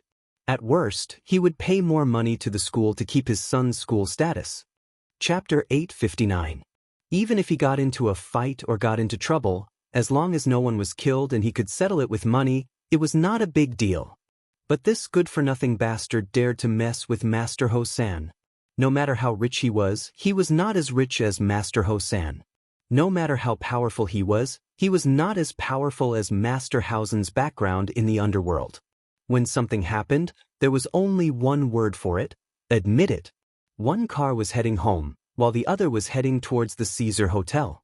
Yao Jing was screaming crazily in the car, while the other car had already stopped. Boss Luo and his wife, together with the driver, used a flashlight to find Luo Ran, who had fainted in the withered grass. Son, wake up, don't scare your mother. Son, wake up, don't scare your mother, don't scare your mother. Holding Luo Ran, whose face and lips were pale, Luo Ran's mother cried until she almost fainted. The driver carefully touched Luo Ran's nose and whispered to his boss, whose fat was trembling, "Boss, he's still breathing. I think he just fainted. Let's put him in the car first." He's still breathing? Boss Luo was from Guangdong province. He had lost his fertility after a car accident in his early years. Otherwise, his family would not have raised Luo Ran as their ancestor. He was the only child in the family, and there was no way for him to grow a second one. How could he not be a treasure? The driver nodded repeatedly. "He's still breathing, he's still breathing. I checked, and there's no blood except here." The driver, who was in his early 40s, pointed at Luo Ran's neck. "Someone strangled him here, but there's no other injury." The driver's surname was also Luo, and he was from the same village as Boss Luo. With his reminder, Boss Luo also gently stretched out 2 fingers in front of his son's nose. "He's really breathing. It's all right. Master Ho-san was merciful. Stop crying, what are you crying for? Take him to the car. Call your cousin, who's a medical student, over for a checkup." His son was still breathing and the Luo family was still alive. Boss Luo was so happy that he pushed his wife away and bent down to pick Luo Ran up. He tried twice but was blocked by his beer belly, so he had to tell his driver, "Hurry up, take my son to the car, get in the car first." As long as his son was still breathing, it was fine. If he really ran out of chi, he could only accept it. At this moment, Boss Luo didn't want to stay here for even a minute. He just wanted to leave as soon as possible. The black BMW with a local license plate sped away. In less than 2 minutes, Ho Zi, who was wearing a loose bathrobe that revealed a large portion of his strong and muscular chest, received a call from his subordinate. He didn't have much interest in it, so he replied with a soft and hung up the phone. He turned around and poured the red wine into a large crystal wine set. While shaking it gently, he walked to the sofa and sat down. "It's settled. I've just brought him home. Tell your little girlfriend not to worry." The red wine in the wine set was slowly poured into a tall crystal glass. Xia Jinyuan, who was also wearing a loose white hotel robe, picked up the crystal glass filled with red wine and gave a slight toast to Ho Zi. "Thank you, Brother Zi. Don't mention it. Even if I didn't show up today, your little girlfriend would have taken care of it." Ho Zi was no longer drunk. He sat on the dark-colored sofa with his slender legs crossed and sighed with a smile. "My men said that those little hooligans were beaten up badly. There were 7 of them in total. 4 of them had brass darts pierced into their left hands and knives pierced into their right hands. Their left and right hands were dislocated and twisted like noodles." Chapter 860. From the moment I saw her to the moment I brought my men over, she managed to get rid of 7 men in less than 15 minutes. She is indeed capable. With such a girlfriend, no matter where he was, he could rest assured. Xia Jinyuan's eyes were sharp. Xia Jinyuan, who had been gently swirling the wine glass in his hand, enjoyed the night view. His thin lips curved into an unusually soft smile. She's not my girlfriend. She's a high school student. She needs to wait. She is quite capable. Her goal is the same as mine. In fact, I'm her target. Houzi could hear a hint of bragging in his calm tone. She had to admit that this was something that could be bragged about. Any man would be jealous. The girl he liked had set him as her target. How could he not be envious? Houzi, who had just been broken up with, suddenly lost interest in talking to Xia Jinyuan about Yi Qian. She didn't want to hear a man who was so proud of his success to show off in front of her, who was about to fall out of love. She calmly changed the topic. The scenery is good, right? Do you feel like the mountains are small? The Caesar Hotel had 23 floors. Naturally, it was impossible for every floor to be a hotel. The hotel was divided into two main entrances. From the first floor to the 14th floor, there were hotels. From the 14th to the 20th floor, there were offices. On the 23rd floor, there were 2 bedrooms and 1 living room. For example, Xia Yiwei and Xia Jinyuan. The sofa faced the large floor-to-ceiling windows. Even if one were to sit on the sofa, they could have a bird's-eye view of the southern province. Xia Jinyuan clinked glasses with Houzi. After taking a sip, he slowly said, "It's lonely at the top." He wanted to sleep, so he forced himself to wake up. "Ha, do you want to hear nice words?" "Not at all. I asked you to accompany me to relax, not to make things difficult for me." Houzi finished the red wine in her glass in a few mouthfuls and immediately poured herself another glass. "I've already treated you to such a good French red wine. Can't you give me some face?" Xia Jinyuan stretched his long legs and lazily replied, "No, an old man like you doesn't need a young person like me to give you face. Face is given to oneself, not by others." 37 years old. Am I old? You're 37 years old, not old. My sister is 34 years old, don't you think she's old? Xia Jinyuan's voice was a little cold. "Brother Z, don't expect me to say something nice to you. My sister wants to marry you, but you don't want to marry her. There's only one result, an amicable parting. It's a relief for her and a relief for you." Houzi clenched her teeth so hard that her cheeks tightened. Her red phoenix eyes were filled with murderous intent. She said in a low voice, "Tell me, do you think we can get married?" Who is she? Who is your family, Xia? Could it be done? Can this marriage go through?" She said she wants to get married. Do I dare to agree? Does your family Xia dare to marry her to me? One was the boss of the underworld. His hands were stained with blood and he had countless enemies.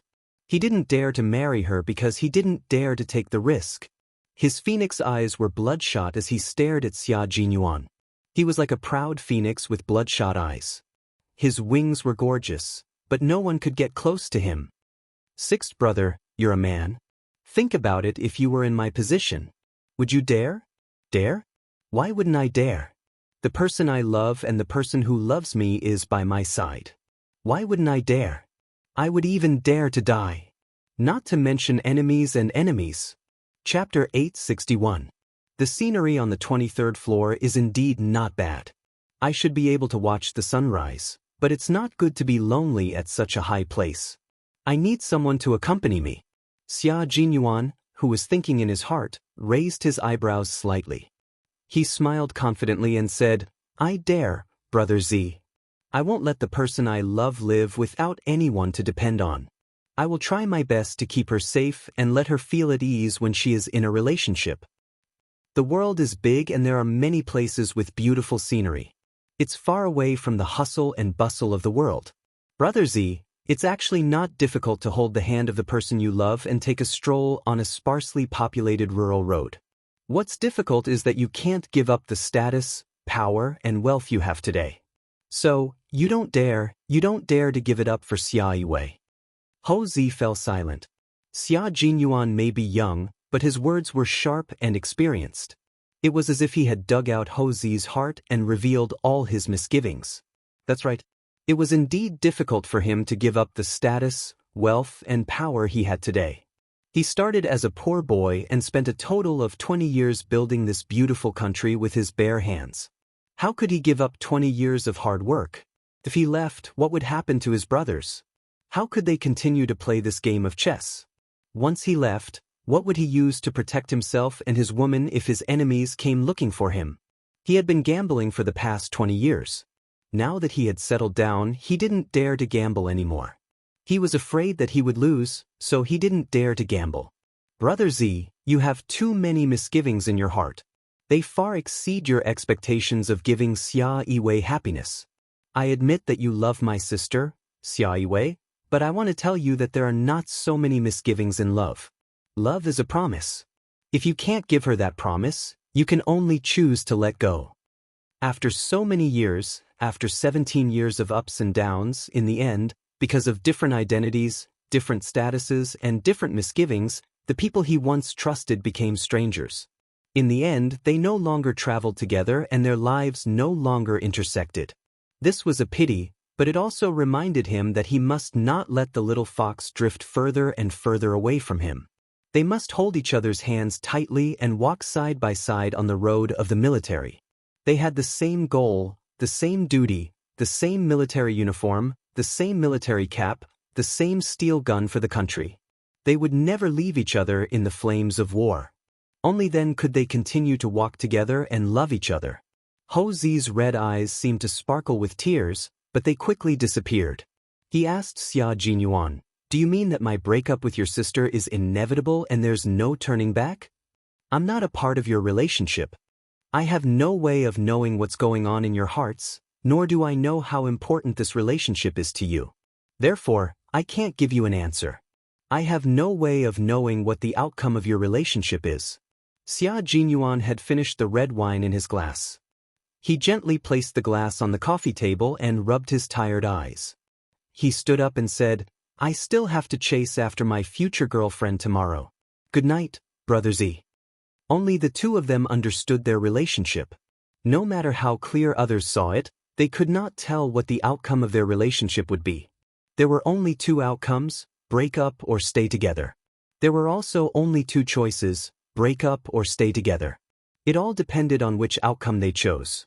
Ho Zi did not ask him to stay any longer. With a thoughtful expression, he softly said, "Goodbye." Then he sipped his red wine and quietly thought about it. He needed to think about it carefully.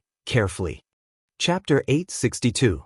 His lover of 17 years, the only woman he loved in his life, was it possible for him to watch her marry another man? Xia Jinyuan walked to the door and unlocked it.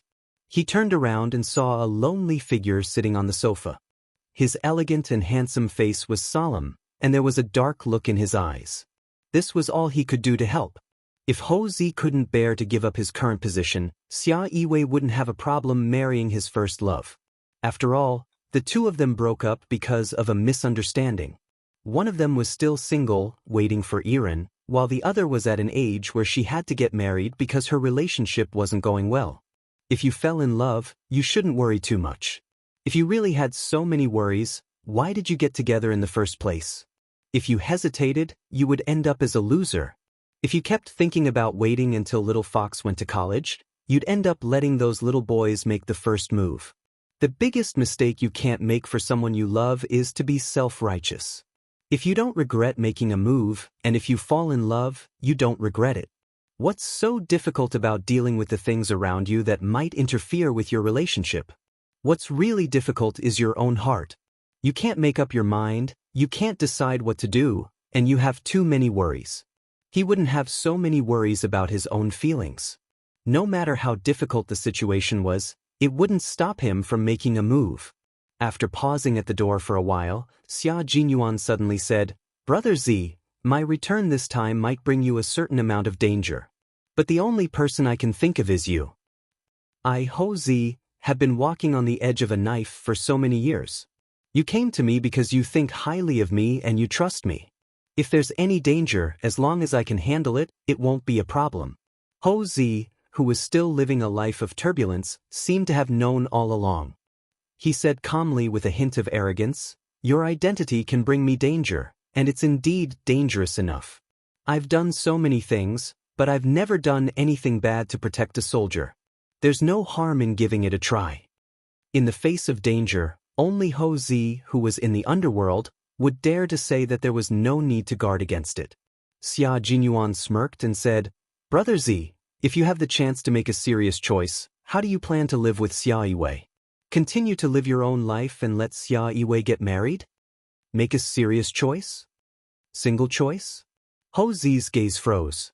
She turned her head from the sofa and looked at the young man standing at the door like a pine tree. Are you willing to see your little girlfriend marry someone else? It seemed that the matter between him and Xia Yiwei had not reached a dead end yet. Xia Jinyuan nodded and smiled faintly. I understand. Rest early. If Ho Zi could seize the opportunity, he and Xia Yiwei would have a bright future. If he missed it, Ho Zi would still be the current Ho Zi, while Xia Yiwei would become someone else's wife, Xia Yiwei. What opportunity is it that you can't tell me now? Ho Zi got up from the sofa and stared fixedly at Xia Jinyuan. The opportunity one want is an opportunity that requires me to reshuffle everything in my hands. Can you afford to give it to me? Xia Jinyuan raised his eyebrows and said calmly, working with the territory under your feet, I wonder if this opportunity is big enough? Moreover, Brother Z is the only person I can think of who can help me now. Chapter 863. An opportunity to cooperate with the territory under his feet. Ho Zi swayed the red wine in his glass and stared sharply at Xia Jinyuan for a long time. After confirming something, he downed the red wine in his glass and smiled. I believe in you, old six. I believe in you too, Brother Z. Xia Jinyuan closed the door and left the room of the 37-year-old man who finally understood that Xia Yiwei was so important that she had become his life. A faint smile flashed across his cold eyes. Xia Yiwei was really a difficult woman to deal with. A simple breakup was enough to force a mafia boss to this extent. You don't want the world, but you want the beauty. Xia Yiwei, you've succeeded. Standing by the corridor on the 23rd floor, Xia Jinyuan looked through the glass and his deep eyes flickered slightly. Someone's wish came true, but he didn't know if he would be able to achieve it. The night was not bad. There were no stars or moon, and there was a little wind. It was a night very suitable for Yiyu. If his wish came true tonight, he would be able to fight side by side with Little Fox and also have a Yiyu, a night rendezvous. Watch the sunrise? Sit on the sofa in the room on the 23rd floor and watch the sunrise together? He felt that it was not bad. Then he would wait for the military to call. Although he said that he had returned to the southern province, it was dangerous to return to the southern province. It was dangerous to lure all the snakes to the southern province. He was in the country and the mission was not interrupted. Now, he just had to wait for the military to approve his request. The phone in his bathrobe vibrated. Xia Jinyuan's eyes darkened, but he didn't seem to notice it. There was a faint smile at the corner of his mouth. The man, who was wearing a bathrobe that couldn't hide his elegance, walked back to the room gracefully. This phone was specially modified. There was no one else other than the military and his comrades who would send a message at this time of night. He originally wanted to find Little Fox and drag her to watch the sunrise together, but it seemed that it would be a little later. I'm Q King. Q King, someone from abroad has sneaked into the country to carry out the second plan of the storm mission. The mission of luring the snakes out of their holes has begun. Xia Jinyuan opened the curtains in the room and sat on the same sofa as Ho Zi's room. He looked down at the city from above. Roger that. We've already contacted Ho Zi, the leader of the underworld in southern province. Our identities have been covered. We're ready for action. The phone was silent for a few seconds, but it felt like the entire night was about to pass. Your decision is very dangerous. Whether it's letting Ho Zi get involved or asking Yi Qian for help, it's all very risky. The military department opposes it out of caution, but Commander-in-Chief Xia supports it. Q King, your current identity is too special. We can trust Yi Qian, but Ho Zi, once she finds out and reveals your whereabouts, you should know what kind of trouble you'll be in. The voice on the other side of the phone was low and cold. It was the leader of all the members of the Snowfield Brigade, a major general in the army. Xia Jinyuan met him in Yi Qian in Pakistan. Xia Jinyuan said calmly, I'm sure Ho Zi's file is already on the military department's conference table. Although he's a member of the underworld, he's very principled. There have been people from abroad who have contacted him many times and tried to instigate him by offering him many favorable conditions. All the people sent were secretly dealt with by Ho Zi, and the foreign organizations didn't dare to retaliate. Just based on this, I believe Ho Zi won't reveal my identity. Chapter 864. Why did he come to Southern Province to look for Ho Zi? It was not only because Ho Zi was capable, but also because he trusted her character. Ho Zi was the only person in the country who dared to kill someone sent by an overseas organization. If it weren't for this, the military wouldn't have allowed you to contact Ho Zi, the Major General said solemnly. Although it's great that I'm willing to die in exchange for your life, and your decision is admirable, I don't want to see anything happen to any of you. The military has agreed to all your requests. Yi Qian is approved to join the operation as your second shield. She will be our hidden sword in Southern Province. If a snake comes out of its hole, the hidden sword will be unsheathed and kill without mercy. Xia Jinyuan's eyes flickered and the corners of his mouth curved slightly in the dark room. Since he had come to Southern Province, how could he not have Little Fox to fight alongside him? If Little Fox wanted actual combat experience, he would give it to her. As long as there was a chance, he would definitely give her actual combat experience. This was because he had promised that he would hold Yi Qian's hand tightly and grow with her. A gentleman's promise could not be bought with money. He had always kept his promise in his heart. At this moment his wish came true. We still need to see her reaction. We won't inform her directly for now, the Major General said. The military hopes that she can be your support in Southern Province. We'll test her first before informing her. Yi Qian was a student. Even if her file appeared in the military and was recorded in the system, she was still a student. The military did not know her movements at all times. When the Major General said, "See her reaction," it was actually a test. He wanted to see if Yi Qian was qualified to be a hidden sword who could lure the snake out of its hole and kill without mercy.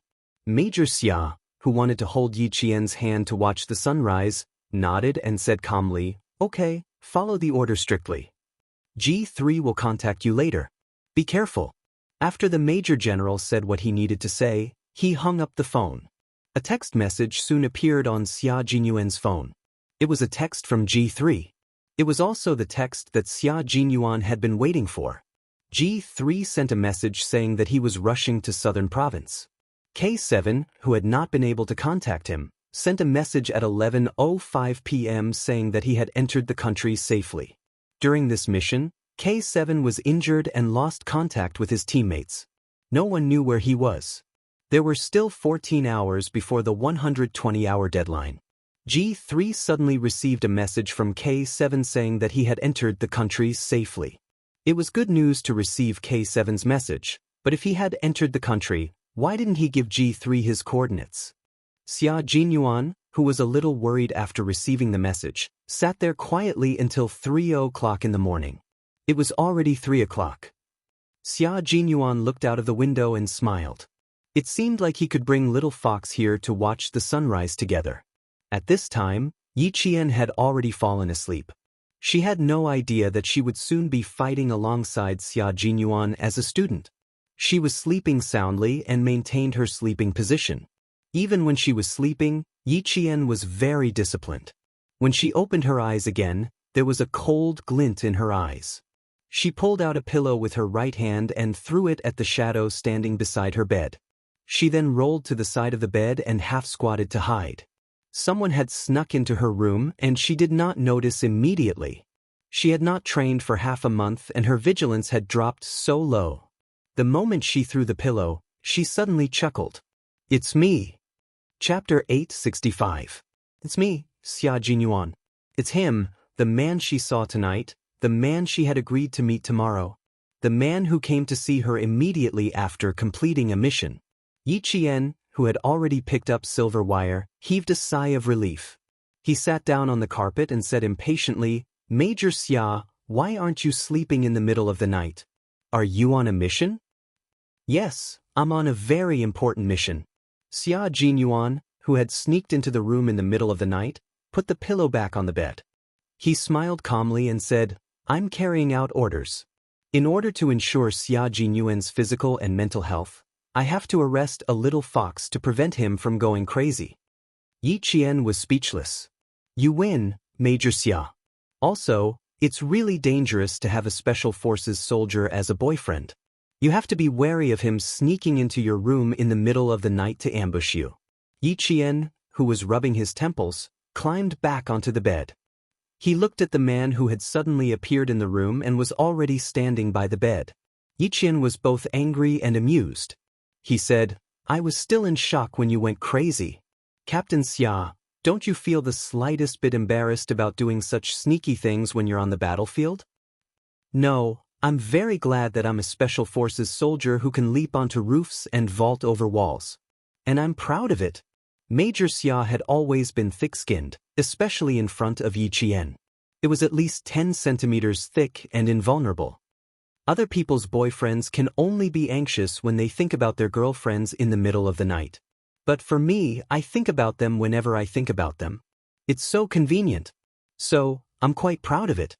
So, having a special forces soldier as a boyfriend, I have to set up many traps in my room before I go to bed in order to prevent him from harboring ill intentions. Yi Qian was so angry that he laughed. He was actually quite proud of something like this. This person, the more he interacted with him, the more he felt that he wasn't an inflexible man.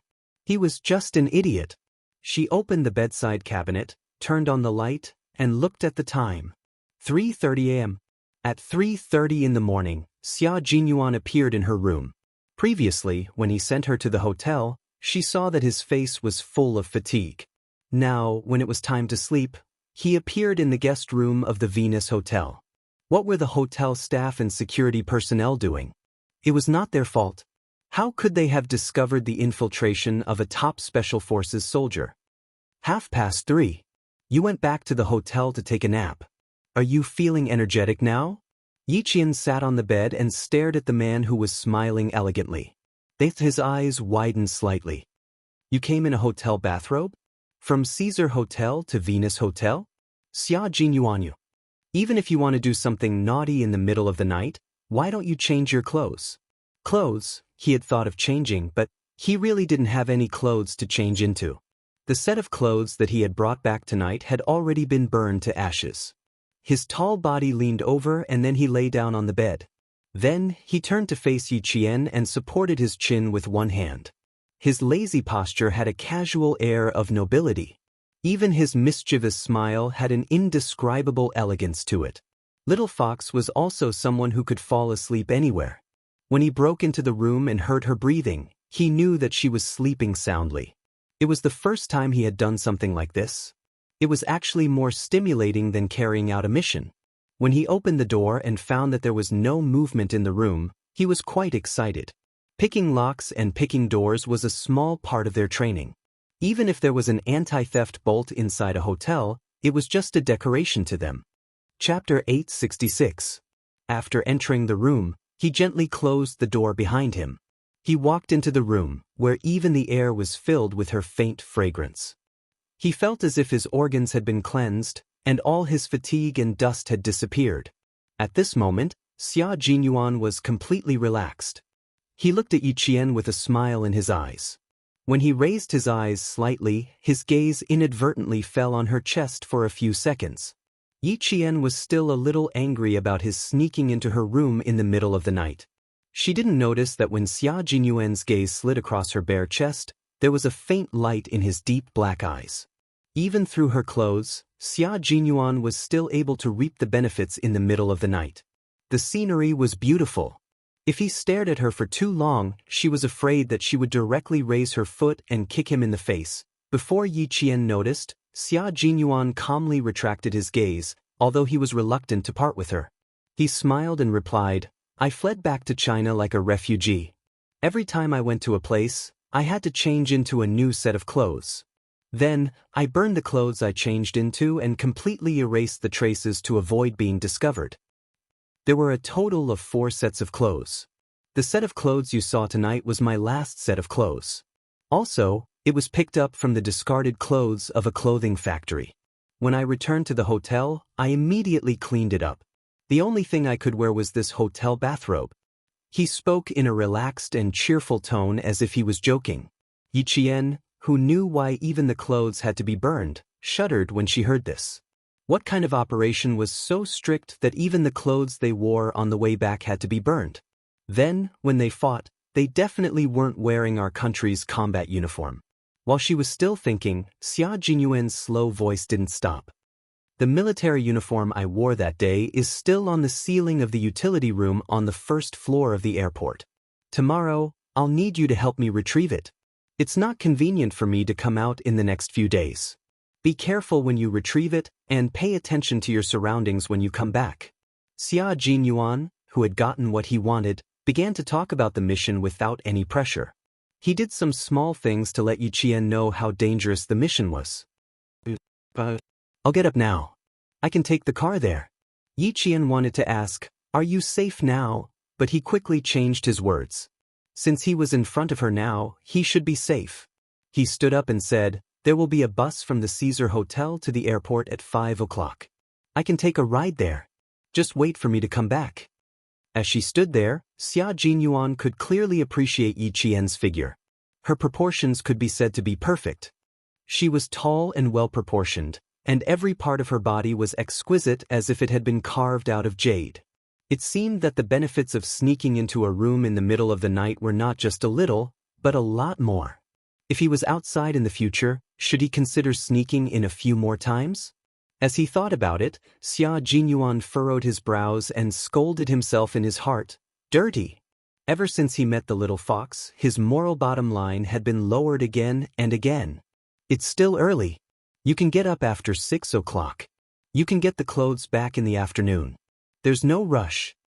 Xia Jinyuan lifted the blanket that she was sitting on and smiled like a gentleman. It's a little cold. You're still wearing a short-sleeved shirt and shorts. You'd better lie under the blanket to avoid catching a cold. I'll wake you up when it's time. Chapter 867.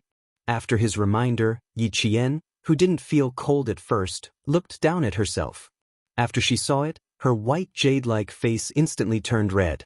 She jumped onto the bed with the same agility as she did during training and hugged herself tightly under the white blanket. Xia Jinyuan, she shouted angrily. The major raised his eyebrows with a confused look on his face. What's wrong? What's wrong? Why is he still pretending to be innocent and unaware? Yi Qian threw another pillow at his face. Do you dare say you didn't notice? You didn't see?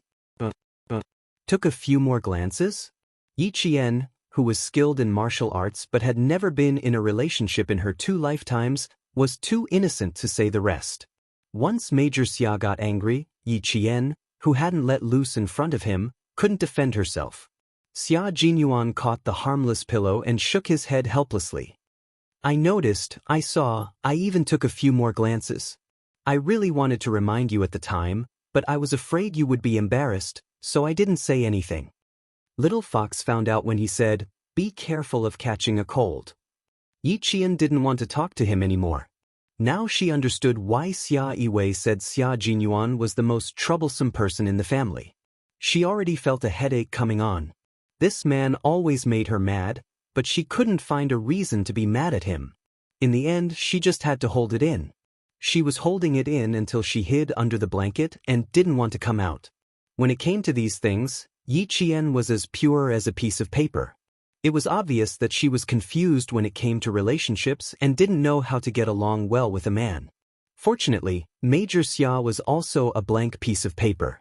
He had a high EQ, but he had never been in a relationship before. After he met her, he immediately thought of being a gentleman and not scaring the underage little fox away.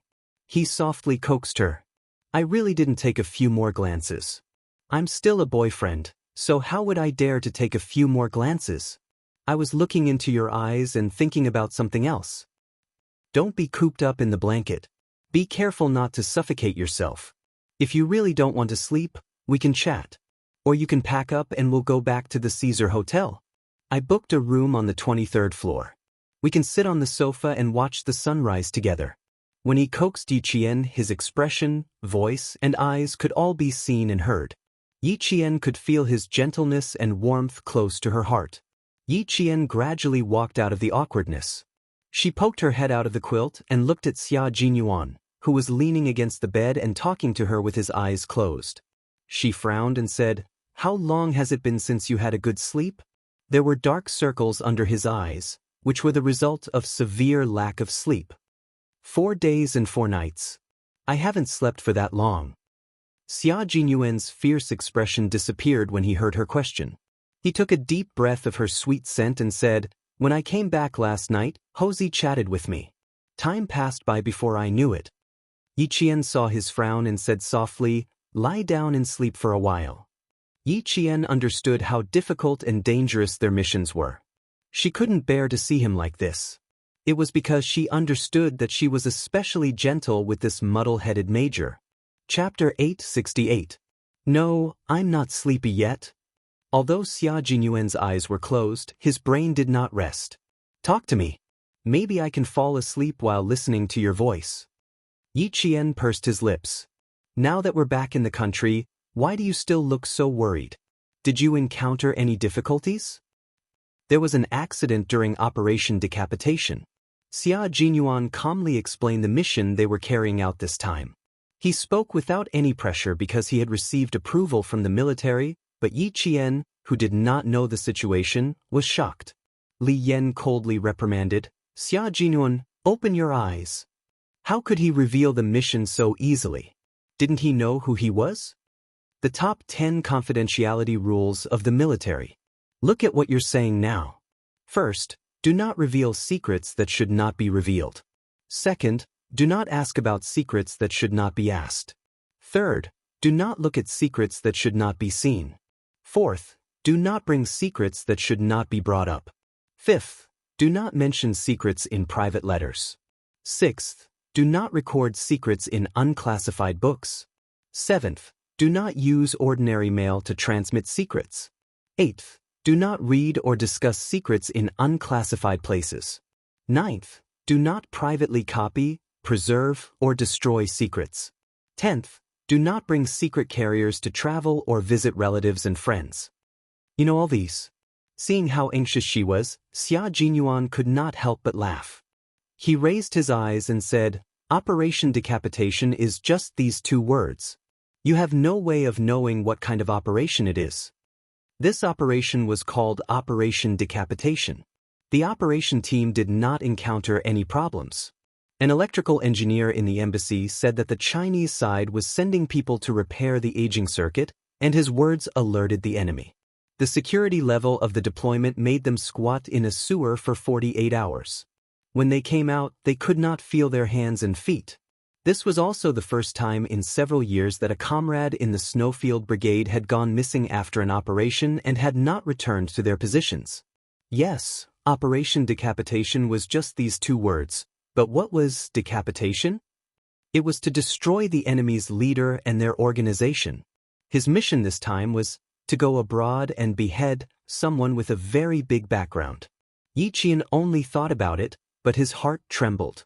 He wanted to warn him, but when he saw that he didn't even have the strength to open his eyes, he sighed in his heart. "Didn't you say you were tired and needed to go back to sleep after sending me home last night? You didn't sleep at all last night. Go to sleep and stop talking. I don't want to listen to it anymore." Yi Qian forcefully pulled on his arm, wanting him to lie down and sleep comfortably. He was a soldier and a comrade who had fought side by side with her. If she didn't understand his hardships, who else could? A comrade would always be able to understand the hardships of a comrade. Xia Jinyuan, whose arm was being held by her, closed his eyes. He didn't even want to open them. He didn't even want to move. He had a faint smile on his face, and his breathing was shallow. When he spoke, his voice was extremely soft as he coaxed her. "Be good, I know you have to keep it a secret. I've never forgotten. You should sleep too. I'll take a nap too. Previously, when I went back to the hotel, I was caught by Brother Z and talked for more than 2 hours. When I went back to my room, I had other things to do. Before I came to your place, I actually didn't sleep at all." Thinking about K7 and reading the message sent by G3, he sat there in deep thought. When he came back to his senses, It was already 3 in the morning. Then he came to look for her. Chapter 869. With the approval of the military, he could openly look for her when he was on a mission. He could once again hold her hand and fight side by side with her. He had to let her take a breather first and figure out how dangerous the decapitation operation was. Then he could judge whether she could handle the danger. Listening to her clear voice and smelling her scent in the air, Xia Jinyuan gradually felt tired. He couldn't even open his eyes now. Xia Jinyuan didn't speak again. He just wanted to have a good sleep. Major Xia coaxed himself to sleep. Xia Jinyuan fell into a deep sleep with his back against the headboard, his head upright, and his hands crossed in front of his lower abdomen. Yi Qian couldn't let him sleep like this. She lifted the blanket and gently knelt on the bed. She hugged his shoulders with both hands and held her breath. Little by little, she laid him down on his side. Yang Heng had reserved a double room for Xia Jinyuan, who was 186 meters tall on the 188 meters wide bed. The space instantly became much smaller. His feet were still outside, so he had no choice but to lie on his side. The bed was only so wide. The blanket gently covered him. Yi Qian, who was no longer sleepy, quietly looked at the young major who was sleeping. He couldn't sleep well, and his expression was still as sharp as a sword. Yi Qian sighed softly in the room. The decapitation operation was the most dangerous operation. No wonder he felt tired. Look, he was so tired that he was frowning even when he was sleeping. Sleep well. Since you're back in China. Sleep well. Yi Qian reached out and stroked his eyebrows. She focused on him until she smoothed his eyebrows. Then she gently got up from the bed. She had to rush to the airport to get his military uniform. When she left that day, the uniform was still wet. It had been left in the airport's utility room for more than half a month. She didn't know if it had gotten moldy. The sooner she got it back, the sooner she could wash it and iron it. When he woke up, he could wear it. Yi Jian got up and changed her clothes.